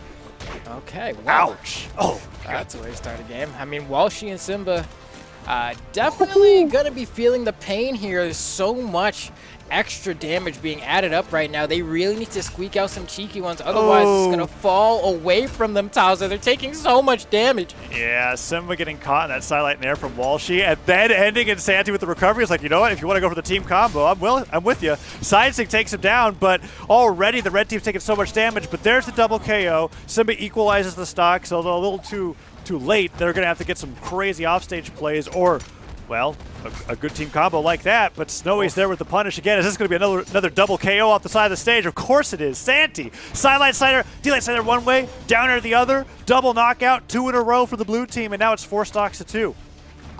Okay, I do not know what the red team's going to be able to pull out here. You're going to need like a spear axe team combo in the center of the stage to get like a really quick stock or something. That's good. They're getting some axe chains off each other. If they can get this KO off of Snowy, which looks like it's not going to happen, that could have potentially be the chance that they needed, but the momentum is in their favor. Oh, he's charging. He's charging it. Simba's hitting every single signature that he puts out. Walshy with the knockout off the top. Nice gravity cancel downlight. Santi trying to fight on his own, but a weapon toss sends him into the side air. Simba is so close to taking Santi down here, and this game could be even closer in a last stock situation than it was 2 stocks to 2. And that's pretty crazy. But I mean, oh, ow, ouch. That was a lot of nairs. Simba, I watched Simba's, like, the amount of damage Simba took went from yellow to red real quick. That was rough.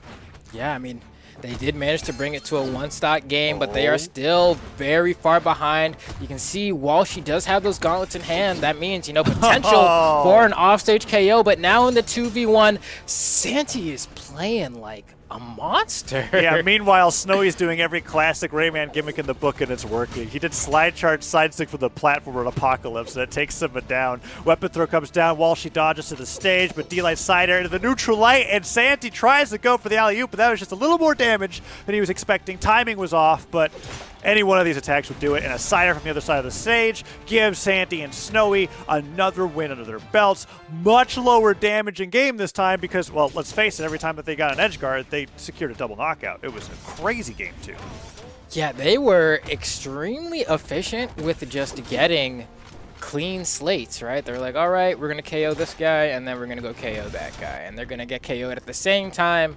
every time. It just ended up being one of those scenarios where it felt like the red team really didn't have much opportunities to come back, especially considering the way the game started. They were playing on the back foot the entire time, and I do commend them for bringing it down to a one-stock game, but that's pretty much as far as they were able to take it. Yeah, there was a point in that game, we can see on the stats there, Simba with the 6 signatures, 67% accuracy, 4 out of 6 of them hit, where they like when they were bringing the game back, it was off the back of him hitting the slide charge side sig into the neutral sig and so on, so where all the stocks were in a one-on-one scenario and they weren't nearly as damaged as they were when stocks were 2-2, but it still wasn't enough. Santi and Snowy just had to lead the entire time. Really great team play coming out from them, and now we're going to be going into game number 3 pretty soon, with Santi and Snowy looking very, very strong and tough to beat. Oh man, I'm looking at this. I do not know what the answer is going to be for Simba and Walshy here. Santi and Snowy look like they're just a bit of a cut above right now. And I only say a bit because these matches, all things considered, they've been relatively close, you know, but they just keep getting the edge out. And at this point, I mean, the Rayman, the swap happened, worked out just fine, you could say for some, but I don't know. I don't know if they're gonna try to mix things up.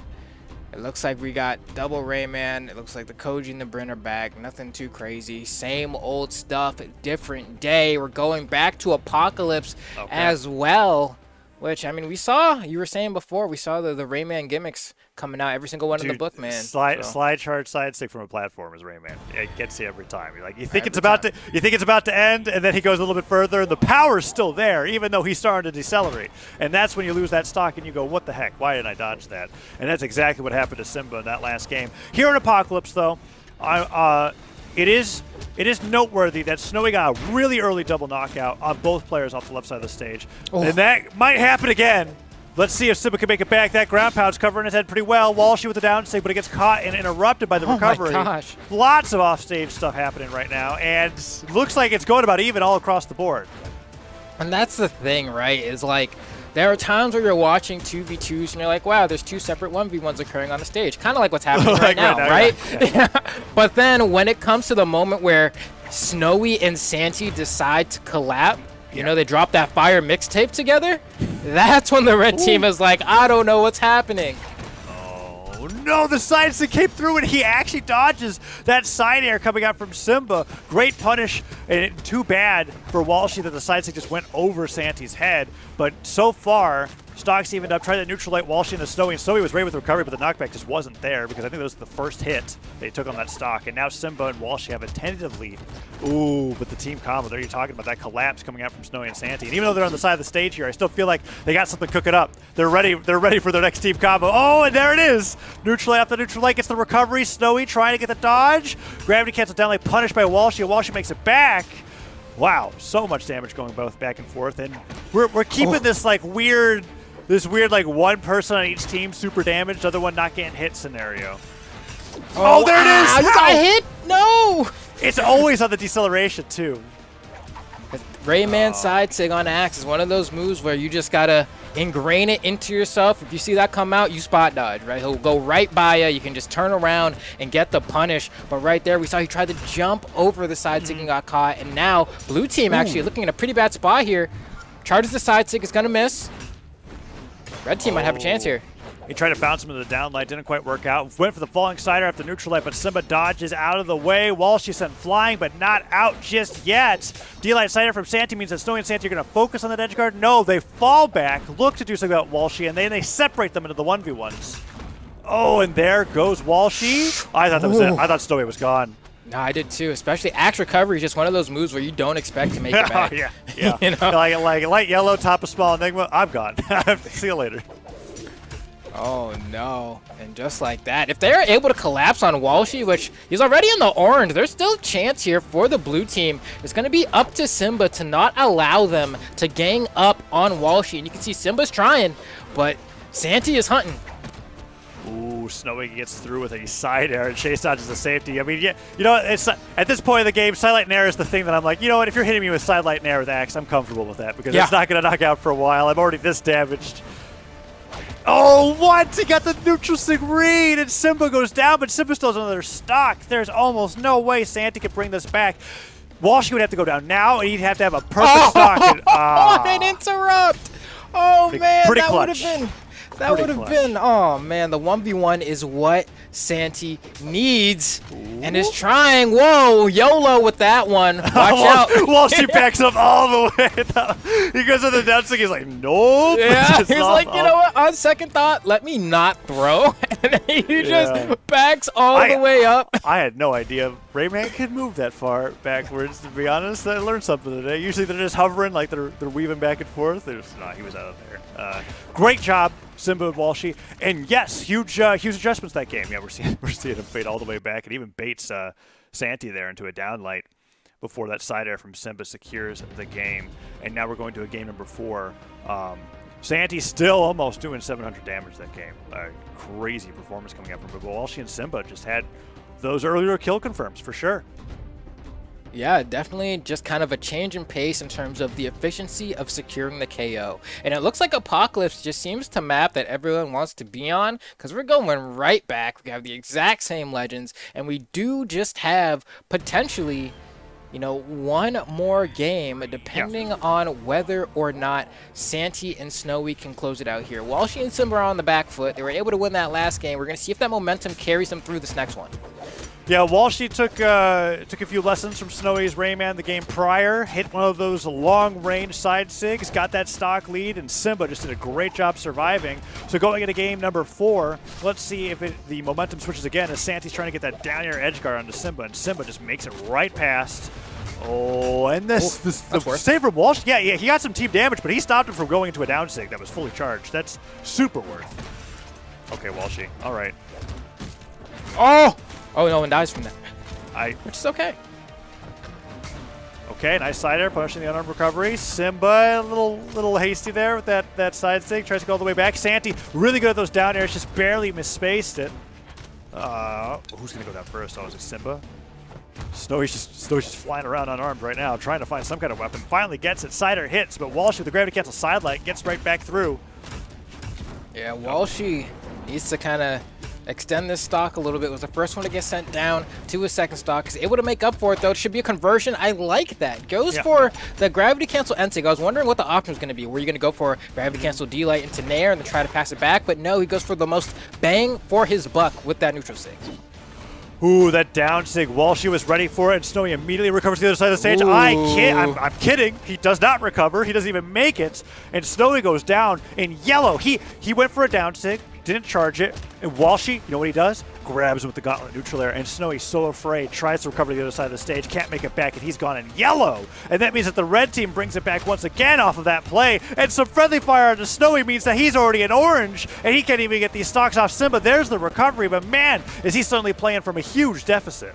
Yeah, this is so awkward when you look at the damage, right? You could look at this and say, well, okay, the red team is basically down on their final stocks. Walshy's one good hit away, but then Snowy is also already approaching the red on his final stock, and there we go. Walshy's penultimate stock finally gets sent away here, but this is actually an extremely close game because Snowy could drop at any moment, and it'll be up to Santi with 2 stocks in a 2v1. Yeah, but if we've learned anything from Santi's performance today is that he's certainly up to the task. Oh, Snowy, is he going to get it back? No, Simba with the save. That was huge. Okay, and this is exactly the scenario we're talking about. Santi in the 2v1 here in the orange. This is Koji. Not the most amount of defense. Ouch. Eats the punches to the face. That's a lot of boxing gloves.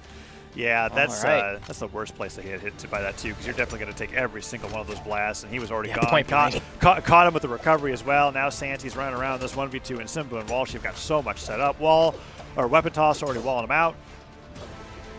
No recovery. Can't land. It's going to be tough, right? Like, if you're Santi here, you can't get caught in the middle. You have to play off the corner.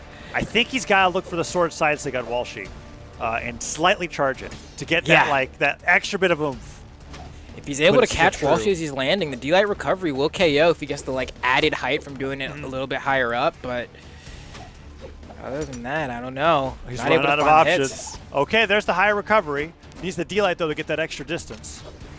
I'm pretty sure the durability on this sword is about done here. One more hit, and Santi probably loses it. Ooh. Okay, There it is. You're right. Weapon toss comes through. Second weapon toss comes through. He's dodging all of them. Oh, he has no dodge. The dive kick's not far enough. Walshy and Simba, off the back of that amazing early edge guard on Snowy, bring it to a game number 5.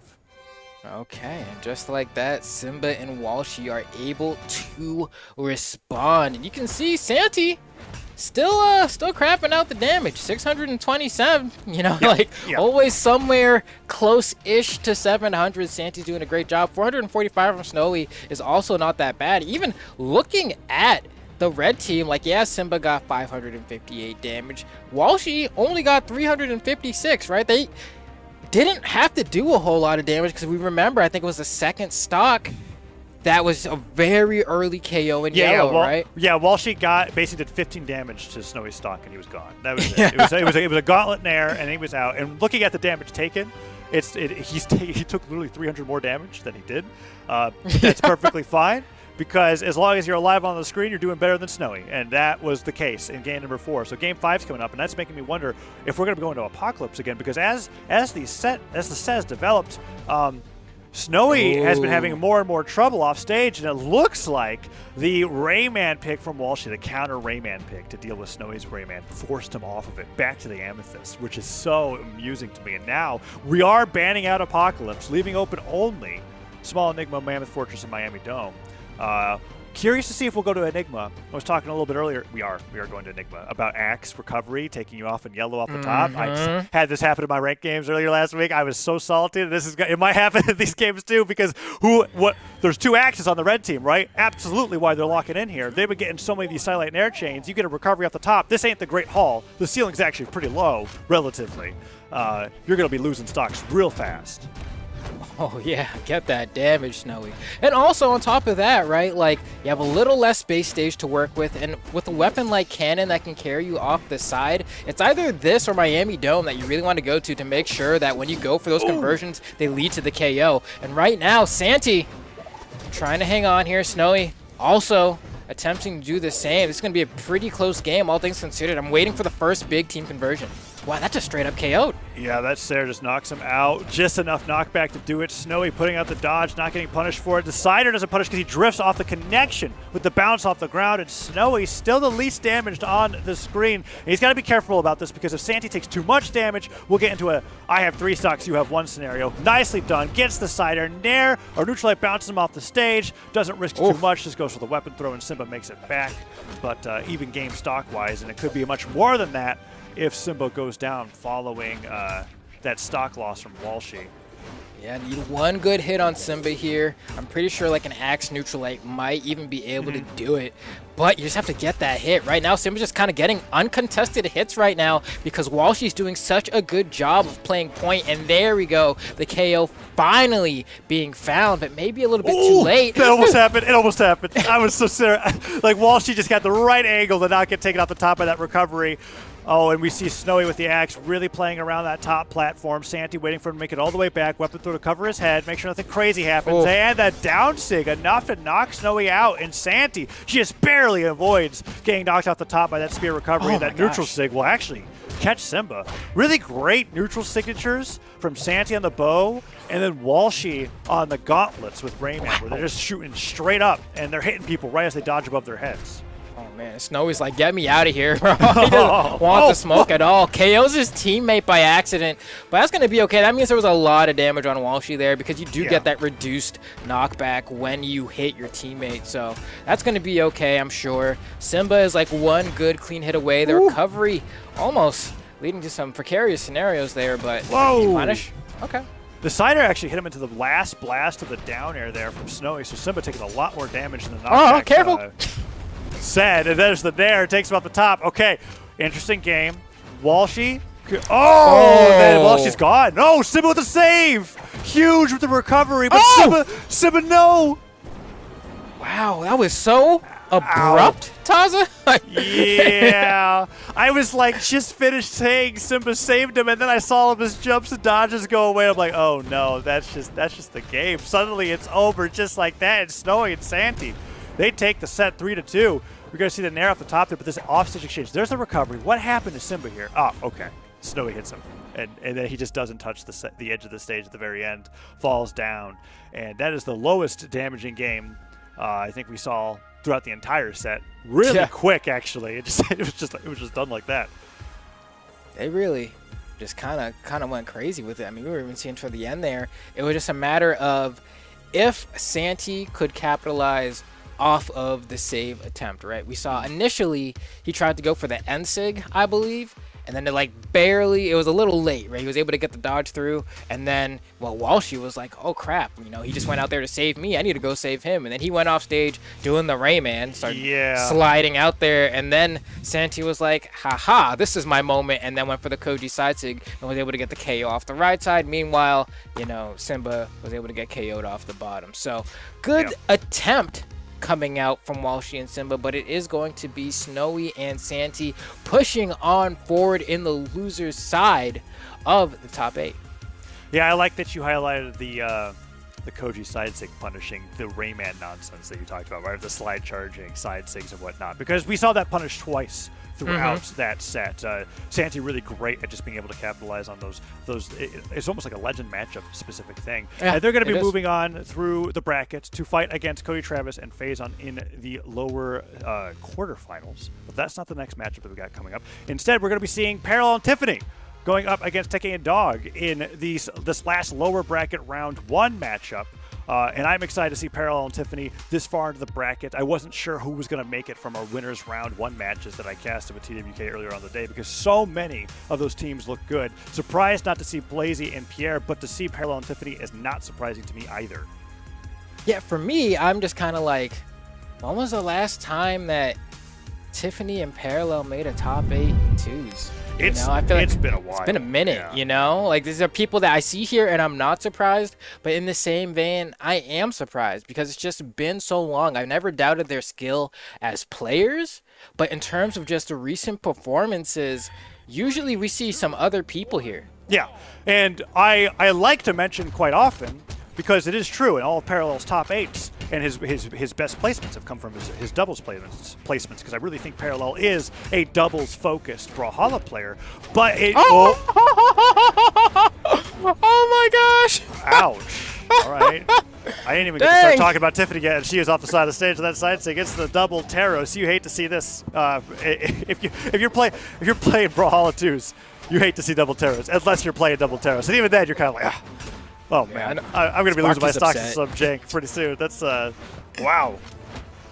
Yeah, and that's the power of Taros, man. There we go. Well, when in doubt, losing some games. Just cancel down sig from both Taros players. They know how to play the legend, all right? Okay. You know what? Tiffany gets revenge. Dog goes down. Nice down air.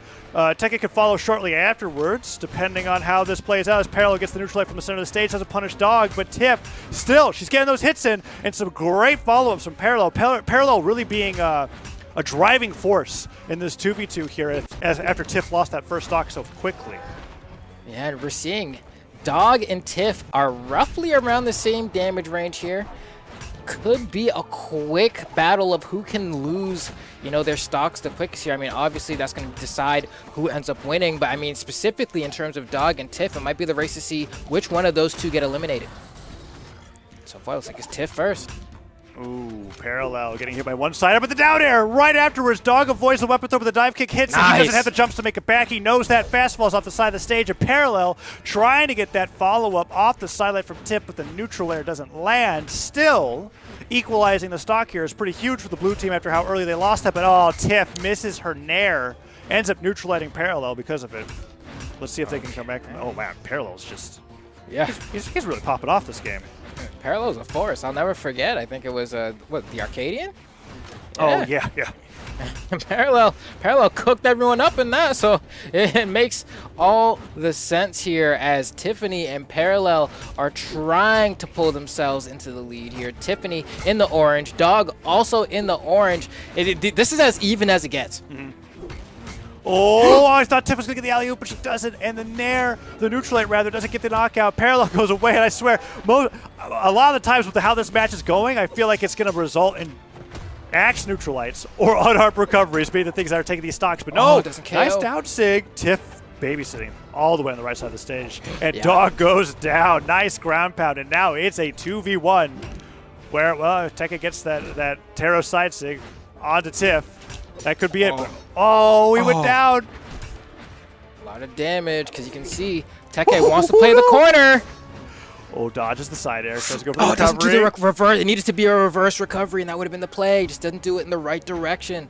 So now Teke has to fight a little bit harder here. Gets the stomp, no conversion. Wants the KO on Tiffany first.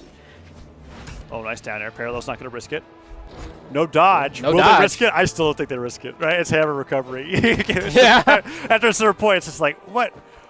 Nice Does catch. it really benefit us to go off stage at this point? No, it does not. And that's the second time that we saw Tiffany do such a great job. She punishing the sweat beads with the ground pound. After knowing the dodge is gone, all they can do is dive kick back to the stage, ground pound, meet them where they're going to go. And that is the stock. And Tiff and Parallel take game number 1. Yeah, and I especially love that final ground pound we saw as well, because there's like a good chance that Teke There's the like first one on the replays right doesn't there. Yeah. make it back to the stage here, but Yeah. might get the corner touch with like a second unarmed air. So Mm-hmm. just going for that ground pound really secures the win for them. And now going up 1-0 in the set this far, we're going right back to Mammoth. The Double Taros team has been seeming pretty formidable, but will it be enough? Yeah, I'm starting to think that the answer to that question is no, because Tiff lost her stock in like 10 seconds in game number 1, and it still wasn't enough then. So now we're in a place where the playing field's a lot more even in terms of the stock count, and we haven't seen Dog get that early side sig off the left side of the stage this time, and instead they're getting side air to what was almost their stock being lost. And Parallel, with that edge guard on that axe recovery, is going to take the stock lead so far, and Tiff is having no problems landing those you're side crazy. airs on to Teke. And Teke, oh, wow, okay.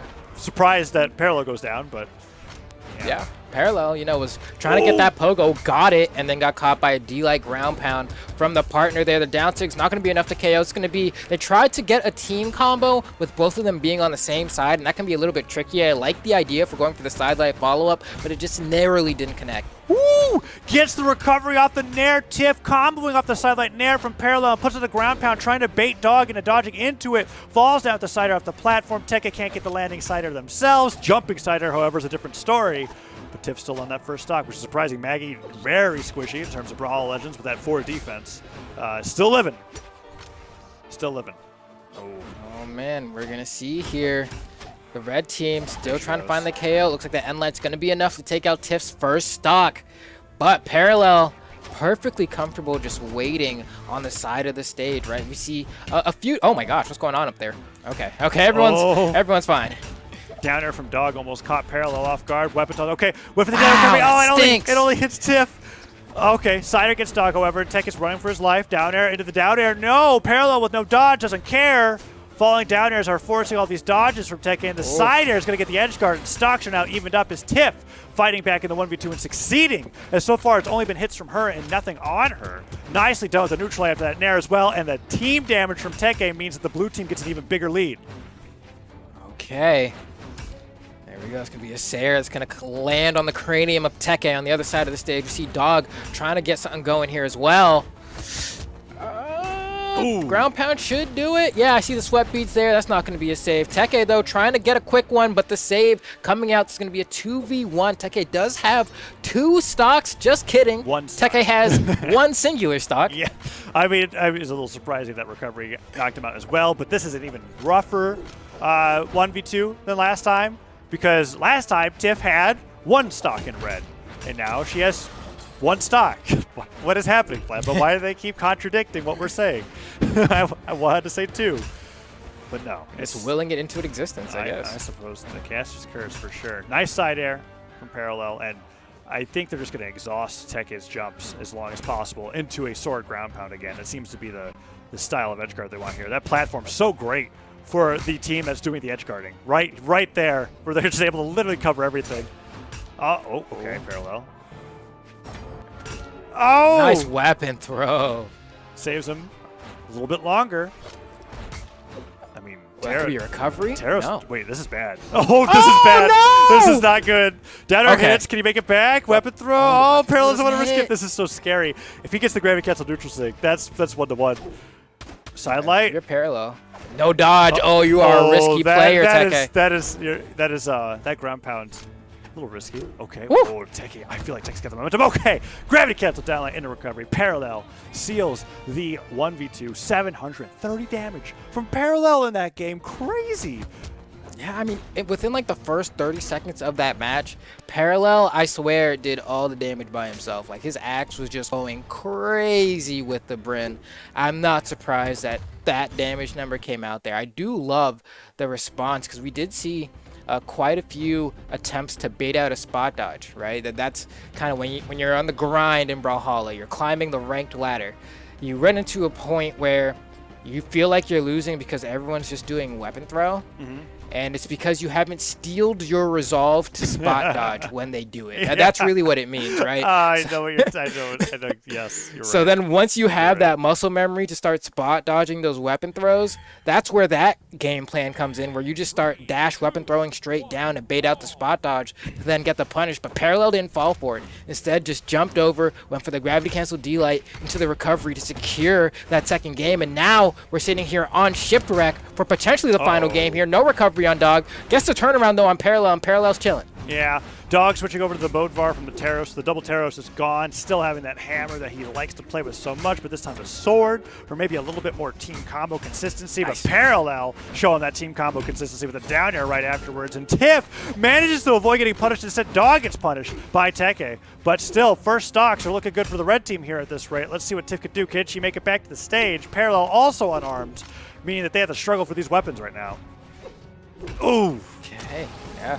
Doesn't matter if it's shipwrecked or not. That's going to KO Jala Wow, any day of the week. What a bait. He side sticks the wrong way, and Parallel just runs after with the ground pound, and the hammer recovery takes that stock, and now it's 6-4 in game number 3. Oh, man, that's unfortunate for Tiffany there as that ground pound sent up because it hit the corner of Shipwreck Falls. So just getting that bounce off the stage. Still relatively close game. That Sayer might be a double. Oh, that was scary. Almost gave him the chase dodge. Yeah, don't want to get hit by the attacks on the way back. Team combo. Oh, Parallel downlights misses, and Dog ends up getting a bunch of Sayers for it. Parallel in the fray of every one of these heavy attacks coming out. Teke trying to find that dash jump nair on a Parallel. Succeeds. Oh, man. Oh, man. Yeah, this is we're saying axe nooch. We're saying the same thing. We're just looking at this and going like, well, eventually one of them's going to hit, and then they will take a lot of damage. But so no one's hitting anything. Okay, neutrals and connects. Gosh. Oh, that ground pound's not going to hit there. We're going to see Dog's going to be able to get back on the stage. Tiffany has to guard the corner here so Parallel can get some time to get back on the stage. And there we go, saring his way back to the stage, Parallel does. Guess the neutral Sig. It has just enough juice on it to KO, but you can see that Teke is able to find the KO himself with that neutral air onto Tiffany. And now Tiffany down to the final stock, Dog down to the final stock. Teke and Parallel both in the red on their second stocks. Once again, a close game. Oh, Tiff's got to be careful. Can't take too much damage here. Nice dodge. Not assuming that he was going to go for a true combo. Avoids what could have been a really early stock on that down signature. Tiff is taking a lot of damage. Oh, and Parallel goes down. Can Tiff avoid, basically has to avoid losing her stock here for the blue team to have any chance at all. Parallel gets the side air, switches over, but no team combo dropping. That's pretty big at this point in the game. They need to take down Dog to get that 1v2. Parallel knows it, goes to the side, so trying to snipe him out of the way. Recovery, Parallel gets the immediate gravity cancel neutral stick. Dog didn't see it coming. Now it's 1v2, and Teke has to fight this out. If they take down Tiff, there's a real good shot that they can win this. Whoa. Okay. Yeah. Works out. That was very scary for a second. Deny the weapons. Nicely done. All right, let's see. This is not in the realm of impossibility here. This is the last stand for Dog and Teke here. They have to win this game to stay alive in this loser's bracket. And so far, it's looking like that they won't have that opportunity. Teke needs to get a clean hit onto Tiff, and even then, if it's from like the right side of the stage to the left, or vice versa, Tiff is going to stay pretty considerably okay. Whoa! Is Parallel done for? Okay, dodges. Can Tiff make it back? She does. Stomp side air. Teke is just hitting them both left and right, but Shipwreck's a little too wide. Down air? Oh, No down air. This is terrifying. Okay, weapon picked up. Tiff with the axe. Parallel with the spear. Sidelight misses, but the neutral light punishes. Teke gets hit by the weapon throw. Sidelight side air just barely hits. That hits so high. Oh, another one. Teke Forces getting the caught dodge. by these axe airs, and another one's going to close it out. Parallel and Tiffany are going to win over Teke and Dog 3-0 to go ahead and secure themselves a spot in the losers' quarters as well. Yeah, each time was a test for that 1v2, and he nearly passed at the very end because there was a moment where I was like, oh, are Parallel and Tiffany going to be able to touch the stage? But they were. Teke just wasn't in a position where he could risk trying to edge guard both of them at the same time. They make it back, 720 damage dealt, but doesn't get the win as Dog just went down a little too early, and a great job from Parallel and Tiffany to get into top 5? Minimum 5th place for Parallel and Tiffany. What a performance from this team, Flambeau. I'm so excited to see how well they're doing. Yeah, I love to see it. You know, I love to see some people that used to perform extremely well in the past come back and do it again. Because when I first started casting Brawlhalla, Taza, Tiffany was like the new hotness. Yeah. You know, she was coming up. Winning every winter seasonal championship, basically. Mm-hmm. Yeah. And now, you know, she ain't been doing all that, you know, but she coming back, you know, as season 2, the reboot's happening, you know, they made Digimon Adventure 2, and then they went ahead and did it again, and everyone loves it. So here we are. Yeah, and I'm excited to see her playing so well in the Bryn as well. Kaya was a pick that Tiffany really settled on for a very long time, and just her ability to play with Spear in general is really showing. But now on to the Maggie as well. So just such a great job throughout the entirety of this bracket, and they're going to be going up against Luna and Pugsy for that lower quarters matchup, which we'll be seeing in a little bit. The match we got coming up next, though, is Cody Travis and Phazon versus Snowy and Santi. I mean, this was a grand finals match in the Summer Championship, and now it's happening for 5th after Boomi and Sandstorm were able to get that upset. I think it was technically an upset based off of seeding in this tournament over Cody Travis and Phazon in the winner's side. So really, really crazy matchup is going to be coming up in just a little bit. And that's the funny thing too, right? Is that like Boomi and Sandstorm is a team that, like, regardless of if they get first, I feel like in people's mind they just kind of have that a little bit of extra bias where they just kind of think that they will.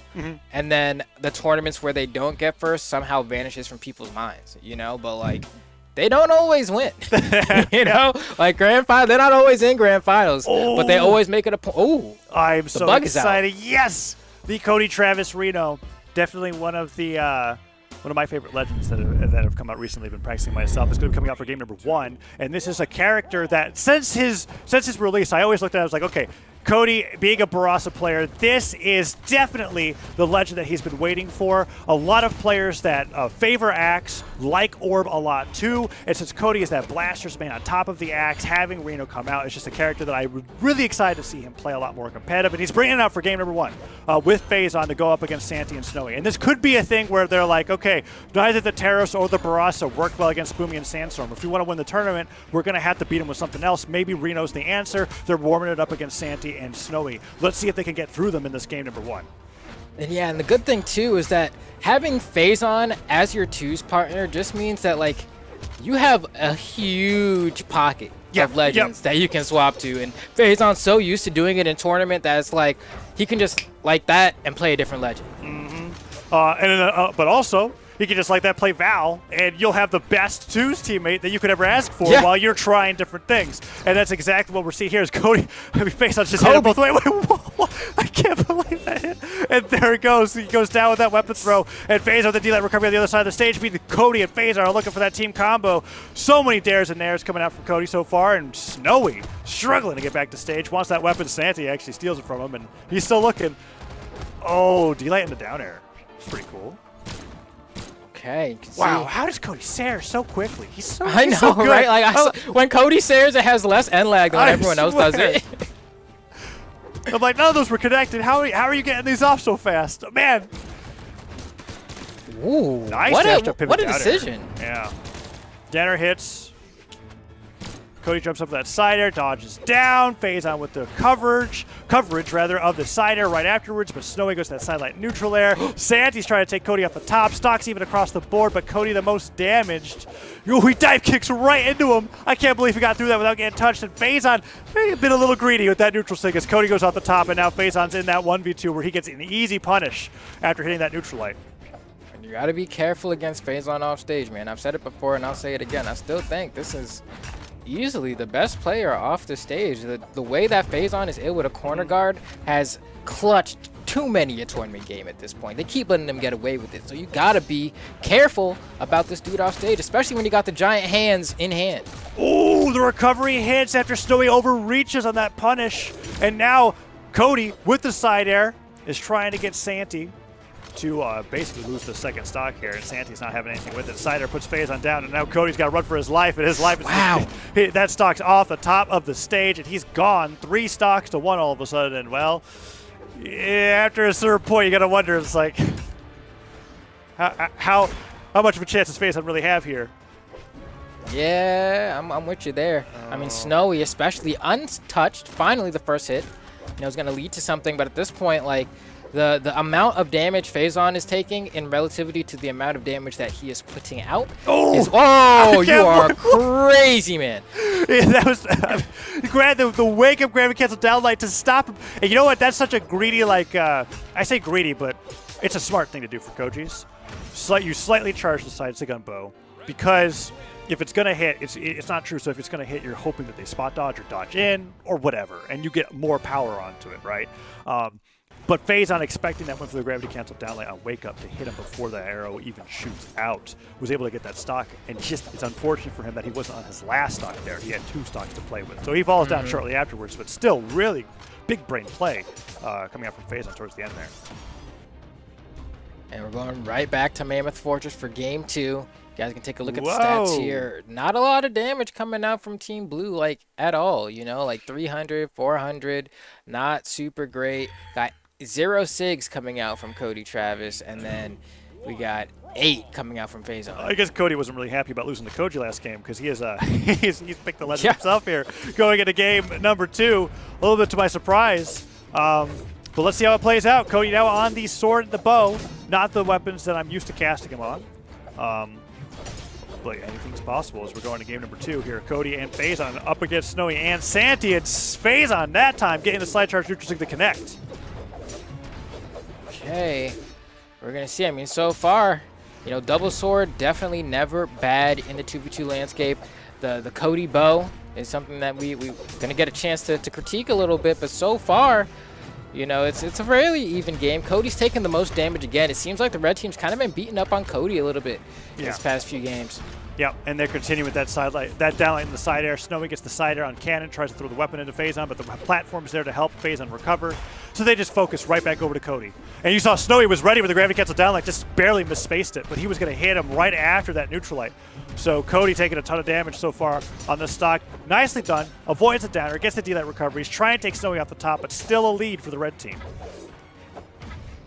Okay. Oh, that weapon throw is going to go ahead and hit Phazon. Phazon's going to try to recover to the other side and doesn't have enough height to be gained from his recovery options. That's going to be a stock gone. And the red team, they're chilling. They're even stocks. Yeah. This is honestly preferred. Yeah, Cody has a little bit of damage, but yeah, when you're in a position where you can respond to your teammate getting hit, it's nice. If Santi lived a little bit longer, Snowy could have possibly taken more damage from a team combo. Whereas now, the blue team is in that situation where they just got to knock Cody away, and they could 1v2 Phazon for a good 10 seconds before Cody makes it back. But that D-Light there is just enough to take Cody down on its own. And Phazon gets back to the side stick, gets some damage in, and not punished. Phazon actually kind of popping off. He's been really carrying the team so far in this 2v2. Yeah. I'd have to agree. I mean, Cody, probably going to swap to another legend if they don't come out on top this game, to put it lightly. It's not working out so far. Well, I'm hopeful. I'm hopeful that's the case. We'll see how it plays out here. He hasn't taken too much damage here, but he also hasn't really gotten any crazy KOs besides that Nair. There's the down sig on his teammate. Team combo gets him hit by a down sig, and Santi just combos that into a recovery. Cody diagonal dodges away from the side sig, and Santi gets punished for it. He's got to stop doing that. The blue team seems to be really ready for that charged side sig after side light. He's been losing stocks for that. And then we're set up here for Faison to be stuck in another 2v1 scenario. Cody already in the red, one good hit away, and that's a Zol over there, that Amethyst. And that's going to lead to a very easy KO if we decide, if Snowy decides to throw out a signature of pretty much any capacity at this point. Cody will just be gone. Oh, yeah, he's just leaving Faison on that 1v2. Cody gets in, nice job with the down air, gets the Nair after. Oh, Cody's just trying to get a side light, I feel like, and Snowy's just blasting away. Oh, he went for the hardest read ever, but he pivoted the Nair. Oh, nice what an save. interrupt. Yeah, that's going to go ahead and remove Cody's stock. Cody didn't even necessarily make a bad play there. You know, tried to get a punish and just got punished for going for the punish because Faison was not in a position to stop that from happening. That was cool. Got the greater cancel side light off of the neutral light. Whoa. Whoa. I like it.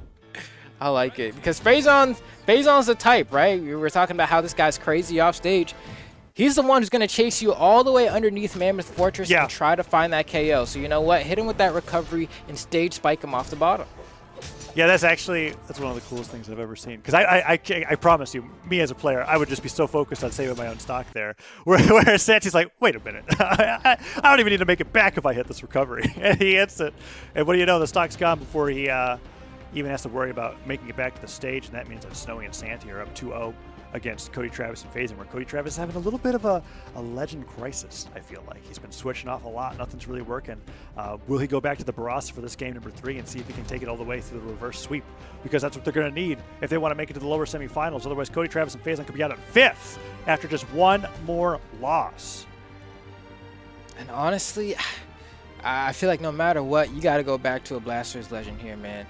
You know, like, not to say I ain't Cody Travis. I ain't as good as Cody Travis, but I do know what people know Cody Travis for. And so at this point, Cody's saying, you know what, screw you, Flambo. I'm picking the Koji. I don't know how I feel about the Koji. I'm going to be honest with you, bro. But you're one of the best in the business, so I'll respect your decision. But if you catch the L, don't come crying to me. Yeah, well. Cody is basically the person that invented hitting somebody with a sidelight 3 times in a row because they kept dodging down, you know? Like he's the one that's really showcased a lot of the tricks that Blasters can do.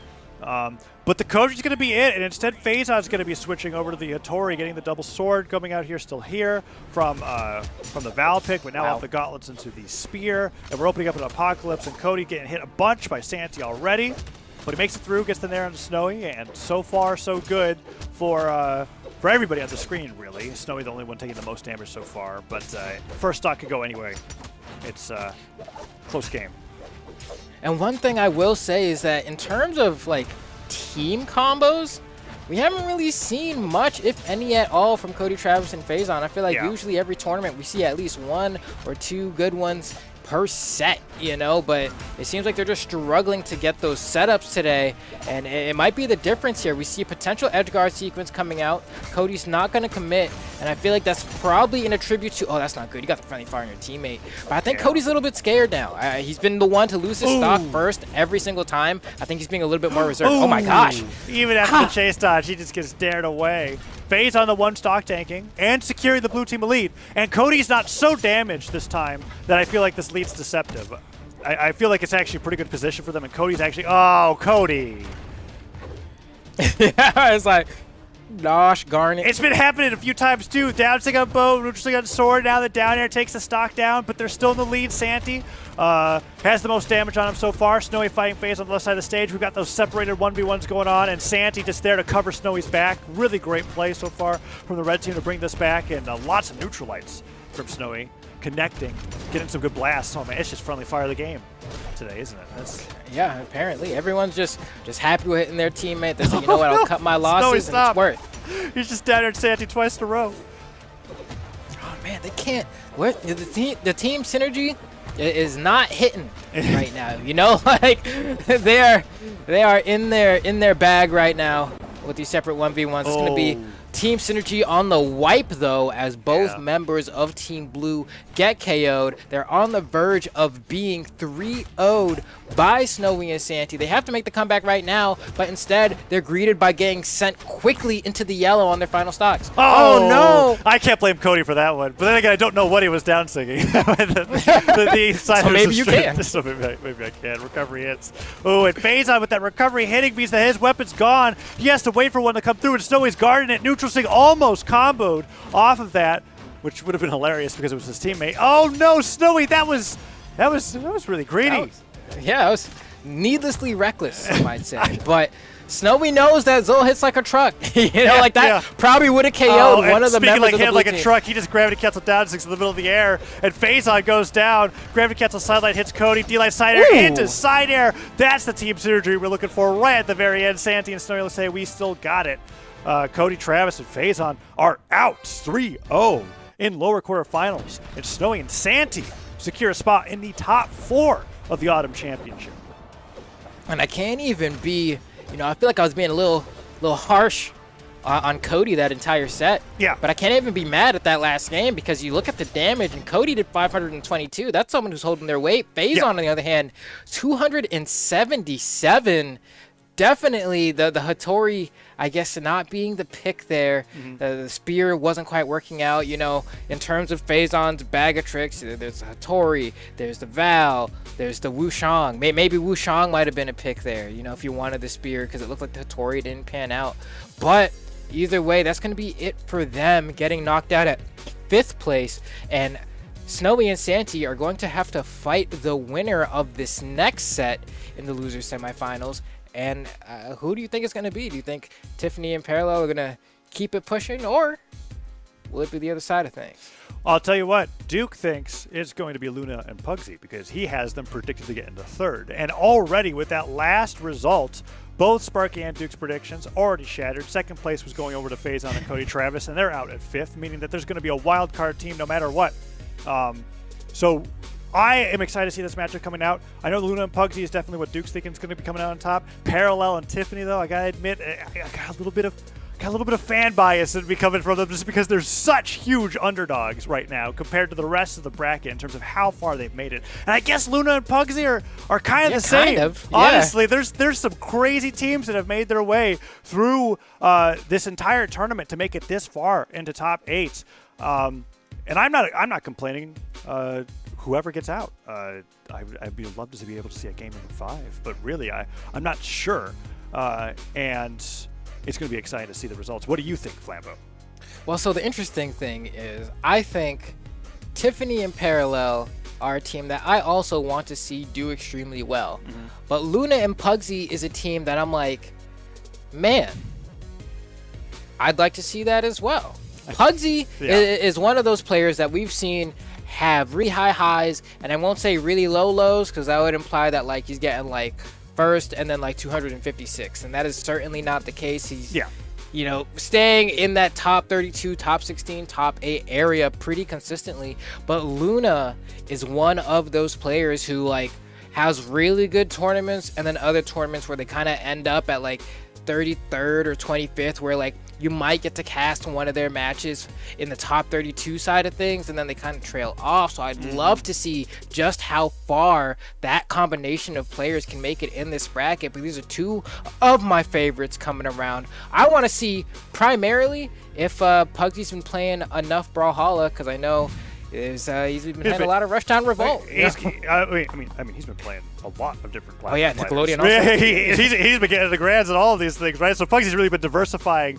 his fighting game experience, which is actually pretty incredible to me that he's this far now thinking about it too. So I'm excited to see that. And now that I think about it, when comparing both teams, they both have that story of Pugsy and Tiffany, previously gold medal earners, right, in both singles and doubles. Whereas Parallel and Luna are both of those players that have just been, you sometimes see them break into a top 32, but other than that, they don't make it very far. And now they're both here going head to head for 5th place in the lower quarterfinals of the North American 2v2 Autumn Championship. Here we go. Game number 1 is going to be between the Pugsy on the Finn. Luna we see on the Taros going up against Maggie and Bryn for game number 1. It's a whole lot of axe in this game 1, as we're just going to be seeing all of the players having that weapon at their disposal as they go against each other to see who's going to get up to fight against Snowy and Santi in the lower semifinals.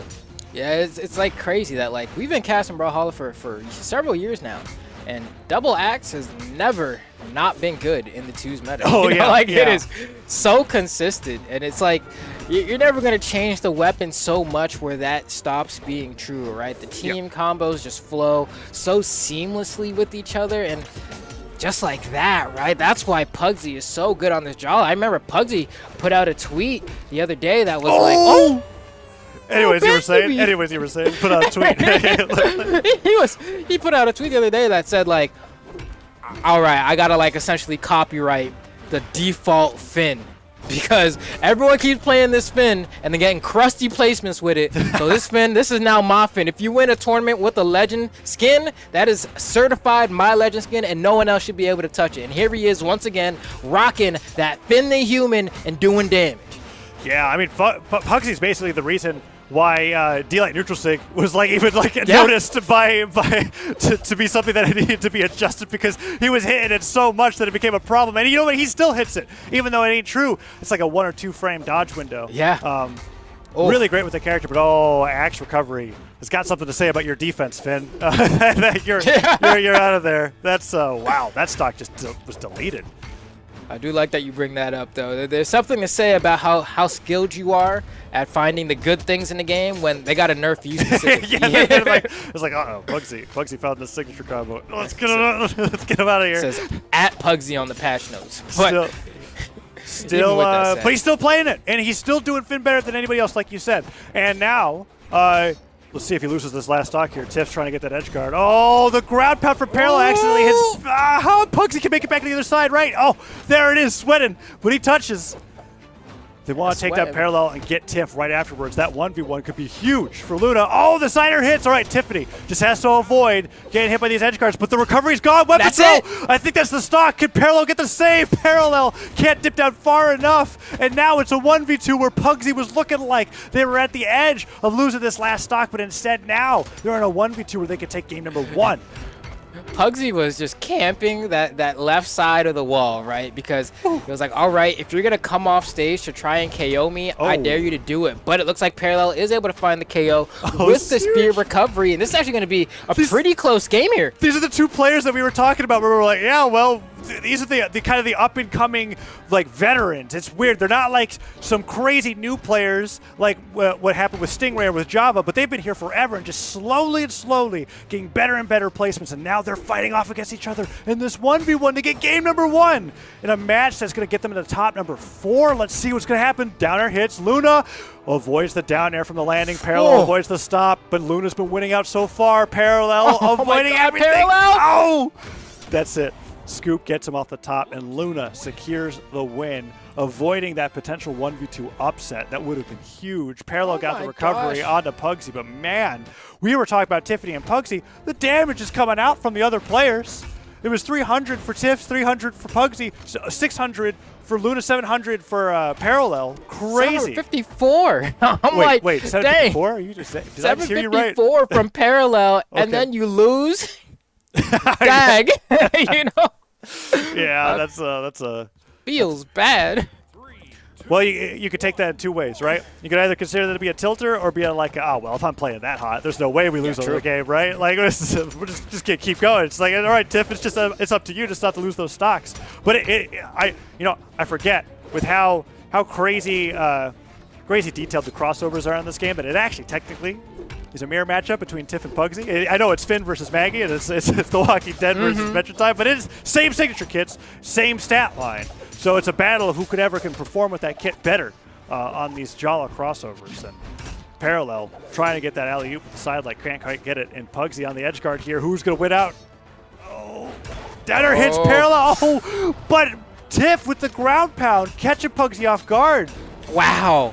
Oh, what an ignorant option coming out from Luna there, just dodging straight down and going for the Taros down sig. That's how you know, right? That's a hard read. That's a call out saying, I know exactly what you're gonna do. You're gonna go for the immediate D-light and just responding. Now stocks even up across the board. Tiff tried to deny Pugsy for the weapon, but gets dive kicked instead. Luna jumping around with nairs.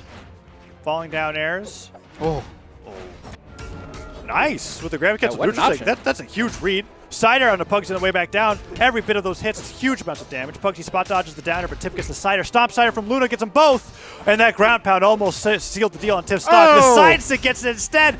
Parallel trying to get the revenge knock on the Pugsy. Recovery misses, and Luna, oh, that was so lucky for Parallel that clashed. And he almost gets the return, but no, gravity cancel deadlight doesn't hit. And now the blue team.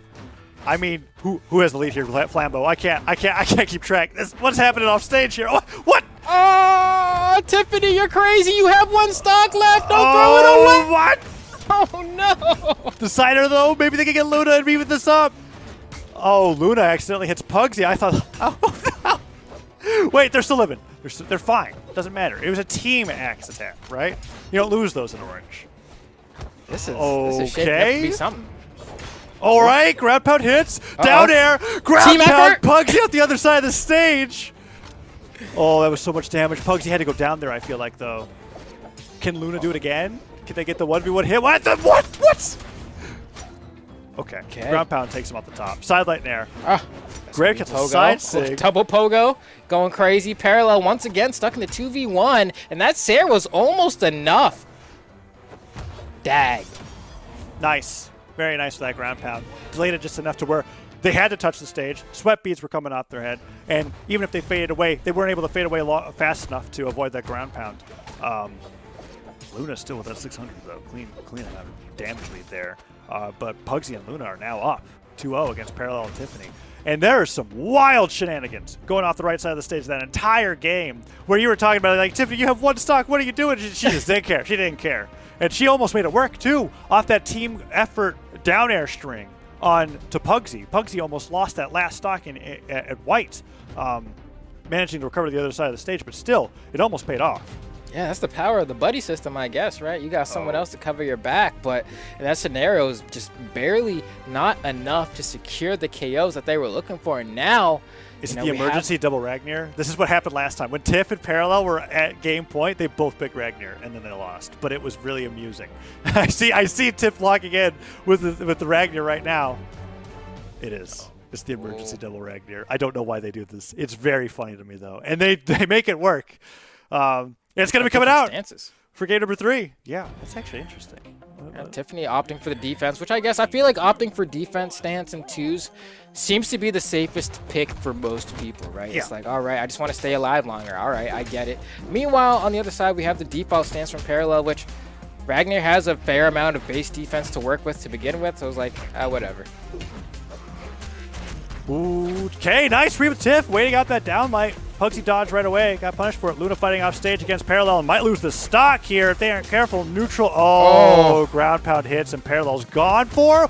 Wait, goated. Oh, Parallel makes it back. Tiff's so good off the stage, and now they make it all back. And sure, that stock's heavily damaged, but you know what? It's still there, and that's all because of Tiff. Not.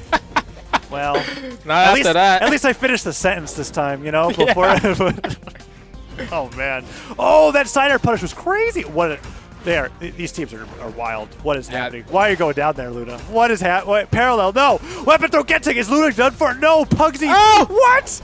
Oh, what's going on? Luna being That's your friend. That's your friend. You just in cold blood. Oh, down there, them ground pounded them, and now Pugsy. Okay. You know what? It doesn't matter. It's 4 stock, 4 stocks for each team. They're doing great.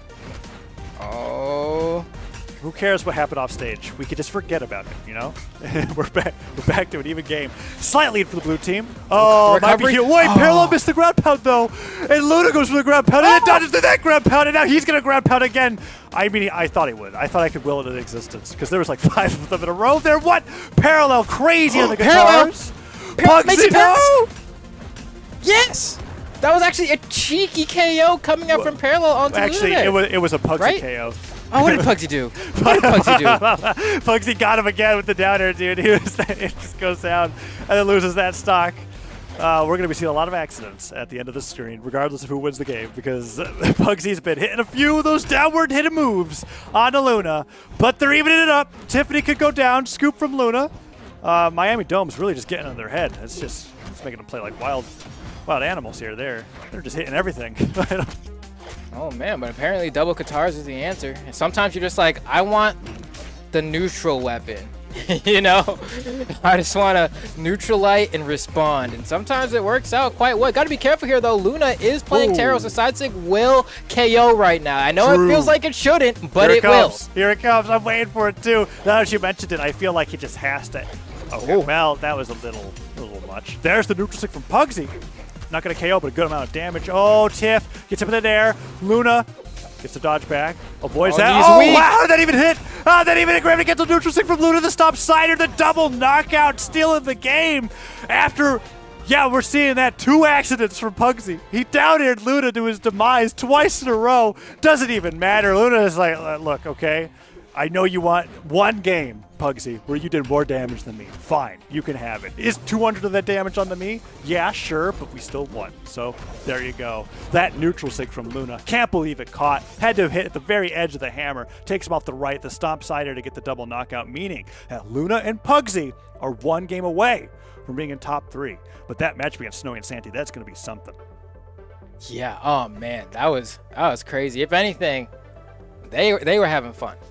You know, there was something. I don't know what was happening on stage, but they certainly were having fun. And we were talking about it. These are 2 teams that are meeting at a placement that's probably way higher than, I mean, maybe everybody's goal is first, but when you're thinking reasonably, I would imagine that they're not very often in a position where they're fighting for 5th at that point in the bracket. So really exciting show match from both teams.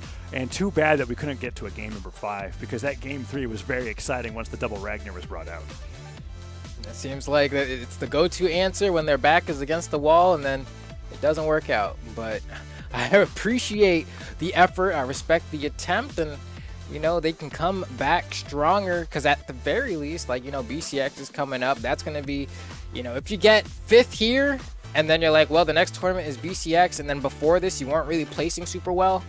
I can't really be mad, right? You're like, all right, well, going into BCX, I should be all good to go, is what I would think, at least. Yeah, so what this means is, after all of this, there's 4 teams left in the bracket. Snowy and Santi versus Luna and Pugsy in the lower side. And on the winner side, can't believe I'm saying this, Sandstorm and Boomi versus Experience and Maid. I was just thinking about this. The Pro Series was when we were talking about Experience being this, like, top 100 up-and-coming players. Got a while to go before they're considered at the top of the top, and now they're in winners finals against Boomi and Sandstorm.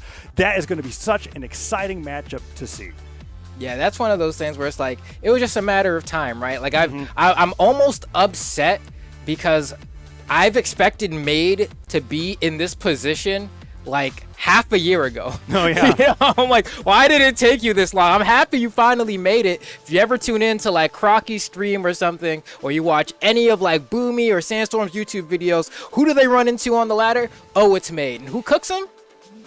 Maid sometimes. Sometimes. Well, but they've been on the grind, and it's paying off now, and what a great time, right? In the last official tournament before BCX. So we're going to be getting into that in just a little bit, but we've got a short break before that. We're going to go over to some fresh casters. Don't go anywhere. We'll be right back.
Gravity Cancel. Gravity cancels allow you to perform a grounded attack in the air by canceling your aerial spot dodge. Gravity cancels are riskier than a normal dodge because they will always result in a full 3-second dodge cooldown, even if you touch the ground right afterward. Punishing gravity cancels is crucial and usually gives you a big advantage over your opponent. Gravity cancels are very popular among the top players, because when used correctly, you can negate a grounded attack and punish it immediately. Trying to be fancy and style on your opponent, try gravity canceling and emote.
are now in top 4. Steven, we're in top 4 right now, and it's a really exciting top 4. You already know. I already know why you're excited about it.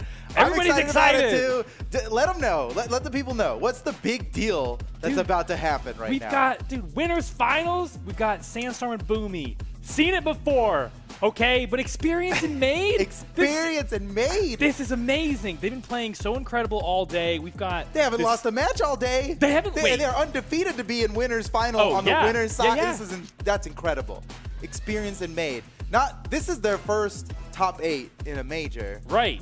But they're deep. already They're deep in top the top 3. 8. They're in deep. Right. The worst they could do at this point is 3rd place. How much farther can they go? Will they actually defeat Boomi and Sandstorm in winners final? Definitely. It's possible. They haven't lost a match yet in this entire tournament. So who knows what's gonna happen there? So those are 2 teams that are on the winner's side. On the lower side, we've still got Snowy and Santi, the big dogs. They won the summer championship, right? These are the most recent online major champions, Snowy and Santi, going up against Luna and Pugsy, who are also on quite the tear to be making it into top 4 here. I know we're not that surprised to see Pugsy and Luna doing well, especially, Pugsy, it's like That's another day. Oh, Pugsy's doing great in a tournament.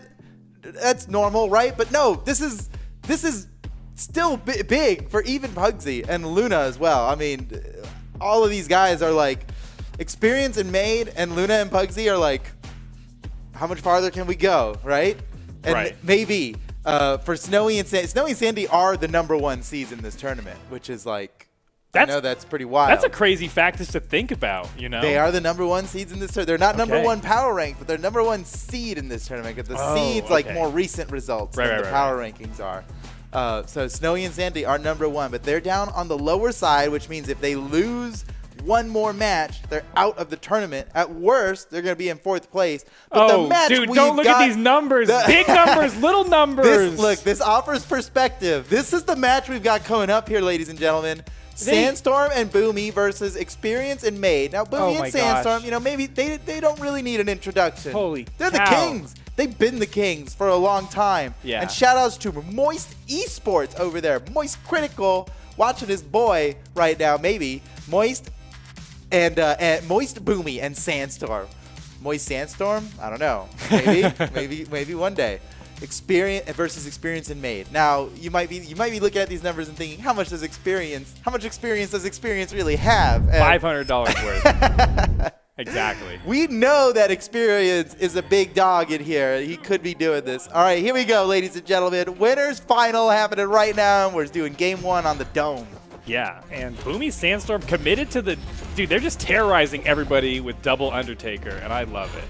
They've been sticking with the Undertaker comp here all tournament. I thought they would change at some point. I thought they were just having a goof, but this is the play. That's what happens when you think they're having a goof. Well, yeah, that's how them, it usually starts. Yeah, what's fun for them is your nightmare. Them picking Thor years ago for the first time in doubles was looked at as a goof, right? And Sandstorm on Zol. Oh, we were like, okay, guys. No. Ooh, nice save from Maid, relieving the pressure. Boomi was coming down there to take out Experience, and Maid knew what to do, helping out his teammate. It doesn't always have to be, you know, a save from a teammate isn't always just hitting them when they have no jumps left, right? Sometimes it's relieving pressure at a critical moment to stop their teammate from getting KO'd. And whoa! Full team wipe! Experience and Maid! Oh my goodness. Experience and Maid. They are the new kids on the block. Yeah. This is, wow. Okay, fine. Okay, Maid goes down. Experience still holding on to this first He's got no dodge. Sandstorm sees that. Wow, and that's a very efficient kill. That barely looked like it was going to get the KO, but he got it. Uh-oh. Sandstorm in potential trouble. Experience tries to keep it going. Oh, Sandstorm's so confident off the side, man. He was hanging out down there. Oh, again, Sandstorm not afraid to go so deep. Oh, nice interrupt. And then a team combo made Experience pick up both red team members. Okay, Boomi and Sandstorm have something, you know, they've got some trouble ahead of them here, maybe. It's not, maybe, it's not going to be easy, right? These guys have a fight ahead of them no matter what. Oh, they get the KO on Experience, but Maid is looking very healthy, more healthy than Sandstorm and Boomi are in their respective stocks, but that early stock they got on Experience is key here. They can just take out Experience. Oh, baby. Whoa, okay. But he's very good. Experience is very good. He's got a clutch factor. That baby's going to come to life here on this final stock. Oh, I don't know. He's getting slapped around nair after nair. They're both on their final stocks now. Boomi and Sandstorm have the opportunity to push a serious lead. And man. He went for it. Even unarmed, Boomi's ready to get the team combos going.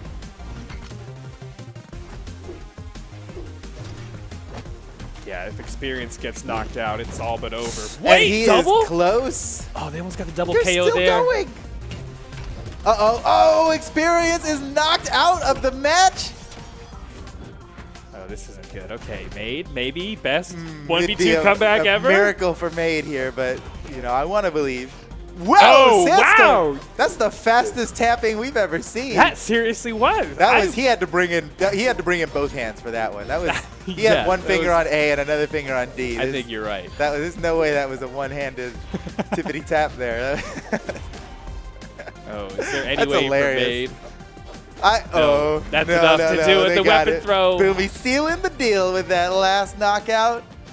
And that is game 1 going in favor of Boomi and Sandstorm. Wow, could we always see who GG'd before? Well, yeah. While spectating? Yeah.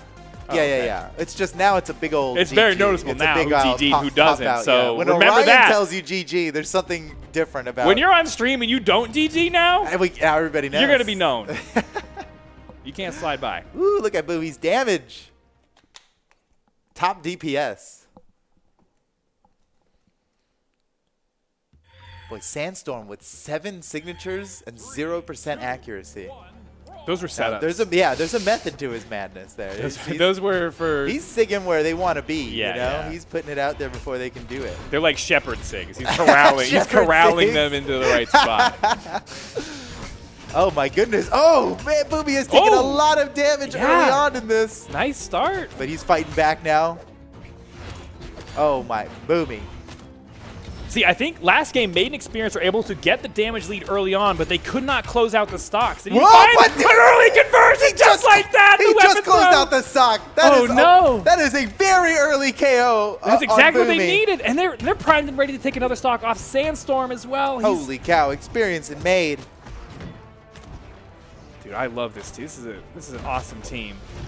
What a fight this is. This is such Yeah. a spicy fight here, man. Because it's like the new guard versus the old guard here.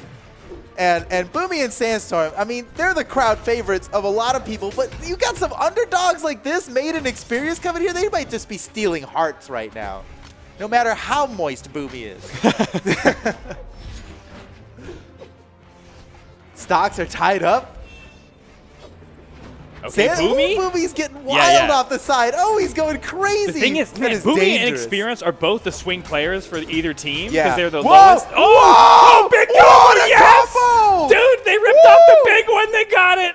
Taking Maid and another stock. Experience got an epic knockout there. That was insane. Oh, Maid finally loses his first stock, but like his first stock. Oh, look at Experience off the side of the stage. No combo. He bats him away both sides. He's fighting everybody. Wait. Oh, No. I think Sandstorm makes Sandstorm it was back. actually, That he was going to get full knocked out. ham Experience, dude. That was insane.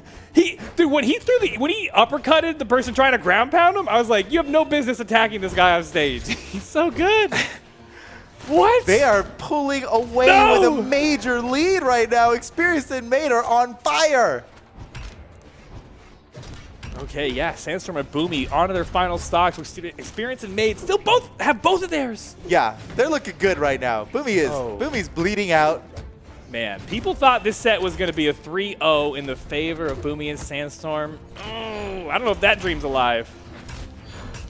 Oh, Experience, dude. He went, no, too crazy. He went too way crazy. too crazy. He went too crazy. Well, Oh my gosh, I love it though. If you're gonna get an SD, at least it's while he was deep in red. Like he didn't lose that much by SDing. I will say, Experience is one of the best I've seen at target swapping. He's like, it's like he's playing DDR or something. He sees the notes coming. Oh, yeah, he's got all one over eye on board. the opponents. Okay, now somehow the wait a stocks are second. tied up. Yeah. You can't be counting Boomi and Sandstorm out yet. You can see Boomi being way more real cautious about how he approaches this. Oh my gosh, good little punish alley-oop though. there. Oh man. Dude. Wait a second. Now, do you believe in the Sandstorm comeback? You know Experience and Maid do. These guys are handling this 2v1 like they know that Sandstorm could just turn this around. Oh, no. The weapon throw set up. One small error from Experience is all it took for Sandstorm to now take this situation and maybe turn it into a victory. That is incredible. That was the tiniest little mistake from Experience. But wait a second, it's not over yet. He can make up for it. It's not over yet. Yeah, it's all okay. He will be completely redeemed in the crowd's eyes if he can score the KO on Sandstorm right here. Oh, he's disadvantaged, unarmed, okay? Oh, man, you got to imagine a gravity cancel neutral signature might have been enough to KO there, but a neutral. Oh, he gets it! He got it! He got it. Yes. Okay, it's all good. It's all good. He might have messed. He might have messed up his opponent, his teammate there at the last second. But you know what? He got the KO. He sealed the deal when it really counted. And now the set is tied up 1-1. Oh man, that was crazy though, because they started off Experience and Look Maid. at this from there. That was insane in the replay there. Yeah. And then coming here, I was a little worried, man, because Experience, like, I started seeing the spaghetti, dude. When he landed that down light and all he did off of it was an unarmed neutral air instead of like any. There's so many better options than unarmed neutral air. Okay, you saw like a crack in his frame. I saw like a little bit, but he pulled it together. And he got the win. He got the dub. Yeah, I mean, that's the thing about these tournaments is it's a long day of playing and it's grueling. Yeah. These guys are going. I would guess that these guys have about 9 matches played today at least, or 10. And both of these teams, they're the only 2 undefeated teams left in this entire tournament. All right, Maid in trouble at the top of the stage. Yeah. Finds his way back to the floor, picks up the bow, gets sent up yet again. Sandstorm, man, he's hunting for the KO here. Oh, Boomi turning it around on experience. Boomi he's settling into this 1v1 with experience. I think they have agreed. Yeah, There's got a a little grudge bit of a rivalry to settle out. Oh, Boomi switches targets. The first time he hits Maid is for a KO. Oh, and Sandstorm scores it on experience as well. That is a pretty significant lead to start off this game here for Sandstorm and Boomi. Dude, I love how experience he's ready to jump off at a moment's notice. Yeah, he is. It seems that nothing scares him. Yeah. Oh! In the wild. Whoa, Sandstorm, that was so tricky. Sandstorm knew that there was an easy punish there, and you saw him chase dodge around that to punish the guy who was punishing him. Sandstorm still, yeah, exactly. Sandstorm nice pickup, Maid. Continues the combo. Experience came with the down airs, but maybe went too far. No, makes it back to the stage. Nice weapon throw. Everybody's off stage now, Maid. That was so many dangerous things happened there. That was wild. Oh, Sandstorm finally loses his first stock. Boomi's fighting off the side against Experience. Look at it. He has no fear. In the wild, there's like a penguin who's genetically just predisposed to be the first one to jump off. Yeah, and that's the one they judge to see if seals like eat that penguin. That's totally experience. He's like, that's a really what's good that? analogy. Some cold water? Maybe a seal? I'm in. Let me loose. That is such a good analogy. So ready. Oh my gosh, the reverse, those neutral airs. Yeah, experience is bringing it back up. Boomi, he got the KO. Oh my goodness. Stock lead, but it's tentative. Maid seriously damaged. Yeah, you can't look too much into this stock lead but here experience. Whoa! Yes! Experience. Okay, Dude, you can now look into the stock lead. Yeah, it's now okay to look into the stock lead. Who is this what guy? What a play from experience! I can't believe how far off stage he went for that. Dude, he is always that hitting. Was so nasty. He's always hitting a button and it's always working. He's either dodging or attacking or setting up. Okay. He's got good buttons. He's got good button pushing. He's the button machine, dude. Okay, down to the but final hold on. stocks for Yeah, everybody. you gotta. I'm worried about Maid now. Is as great as experience has been doing, and no matter as good as Maid has been doing, Maid is close to getting knocked out here. Might be in trouble. Wait, but goes Boomi way is low well. off the side of stage. He's crazy. No! Oh, he's gonna get knocked out. Wait, no, he's still on. Experience. Oh, wait. That might have been worth it. I don't know. I don't think it was. You say might, and I'm pretty sure it wasn't. I'm trying to believe. You put your boy against Sandstorm 1v1, and Sandstorm has a damage lead. Not worth ever. You're right. That math never works out. Leaving your opponent. But Maid, dude, Maid can make a name for himself here. This is big. This would make headlines here if Maid. Oh well. Well, there it goes. What are you gonna do? That was a great game. No matter what. Amazing game. Went back and forth Holy so many cow. times, dude. This is a great set. This is an all-timer right here, and we are now 2-1. Favor Boomi and Sandstorm. Now I'd really like a game 5 here, you know. So I'm cheering for I'm cheering for for the game 5. You know, no bias for the people. We just want some more of this. It'll be sad when this is over. I mean, there's great stuff ahead, but what a match that we've got here right in front of us right now. All right, here we go. It's game 4. Boomi and Sandstorm just need one more to win the set and move on to grand finals. Explosive start for Maid, though. He's dealt out a lot of damage between both his opponents. Dipping, diving, weaving. He's all over the board with this cannon. Wow. My God. He is a spectacle to watch. He's always up to something. And Boomi, heavily damaged on his first stock. He could be the first one to go down. Oh, knocked off the side of the stage there. Trouble. Maid for the pickup. Maybe he sneaks around him. Oh, nice. No. Oh, that wasn't a... Whoa. Yeah, didn't confirm the KO. Oh, Boomi's going hard for a KO here. You see, when Boomi starts getting behind like this on a stock, he starts getting wild to score an early KO, right? He's just got to take somebody out before he goes out. And amazingly, it's actually Sandstorm that's the first one to lose the stock. And there goes Boomi as well. Experience and Maid have a hot start. Okay. Is this the makings of the Game 5 we wanted, dude? This would tie up the set. They need this. Experience and Maid have a chance. Big opportunity on the side. Experience? Okay, you'll see Experience goes for that a lot. He The does. ground pound and the immediate weapon throw. Yeah. Does not hesitate for a second. You have to be ready. Ooh! Down the to catch him corner off the side of the guarding. stage. Yeah. Pristine corner guards from Boomi there, taking out both Experience and Maid, tying up the stocks just when it was looking dicey for them. Boomi and Sandstorm maintain control here, but Experience and Maid are, I mean, they're still technically winning, and they are just popping off. I've never seen them play so well. Oh, nice job by Experience. Oh, wait a second. Okay, I mean, Experience did a good job breaking up that combo, but then Boomi still managed to find the KO after Maid escaped his clutches. And that's an early stock now against Maid. Sandstorm and Boomi might just be able to come away with this victory here.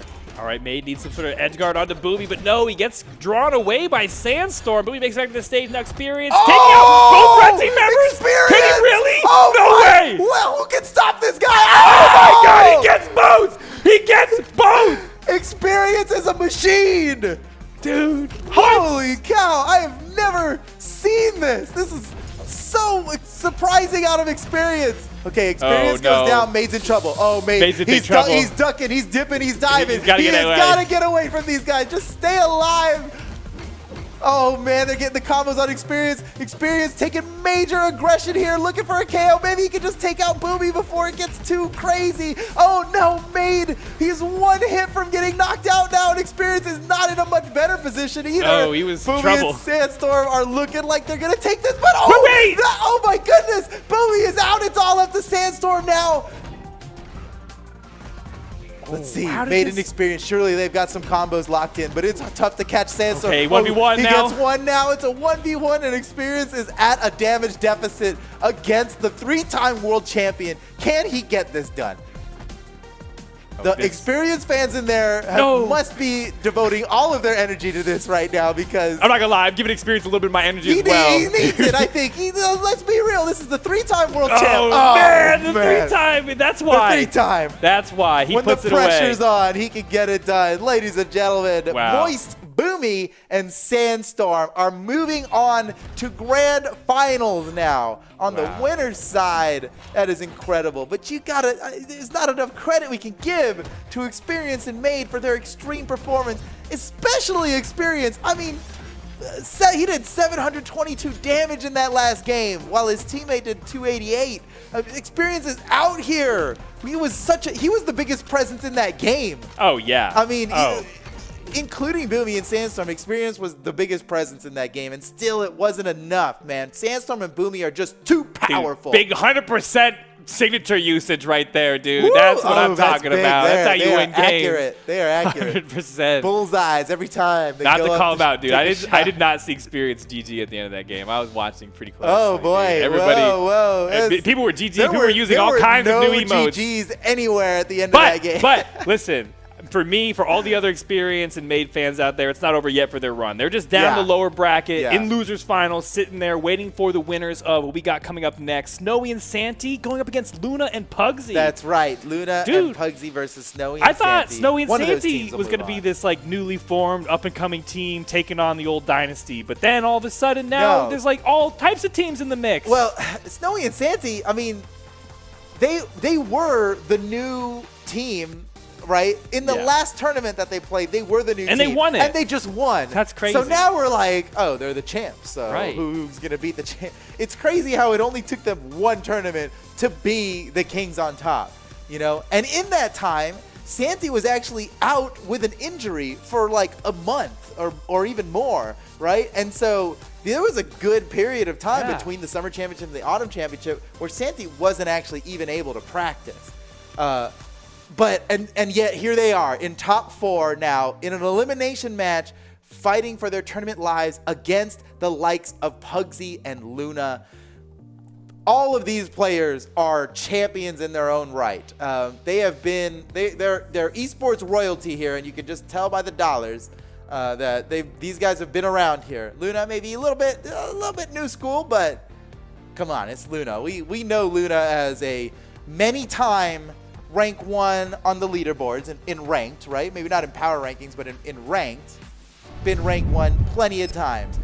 Best Kung Fu player in the world, easily. Oh. Easily. And that means a lot coming from Fote, honestly. Honestly, I know, look, this is esports, but let's not discount the level of skill it takes for a good Kung Fu, man. That's Luna right there.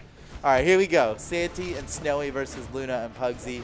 Obviously, the upset here would be Pugsy and Luna winning, but that's only with the stats here. Looking at this, I'd call this a pretty even match here, but Pugsy and Luna definitely got more to prove. Oh, wow, nice chase dodge from Luna. Whoa, and converts it into a KO on Snowy. That's a really early knockout. Yeah, that was crazy early. Okay.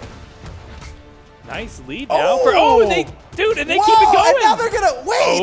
Okay. Wait, well, all right. Jeez, Pugsy and Luna. look at Pugsy. Pugsy's virtually untouched. Wait a second. Yeah. Oh, he escaped. That Dude, could have been that a is nasty like such a combo. classic Pugsy to be playing the lowest defense legend on the board and also just like have no damage on him somehow. And he's switching between opponents beautifully. He gets damage all over Luna with the confirm, and now Santi off on the side of the stage, okay? Did you Gets see past Luna both of them. dash off for that KO? That was like the farthest away side air. I mean, Yeah. it wouldn't matter how much damage his opponent was at if you landed side air at that distance. That was crazy. Yeah, Pugsy and Luna have really They're pulled snowballing. themselves together here. Yeah, this is They're awesome. snowballing right now. I don't know how much farther can this lead go. Oh, we'll see. my- Pugsy goes for Pugsy another was- he was stock on the ready. side. Yeah, Yeah. Santi's in trouble still. He's not back yet.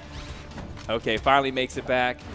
Man, Snowy, what are you guys going to do? Both of them down to their final stock. Santi just getting KO'd off the side, and now Snowy, nice ground pound lands. But man, they're hunting down the first stock off Pugsy.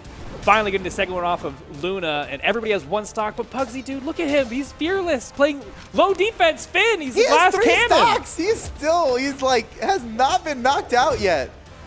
You know, for those who question the survivability of a 3 defense legend, here you Look go. at this. Look what Yeah, you can do look with at it. this. You just got to know how to use it. It's all about it's get the player. good. It's always the player. Just get good. Yeah, Snowy in serious trouble of being eliminated here on his last stock, and there it is. Oh, knocked out Santi. Dude, Pugsy lost his first stock at the same time that Snowy lost his last stock. That's true. Same frame. That is a true statement. That's crazy. That's so crazy. Oh, you can afford that. Yeah.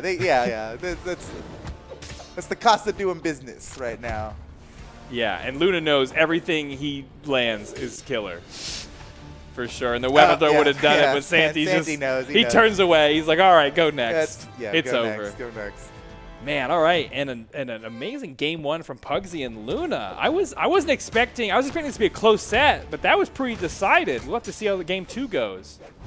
I'm impressed. You know,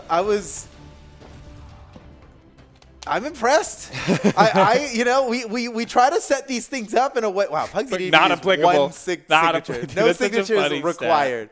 And people would argue that Jala's got some amazing signatures too, but no, 0 signatures. That's not. And you can't argue with how he played it either. You don't need signatures, right? Not if you're Pugsy anyway. I know he didn't even accidentally hit the button, which is kind of crazy.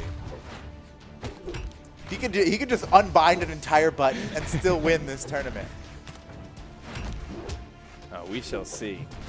All right, looks like they've targeted Luna a little bit. Gets tagged with the most damage so far, but man, Santi also in trouble. Santi's in trouble.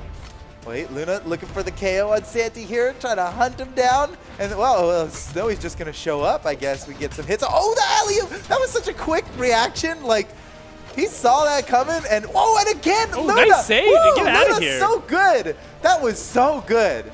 Okay, and another lead for Pugsy and Luna. Who would have thought? I am impressed here. I guess everyone they fought up until now is like, what are you guys so surprised about? They slaughtered us. That's right. Yeah, you that's guys are true. good. I mean, but it's the Snowy and Santi we're talking about, man. True. These are the summer champions. Summer wasn't that long ago. That's true. That's true. And Pugsy yet again stock tanking, but he can't survive another single hit from anybody. Oh no! Wait, save your boy! You put him in trouble. You gotta save him. He saved him. Dude, 2 punches to get him back on stage. Finally gets taken out with the Tommy Matt off the top. Now Luna, okay. Luna needs to play back a little bit Yeah, here. yeah. I don't know what. It's a fine line between like staying out of the fight so you don't get damaged and leaving your teammate to get wrecked. Ooh, yeah. And all of a sudden, we are perfectly tied on the second stock here. Both teams have a member close to being KO'd, but Luna is the first to fall. Okay. Pugsy, unafraid in the 1v2. Takes some damage. It could have been worse. Could have been worse for Pugsy. And Snowy's very damaged. I think they're looking for a KO on Snowy next. There's Pugsy landing the cider. Yes, he gets the KO. And the double. Santi goes down as well. Pugsy scoring a double knockout. And he's the healthiest on the field. Once again, how is Pugsy stock tanking on a 3 defense legend so well? Dude, I don't. He's just his movement. It's really his movement. Yeah. He's so good at just good. moving that little bean around, and he gets around all that damage, dude. He's got those thin, spindly limbs. Little bean there. Well, Jake's the bean, right? I mean, I guess. Yeah, but I mean, they're every both pretty Adventure Time bean-like. character is kind of a bean. Kind of a bean. Yeah. Okay, but maybe this could be interesting. This yeah, could be really interesting. If Luna gets Luna. taken out, Watch Luna. this 2v1 is very doable for Santi and Snowy. They got some. Uh-oh. Ooh, Oh, no. That's It's it. a 1v2 now for Pugsy, but this is pretty winnable for Pugsy. It's not like it's going to be easy, but he's got Snowy at least in kill range. It's going to be tough here. Let's watch. Yeah. Now Santi and this Snowy are no easy team to deal with a two. Like, they're very For good sure, as for the sure. 2 in a 2v1. At this point- they got combos. Like, Pugsy- he needs to not get hit once. Oh, here we go. yeah. Okay, yeah, that wasn't 0 to death or anything, but that was a lot of damage still. Pugsy, he is. You can see he's is desperate because so he used his determined. first signature in 2 games right there. He pulled out the Jake suit, desperate times, but he is actually one That good could hit be away it. from KOing both his opponents. He somehow avoids that weapon Yeah, throw. He's that off the was a side of great the wall. fastball because that weapon throw certainly would have knocked him out. Oh, he dips low underneath the recovery, yet again relegated to the wall, fights his way back up, Oh, he loses the axe. He lost his axe. That's no good. He was really counting on that axe there. How's he gonna Nice do this dodge. unarmed? Oh, that's it. That cost Oh, he got the kill. Man. It was perfectly executed, except for the fact that it left him vulnerable long enough for his opponent's teammate to come in and score the punish KO there. Wow, well played by both teams. This is just amazing. him. Yeah, now we're tied up. Okay, 1-1. Man, we got Even quite a set. set ahead of us. This is still. what you want to see, though. Yeah, You know, if you're a this real is fan of this is Brawlhalla peak esports. esports, man. Peak Brawlhalla esports right here. Okay. Man, it's hard not to pay attention to Luna's damage dealt there, you know? Look, the numbers aren't everything. There's a lot that happens in the match that's kind of intangible and something you can't really measure, but well, the damage delt's a number we can measure, and that was half as much Yeah. as his teammate and basically anybody else on the field. So, That is true. you know, Luna he fell behind early in that game and never quite climbed back up. But we saw in the first game that Luna is capable of absolute destruction. So we'll see what happens here. The set's tied up. It's so close. Only one of these teams can move on in the tournament. The loser of this match will get knocked out of the tournament in 4th place. It is commendable, but it's not on the podium. And so this being a battle for the podium makes it that much more intense. Okay, Snowy. I don't know what happened to Snowy, but he is in trouble maybe? Okay, no, but fights his way back up top, but he's taking the most damage of anybody. Luna off the side of the stage trying to get that stock. Pugsy comes down as well. Snowy is very damaged right now. Oh, but Luna as well. Wait a second. Snowy's chasing after Luna? Luna without a weapon, maybe in trouble here. Snowy knows it. Luna manages to grab the weapon and slap Snowy away.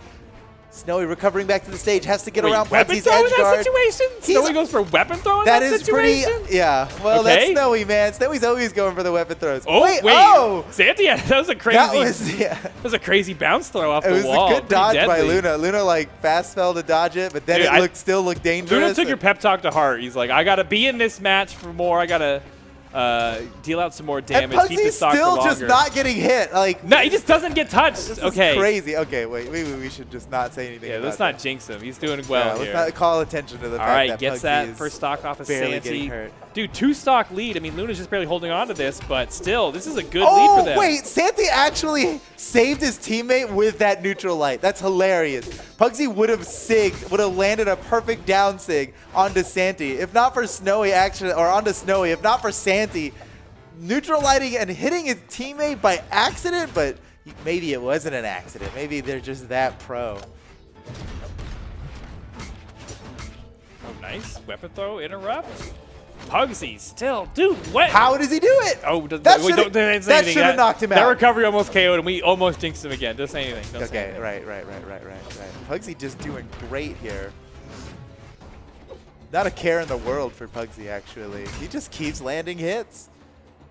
Oh my goodness, so he now at 1 stock. Pugsy looking for yet another KO. They finally knocked Pugsy out just in time for both of his opponents to be at 1 stock.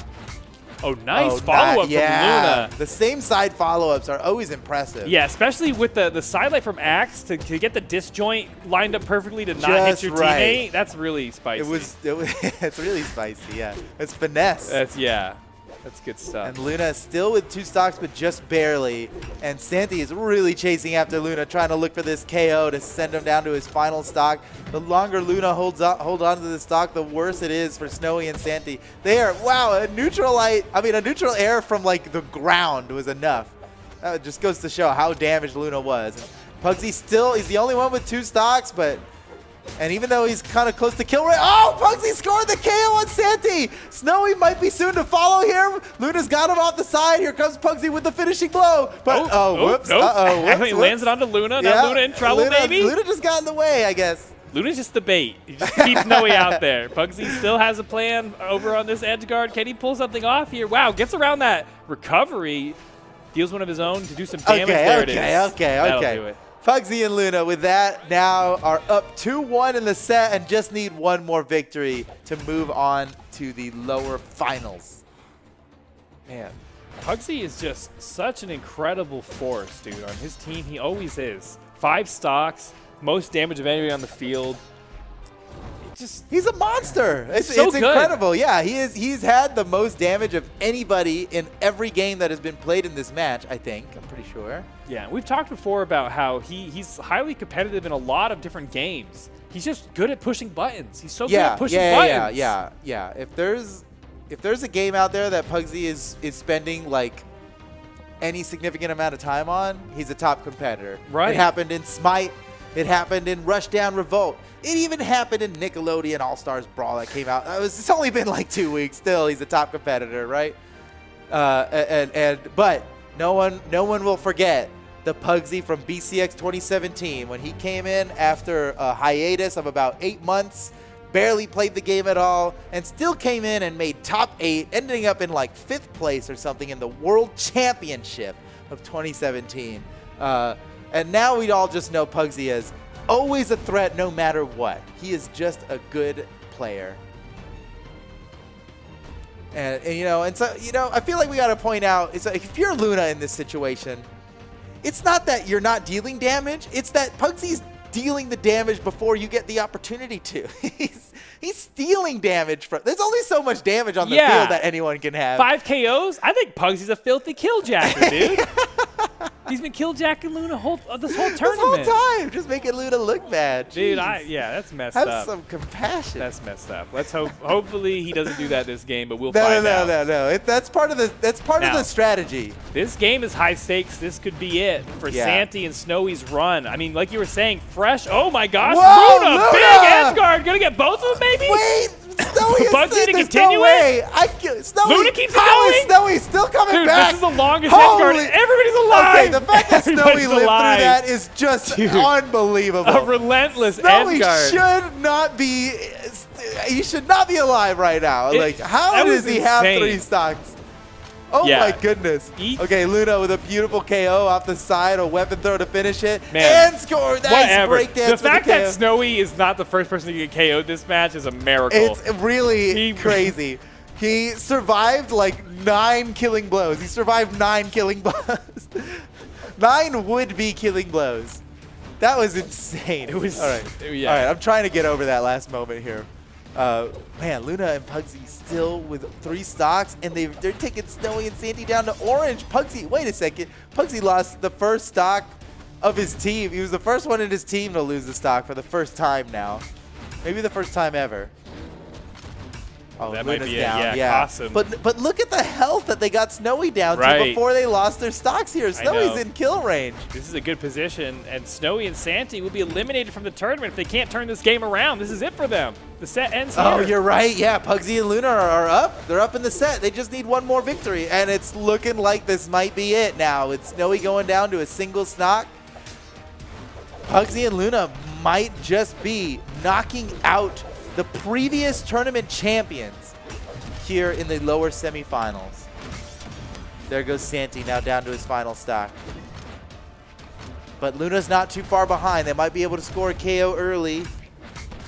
Oh, Snowy misses the punish onto Pugsy as Pugsy gets a whole bunch of damage out onto Luna. Now Luna kind of in trouble here. Very, very damaged. Coming back to the stage. Snowy's looking for the KO. Throws his weapon. Misses. Uh-oh. Now has to defend himself against an edge guard. Luna bets it all on a side signature, but it doesn't pay off. Yeah, Santi and Snowy have done a pretty good job kind of holding these final stocks, especially Santi. But they have to take these stocks off Pugsy and Luna like It's right crazy this second. how long they've oh held no, on to, Pugsy takes one for him. Friendly fire KO. Not a good time man, for that either. Pugsy, he's really good at getting out of these sidelight setups from Santi's gauntlets. I've seen him Yeah. slip a few final blows. Yeah, Sidelight's one of those setup moves that it has no true combo follow-up, and it just always comes down to a mix-up between the player coming out of hit stun and the player looking for a follow-up. Okay, everybody's on their final stocks now, but Snowy and Santi They are a are- bit worse for wear Yeah, here. That was yeah. almost it. Pugsy looking for that recovery follow-up. Oh, big play needed by Yeah, blue that's team. They good could get it. damage. Whoa, Oh, okay, whoa. no, he's fine. It was all part of the Easy. plan. Yep, that was just a sneak in that side air, extra damage. Everybody is No, supposed to be okay, KO'd. okay, Oh, okay. The that friendly would've been- fire almost KO'd, but he's still alive. Oh no! Oh. Snowy's out. It's all up to Santi. Santi goes down right immediately after, and that's it. Pugsy and Luna are moving on to the losers final of this tournament. The semifinals over. Snowy and Santi are out of the tournament, taking 4th place. Very commendable and impressive, but not enough for the podium, man. It's going to be Luna and Pugsy now moving on to face off against Experience and Maid in the losers final. The winner of that will be the ones that go up to face off against Sandstorm and Boomi in the grand final. And at this point, I don't know who it's going to be, man. These are two very impressive teams. Both of them I think you could consider underdogs, although Experience and Maid quite more so in that aspect. Yeah, right. They're the most If you had to pick underdogs. one underdog, you can't pick two. It's got to be Experience and Of Maid, the people right? left in this tournament, Pugsy has been playing the game the longest outside of maybe Boomi, right? So Yeah, even longer than Sandstorm. he's been spotty in his tournament attendance, but he always performs well. Oh, and when here he he is shows up, he performing. shows up. And today is another piece of proof for that fact. On the podium. He's On made the it on the podium. podium. That's big. Now Yep. up against Experience and Maid, and I honestly don't know who's going to win. Obviously, we can just look at the numbers and be like, Luna and Pugsy. Obviously, look at how many zeros are on one side and how little zeros are on the other side. But let's be real here. Experience and Maid they have been crushing it in this tournament. Not only that, but we've already seen this matchup once in the tournament earlier in top 8, and Experience and Maid already defeated Luna and Pugsy Right. 3-1. So if Exactly. history is to repeat itself here, Experience and Maid might actually be taking this. But now that Luna and Pugsy are like supercharged off of this recent win they just got on Snowy and Santi, I think anything could happen. So here we go into the losers final. The winner of this moves on to grand finals. It can only be one. Let's see.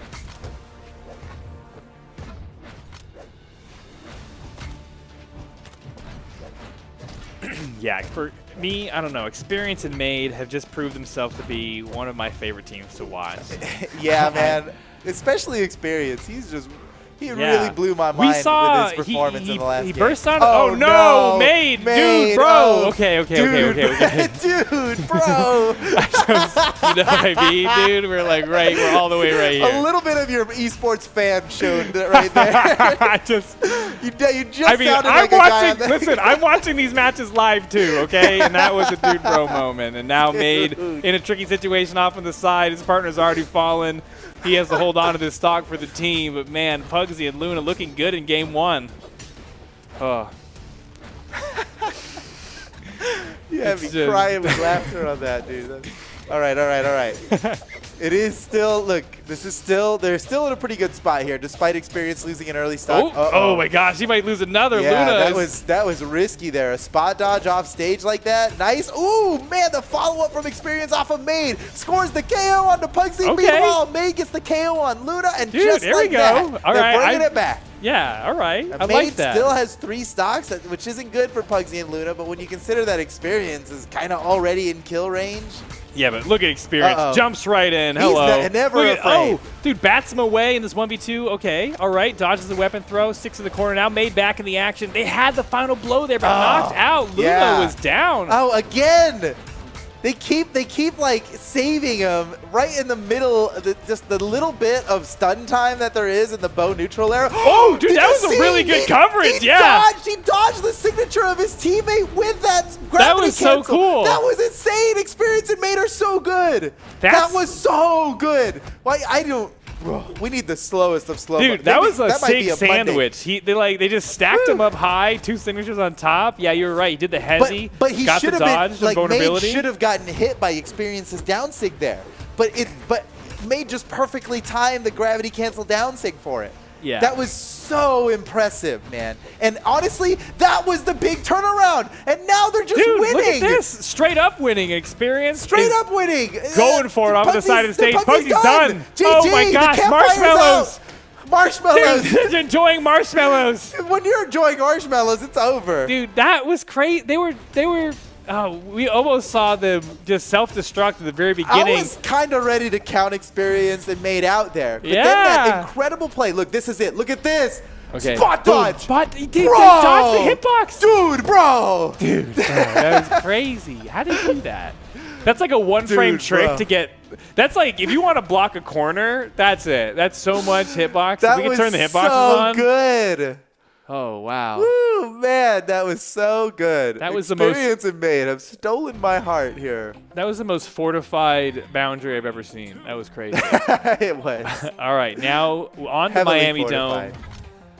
Okay, somehow with a turnaround Experience and Maid come away with game 1. Whoa, oh man, Experience. He caught Pugsy's dodge there. Pugsy's lucky that he didn't get any more follow-ups off of it. This is what we see sometimes, though, from the newer players. They're wily, you know. They got some Yeah. tricky tricks in their sleeves. Well, and but it's the tricky tricks that wins games in these situations, right? sometimes. Because Okay. these players now, it's mental for these players. I think they all got the skills to pay the bills, and now it comes down to how they handle their opponents. And Experience and Maid, whew, man, they got it going on here. But well, I say that right, and then Maid goes down, and now Experience is unarmed off stage against Luna. Luna hunting for the KO. Experience is still looking for a way out. He gets slapped away. Oh my, wait! Oh jeez, I can't believe Luna went for the double down light there. It's still working out though. Luna just knocks Experience away, and then while Experience is coming back, he gets the 2v1 with Pugsy onto Maid. Oh, no. What? Okay, That was wait. such a simultaneous chaos. Yeah, wait, I missed that. Okay, Pugsy down to a second stock. Luna the only one holding on to 3. And this is still a close game, though. Yeah, it is still close, despite. Oh no. We've seen Experience and Maid work Yeah. Oh, We know no. Whoa, Whoa, the Experience! freaking flow, Oh, dude! Experience! He's so crazy. Oh man, That- it didn't lead to a KO, but that was still the nastiest combo, man. Okay, Experience, that was really awesome. He looked like he was going for one cannon combo, and then he kind of switched it to another off of the read from Pugsy, and that was almost a stock. But now, stocks are all tied up. Maid is the one trailing behind. Yeah, keep your eye on Maid here. yeah. The way he plays this next stock, I think, is going to determine a lot for the rest of this match. He's being real careful about it, but still being a presence in the match. But, oh, man, the whole time he was only one axe cider away from getting knocked out, and that's all it took. Now Experience fighting for his life here against Pugsy and Luna. He is looking for the KO on Pugsy, but oh, Pugsy just slaps him away. He's got the finisher right in front of him. Yes, I do it. I Oh. do Experience is going to go for the gravity cancel due Yeah. to recover. That was the only way to make it back.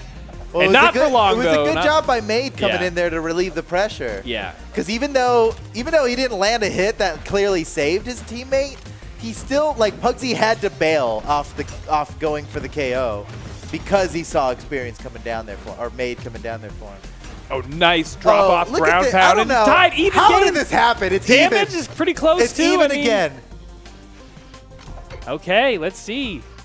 Can they do it one more time? Another comeback victory for Experience and Maid. Potentially Maid in trouble off on the side of the stage. Pugsy is one of the best in the game with these down airs to close out stocks, and Maid doesn't have many options, and that is it! Pugsy puts it away. Now just Experience left for blue team.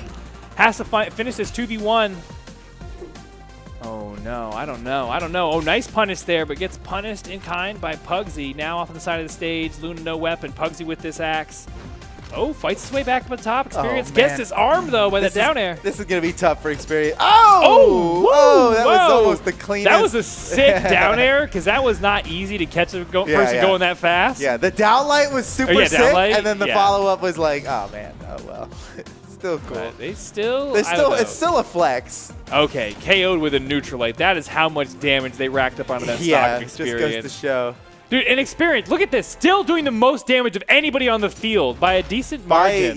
By like a pretty good For like amount 70 there. damage, he's in first place for damage. So, I mean, this, no matter what, Experience is a player to watch. I mean, we saw him in like, what, one game during Pro Series? He was an alternate. Yeah. He got and just to play. look at these numbers, dude. It's, man. But I remember from that one game, we saw, you can tell by, you know when you're on ranked, you can tell in the first 2 seconds by the way your opponent moves. You're like, oh, this is a killer. We all know that feeling. This is a killer, dude. You can see that Experience no matter what. You're right. He can play. And let's see. The set is tied now, 1-1. Everybody here still gunning for that big prize at the end of the rainbow. And another map selection on to Mammoth Fortress. Experience. Oh, okay. You know, we see him go for it for these early stocks on the side of the stage. That is maybe what they need to pull one over on a team with the caliber that Pugsy and Luna bring to the table. Oh, Luna, nice down airs, catches him sweating on the side of the stage, and that is it. First Maid stock got taken. deleted. That is so super early. That's got to be so disheartening. Oh my goodness. Yeah, now trailing. Now it's a test of fortitude. You know, can you keep your mental in the game here? Losing that first stock so early.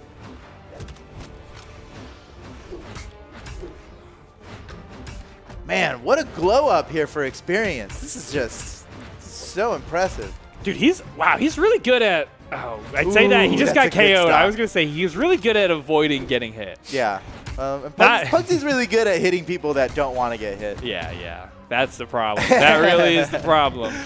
It's a constant battle. It's really avoid getting hit versus how good are they at hitting you. Oh, Luna, wow. Big, bold play, but punished by Experience. I mean, guess, you know, he love was to so see it. damaged that it was like, I'll take this risk. It's that worth is the it time right to now. take some big risks, is when you're that heavily damaged on your stock, you don't want to desync maybe from your teammate too much. Yeah, he was ahead of everybody else in stocks as well, while being extremely damaged. And now, you know, conversely, you've got Maid here, who's extremely damaged, but at the same amount of stocks as everybody else. Maid is in a very difficult situation here. Has to continue playing. Oh, nice pickup. Pugsy, oh my goodness. The Experience just got a super early KO on Pugsy, and now Pugsy's down to 1 stock. Pugsy died at like yellow. Oh, that is huge. Experience keeping his team in the game. Oh my, look at these guys. Okay, dude, and look at this. Yeah, he really hit the brakes on that second stock. He's the most damaged, but he's certainly gotten his value out of Maid really hit the brakes here. Yeah, you're right. Okay, he finally goes down, but he really made that second stock count. You consider how early he lost that first stock, he really made up for it on the second stock here. And now we've got a basically tied game. No matter how far away it seems from Experience and Maid, they managed to bring it back every time for it to at least be close. Oh, and oh no! Off on the side of the stage against Pugsy. Nice. Maid comes in, but interrupted by the weapon throw from Luna. Luna losing his stock. Now down to his last one. And Pugsy, man, if he gets eliminated here, that's going to be a very tough 2v1 for Luna. Oh, weapon throw catches Experience, actually. Somehow, Pugsy making it up through. Oh, nice that teamwork. was a there we sick go. combo. Pugsy Okay. and Luna. And now the damage difference doesn't seem so daunting. You got Maid. That's right. In KO It's percentage. anybody's Pugsy game. in KO percentage. Ooh, Experience going for it. Off stage with those ground pounds, but knocked out. Or knocked on the side. Whoa! Oh man, Experience is really looking to make a play here. I think he knows. I think he knows he needs to make what a crazy way to get back to stage. That seemed ill-advised. It almost worked. It almost worked. What a actually, surprise. It was to his detriment. Oh, in the now end. everybody's getting closer and closer to the knockout what's percentage. What's going to happen? Oh, no, Maid Maid is out. It's up to Experience now to win the 1v2. But with everybody being extremely damaged, it's a pretty winnable 1v2. Oh. Not like it's going to be easy, but oh my here comes gosh, Luna. dude. He's got a bail. Oh, Luna yeah, came in. I know. He was like, I got to KO Pugsy, but Luna's right there Oh, looking there's at the me. KO! Experience Okay, taking out 1v1. one. Now it's time for the 1v1 against none other than Pugsy. Experience with the convenient weapon spawn. Axe versus Axe. And both of them are extremely high strength legends. It's like someone. Oh, he does it somehow! Experience wins the 1v2. Oh my goodness. Oh my dude, I mean, not to say he carried the whole team on his back, but geez Louise, he carried the whole team on his back, bro. Tell it like it is, Steven. He did it. He took the whole team and he went, don't worry, on my back you go. Look at this, 2v1, unflappable. This kid's got the stuff. All right, now 2-1, one game away from earning their way back into grand finals and getting another shot at Boomi and Sandstorm. Dude, this is what sports movies are made of. Seriously, this is what it's all about here, dude. This is so exciting. Okay. Woo. Okay, Pugsy? what's it going to be? It's either Luna and Pugsy bring us to a game 5. Exciting, Right. happy, everyone's good. Yeah. Or Experience and Maid pull off an incredible upset and we get a round 2 with them against Sandstorm and Boomi. Also great. We win no matter what. Yeah. Over here on the caster desk, we win no matter what. Right. All right, here we go. Game 4. Pugsy and Luna are down by 1. Experience and Maid only need to win this game right here, right now to move on to grand finals.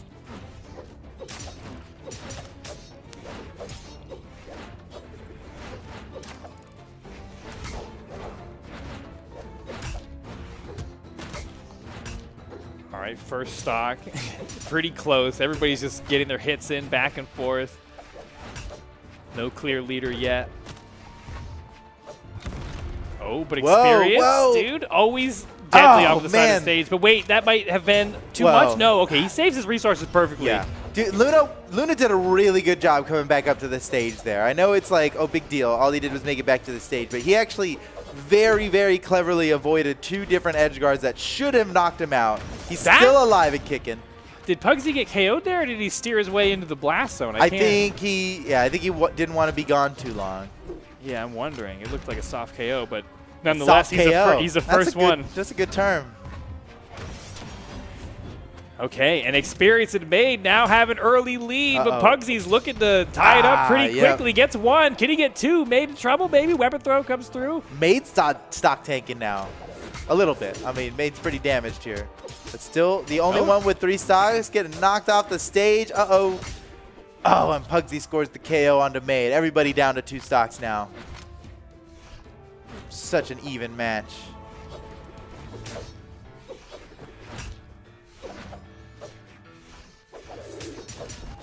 Oh, nice pickup there. Big E coming in with the helpful hand. Okay, Experience, most damaged person on the field, but this is still close. And man, whenever I see Experience off on the side of the stage, I just expect, oh, what's he gonna do? I get a good feeling. I get a lot of times I see a player go off stage and I'm like worried, but when I see Experience go off, it's a rush. Yeah. It's a rush every time. Like, what's he gonna figure out here? Okay. Oh, maybe knocked too far away. Yeah, he's got ECS to steer his way in. Yeah, that was a soft KO. And now, Maid, okay, going toe-to-toe with Pugsy on the side of the stage. Pugsy gets the best of him as far as damage is concerned, but Maid holds on to that stock. Oh, that evens up the stocks and damage here, but Maid's kind of in trouble. In an edge guard against Pugsy, makes it around. Oh, man, got a little crazy there with that gravity cancel down light, but still has yet to pay for it. Maid rocking this second stock here, dueling Pugsy. The battle of the 2 stocks remaining. This is so even. Oh, Pugsy, nice. Scores the KO onto Maid. Experience fighting off the stage. He don't want to get in any trouble while his teammate's gone. Now his teammate's back, slaps Pugsy off the stage. Not enough to KO, but so close. Experience can still seal the deal on Pugsy here, but he's busy fighting Luna off the stage. Wait, he might just get the KO on Luna. Pugsy has to turn his attention, and as soon as he does, Maid gets the KO on Pugsy. Now Pugsy down to his final stock, and Luna is the person to be looking at here. He is extremely damaged. Oh my, whoa, Wait, whoa, nice catch by Maid, God, dude, what was that? That was sick. You got both of them there. Oh my gosh, everybody got caught up. Now Pugsy left to fend for himself. Okay. It's either, he can do this though. Pugsy either this is winnable wins for this, Pugsy. He either wins this 1v2 or he's out of the tournament. This is all the pressure is on Pugsy right now. Okay, I like this. Excellent, I love excellent this corner guard. Yeah. That's how you corner guard. If you're playing Amethyst, that's how you do it right there. Yep. Okay, Pugsy makes it through the coverage. Okay, now losing that hammer or the What? cannon. That's funny. You got only one hit of the downlight and only one hit of the side air, but it still was a true combo. Okay. Oh man, How Pugsy much- is just Ooh. slowly, He's doing it though. Defeated. He's doing it. No, or he's slowly winning. Okay, That's we don't true. know the answer That's yet. True. That's true.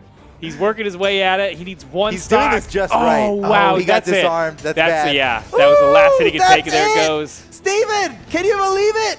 I believe it, dude. I believe it. Maid and Experience have won the losers final, and they are now moving up to the grand final.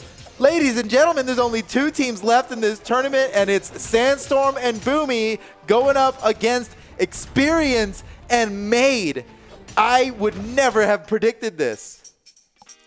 This is a dream. This is a dream grand It finals must be a right dream. here. This can't be real. Yeah. This is, you're writing some fan fiction. You know, this is clearly some fan fiction here. I mean, some team we've never Maid- even seen on stream before, right? Yeah. All year, okay? It's been a long year. We're getting to the end of the year. The year's mostly over, okay? I'm a half over kind This of is a guy. good The time year's for them to over, pop half off. over. With BCX Yes! coming up, this is Right. a perfect time for them to be popping off like this. Right. Oh, man. Well, welcome, ladies and gentlemen. Welcome to grand finals of the North American Autumn Championship doubles bracket. It's come down to this. You've already seen it go down in the winners final, and if you were watching then, you know just how crazy this grand finals is about to be. Yeah. Going up against Sandstorm and Boomi. I mean, what is there to say, dude? It's one of the most, the team with the most accolades ever against the most newcomer team in this top 8 by far. So Yes. how do... Yeah, and the thing is, this team is comprised of two people who are like proving they're themselves. They're both having their breakout performance here. Right. So Look this at is the just numbers. amazing. You just Oh, don't look at the numbers. numbers. This is the first dollar Maid's ever made Dude, from Brawlhalla Experience? Esports, and he's about to make thousands of dollars alone. Already thousands of dollars. This match alone, Yeah. another thousands of dollars. Right? This match alone is worth thousands. So what's it gonna be here for Experience and Maid? I think the money doesn't even matter to them at this point. At this This point, is the most like it's Rocky. fame and glory. This is the most Rocky Balboa setup we've ever Yeah, seen, dude. yeah. Sandstorm and Boomi, they are the Apollo Creed of Brawlhalla right now, and like they literally, like just Right. like so 6 figures, both of them. That's it. From That's playing. right. They both, Boomi and Sandstorm have both made 6 figures. They have from more Brawlhalla zeros Esports. in their earnings than the other two players had just in their total stat in spread. the total categories. All of the things stats that we weren't enough measure. zeros. Woo! That's crazy. Okay, so now that we've built up this underdog story for you here. Well, okay, but here's the thing. Here's the thing that might be an immutable fact. I'm not Tell even us. sure. Yeah. Sandstorm and Boomi didn't win the last tournament. Right. Have they ever lost 2 tournaments in a row? Because they get fired up when they lose, dude. It's true. It's true. And here it's true. Yeah. And This Moy, is it.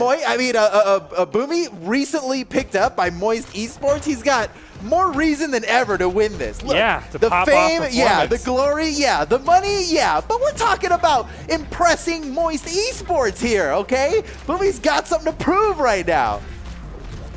Oh my gosh, this is already going to be such a big, exciting grand Whoa, finals experience. experience! Huge play. Wait, But gets a Boomi chase got dodge. the chase dodge! What Whoa. a beast! He should be down a stock right now, but somehow he's still alive with the clutchest chase dodge of all time.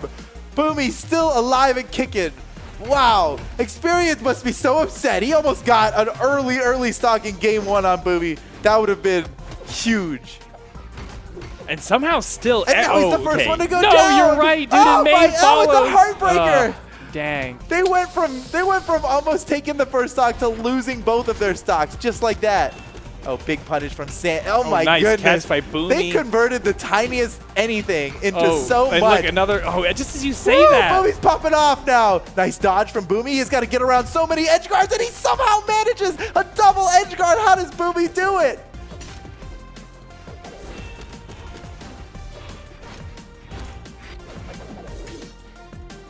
All right, Boomi, last person holding on to all 3 stocks. On the side of the stage here, squares up against Maid, makes it back to the stage. Maid rotates Woo, over. Now that he gets was blasted up. That was a double hit there. That was Boomi's neutral signature into Sandstorm. Oh no, Experience down to his last stock, Maid down to his last stock. Okay, yeah, this is what Boomi and Sandstorm are really made of here. Oh no. Okay. This is just game 1. But important to note that it's over here if Boomi and Sandstorm win this set. They have yet to be beat a single time in this tournament, and this is a double elimination tournament, so they've got the longest health bar to work with, and they are running away with this lead in game 1. Oh my goodness, Experience, so courageous to just be challenging these hammer ground pounds with a neutral air, just not afraid of anything. Whoa, oh, I actually love this from Maid, but wait a second, is he gonna pay the price? No, in fact, he gets more change back. Okay, but if you're that's a bank error in his favor right there. Do you believe Experience already in red? You have to. If we don't, who's going to for us? You're right. You're right. He needs this right now. Experience needs all the belief. Whoa. Whoa. No, it's in. No. Man, Sandstorm caught him off the top. And now they've got the 1v2 against Maid. Now do you believe? Now we test your faith here. Do you believe in the Maid 1v2 against Boomi and Sandstorm now? I'm you just were wondering, a betting man. is he going to finish with a cool 2v1 combo? Oh. Yeah. The bets that are being taken are how they're going to finish the match, not who's going to win, right? That's what it seems But you got to like believe. now. You got to believe. No, and there it is. No. First game goes to Boomi and Sandstorm. What an impressive performance from Boomi there. He had some significant highlights, both in the KOs he got and the KOs he avoided. Well, we've seen this before where Boomi and Sandstorm are kind of famous for not practicing that much together, at least for like 2v2, historically. And then they'll lose a tournament. And yet they have the most synergy ever. Right, oh, you're right. Then they lose a tournament, they go, all right. We'll eat our veggies. We'll eat our veggies. And they always come back stronger. So, like, the Boomi Sandstorm you face up against after a tournament loss, they're even more powerful. It's even more difficult. Oh, team combo. Oh, wow. Oh, that could have been worse. Honestly, could have been worse. He turned that around so that he didn't hit Sandstorm. That was just smart play there. Oh, yeah. They're all over it. The synergy is off the charts for them. Oh, picks up both of them now. Double edge guard opportunity. Oh, Boomi's follows up on it. Wow. It was a nice aggressive recovery from Experience there because Boomi was about to score an early KO. Wait, it's not over yet. He's still working on it. And he gets it. Boomi with an early KO onto Experience. And then Sandstorm immediately follows up with an early KO onto Maid. And Boomi and Sandstorm take a significant lead here at the beginning of game 2. Oh boy. Dude, dude, this is the fighting game category. This isn't the speed running category on Twitch, okay? Everybody, just be aware. Speedrun.com does not accept PvP records. Yeah, you can't beat the new Grand Finals speedrun, dude. Okay. Now we're evened up. Maid and Experience. A big turnaround here. Oh, by the way, Maid with the legend swap up to I almost called it that Sandstorm. went under the radar. Well, we're used to seeing Mordex appear in a Sandstorm Grand Finals. It's an optical illusion. Really, that's Maid on the Mordex. Now, if anything, that is a bold call out to play not just Mordex, but Fenrir Mordex against the man himself. Yeah, you're playing Fenrir Mordex against Sandstorm? He owns that skin. Oh, and he gets the KO on Boomi. Wait, that's actually a really early KO. That was a big swing for Blue Team. That could be the thing that turns this around for them. Yeah, that's the big swing. Okay. But man, Sandstorm really healthy on that first stock. We're getting punished by Experience. Picking up some good damage with that cannon. Almost gets the follow-up. That would have been the double alley-oop ski. That would have been insane. Yeah, we've been seeing them land a lot of those double side airs. I've even seen a lot of crazy instances of their opponents doing like the amount of DI you get off the double side is sometimes you try to like stay yourself into the stage. We know that now. And you like bounce crazy style. But you're right in that they do seem to get a lot of like doubles. They get a lot of heavy birthdays. Here's the thing: is both of their weapons send pretty straight to the side for the side air. Yeah. So however they're armed up, they're pretty well suited for it. Okay, but this is a very tied up game. Maid is the most damaged person on the field, but each member. Ooh, but Sandstorm off the side, and they get a KO on Boomi while dude. Sandstorm was away. They knocked Sandstorm away for like 3 seconds and got a KO onto Boomi into that time. And now Sandstorm's got charge it up. What is this? How? What? Whoa! Sandstorm's tricky. So tricky. So tricky. I mean, at that point, how else do you get up from the stage except literally just tricking them? All right, here we go. It's the 1v2, obviously, up against Sandstorm. You can't just count this as a win yet. People are still watching with bated breath as to what's going to happen in the rest of this game. But Maid and Experience have more than proven their abilities here. Oh, okay, I love combo? it. I love it. Experience was so ready for the downward angle of the gauntlet side air from Maid that he was sitting there ready for that axe sidelight. That's pro. So pro. Oh, he's trying to catch Sandstorm with his own tricks. Oh, I mean, it's kind of working. It is working. You think Sandstorm's going to switch to Vortex? Oh, man. Oh, I doubt it. Yeah, they do seem pretty set here. It's just that Boomi and Sandstorm have so many characters like locked and loaded that are tournament ready. Oh, but wait a minute. Wait a second. But wait a minute. It's actually now not over. Once it's down to a 1v1. No. Oh, wait a second. 1v1 with a 3-time against his main? Yeah, with his main? against his main. Dude, that's crazy. Maid, you're kind of crazy for doing it. Okay, he gets it. Okay, wait, he had enough of a damage lead to be like, okay. No, that would have been a show of force for Sandstorm to come back in that situation. Maid, excellent job cleaning it up, but they earned that lead, and now we're tied, 1-1. The set's tied up. Okay, and again, Maid Experience need to win this set to just be alive in the tournament. Just to reset the bracket, right? Yeah. Boomi and Sandstorm, they just have to win this set. Maid and Experience have to win this set plus another set afterward, right? Because you got to eliminate someone. Double elimination. Dude, both Experience and Maid did more damage than either Boomi and Sandstorm. Wow, they really just put in the work. That's just sweating it out. Talk you know about what I mean? making a name for yourself. That's actually, these guys are coming in just rocking the world of Brawlhalla esports right now. When people say sweating, this is what they're talking about. They are you have sweating, to, when you're pushed to your limit and you're competing at this high level, there's no other way to do it. Yeah. Even though Boomi's the one who's moist out here, these guys are everybody's sweating. Everybody's sweating. Yeah. For sure. There's a lot on the line. Oh, Maid has got Boomi off the side of the stage. Boomi's got to be worried about it, but no, just fights Maid off the side, fights his way back up onto the stage, and now, whoa, he had stage control for a second, but they just got pushed off. Boomi looking for it. They are damaged. Yeah, in this position, Experience and Maid need to close out these stocks because they've got a good lead. If they can just find those finishing moves, there it is, beautiful. Experience. Again! Oh, yes, dude, yeah. The 1-2, the old shake and bake from Experience there. Man, I cannot believe what I'm seeing. I know, a dude. team we've This never is seen real. before. This is real. We are so blessed to This be is a casting testament this to how grand like final. big the community has gotten, how much talent there is just all over the world of people playing Brawlhalla. It's just yeah.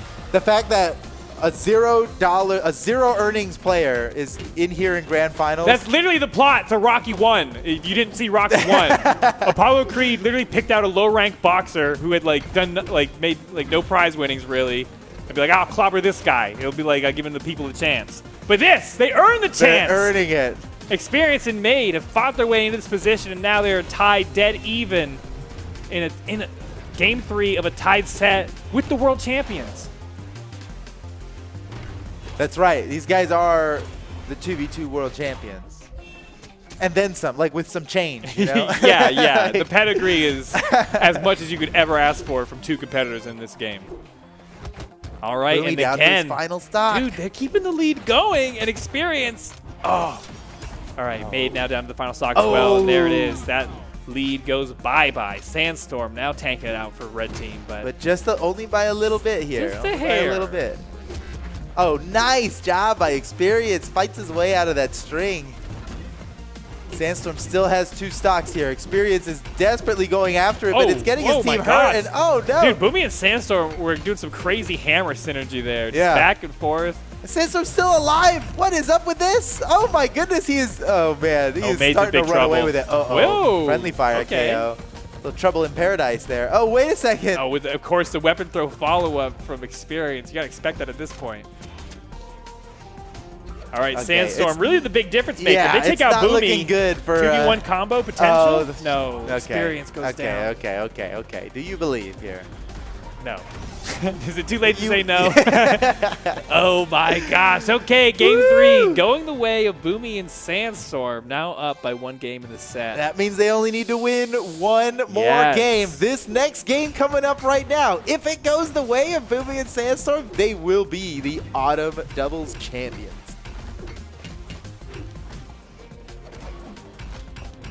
Oh man, dude, this is wild. Gotta see game 5. I know, right? Let's all just agree. Oh, interesting. That we want a game 5 here. All right, kind of a big map change. We got Shipwreck Falls. I would say this makes you reassess your game plan a little bit. Those small walls, the large kill boxes. Yeah, I don't think any particular player gets a big advantage off of this, but it does change like the layout of this whole fight. Yeah, and it means Experience, the way he goes crazy off the side of the stage, that could be good or bad depending on how that goes for him. Either he gets super early KOs as a result, or he like falls really early as a result. It's double-edged sword. Maid's in trouble. Maid's in trouble against Sandstorm, but actually no problem, makes his way up. And now they're going against Boomi. It looks like they're trying to focus down Boomi here early. They've got him down to red.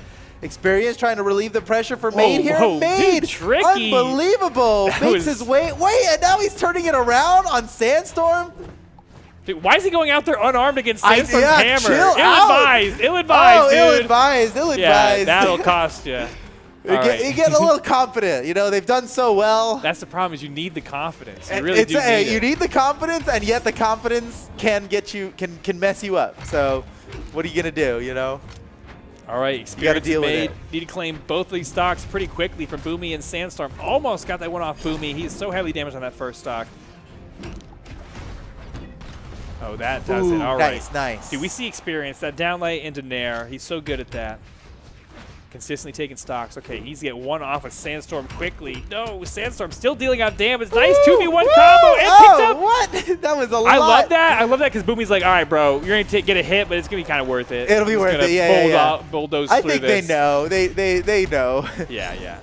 They know when it's like, nice follow by Experience onto Sandstorm, but Sandstorm able to make it back to the stage. Oh, double grab that! Beautiful. Boomi. Wait, actually, Boomi's hit both of them? That was so close. Boomi did so much there. Not just the double KO. He did so much in saving Sandstorm and positioning Experience and Maid to be put in. That was so good by Boomi. What an MVP play by Moist Esports Boomi, man. That was, whew. And now they are starting to run away with it here. It's looking like we're nearing the end here. Wow, they're going so fast. It's a speed run. There's nothing he can do. It's over, ladies and gentlemen. Boomi and Sandstorm are the North American Autumn champions. Wow. Woo, man. Oh, man. I know for a lot of people out there, this is kind of a heartbreaker. You had your heart set on Experience and Maid, blowing your minds and winning this tournament. But you know what? Minds have been blown. Yeah. Experience and Maid had the run of a lifetime here, and I think they put up a great show against Boomi and Sandstorm, not just in that grand final we just watched, but also in the winners final right before it. The only people in this entire tournament that could take out Experience and Maid were Sandstorm and Boomi. And being that they are the defending world champions, I think Experience and Maid, they deserve every bit of praise that they got coming to them, man. What an incredible performance from them here. But the story is Boomi and Sandstorm, they are the Autumn champions, and double Thor the whole way through, or double Undertaker. Yeah. Double Undertaker the whole way through. I thought they were just having fun with it, but that's the play. It looked like they did have a lot of fun winning. They did. You know, I think they did have fun today. They were having fun. I hope Man. I hope everybody had fun. But, dude, seriously, experience and Maid, excellent work. Proving, dude, if you're out there, if you're like one of those $0 Andes, never made a dime playing Brawlhalla, here's your heroes. dude, right here. you could go all the way to grand finals first try. First you know? try. Or, I mean, I'm Just sure they've look at- just competed look in at tournaments Maid. before. Well, that wasn't but- first try, but Well, yeah. first time real- on stream. Exactly. Yeah, that counts. Yeah. First time in top 8. Pretty The crazy first time run. in top 8, and they went all the And way to grands. They here's got the second thing. place. If That's you guys amazing. watch the Rocky movies, okay, he lost in the first one, okay, in the end. That's a very good point. And it's still an inspirational story Yeah. about heart and determination. Exactly. And you know what? That's and what we saw everybody today. knows Rocky 2 is a real good movie, and Yeah. so just stay tuned for BCX doubles, right? That's Yeah. the real story here. It's There are, like- BCX doubles, basically Rocky 2. Exactly, dude. Okay. All right, well, man, we've had an excellent tournament here today, but the action of the Autumn Championship is not over yet because tomorrow we've got singles coming up, and that'll be actually the big grand finale of the entire Autumn Championship. It all comes down to North American singles. So we hope to see you tomorrow at the same time, and until then, we'll be seeing you. Bye.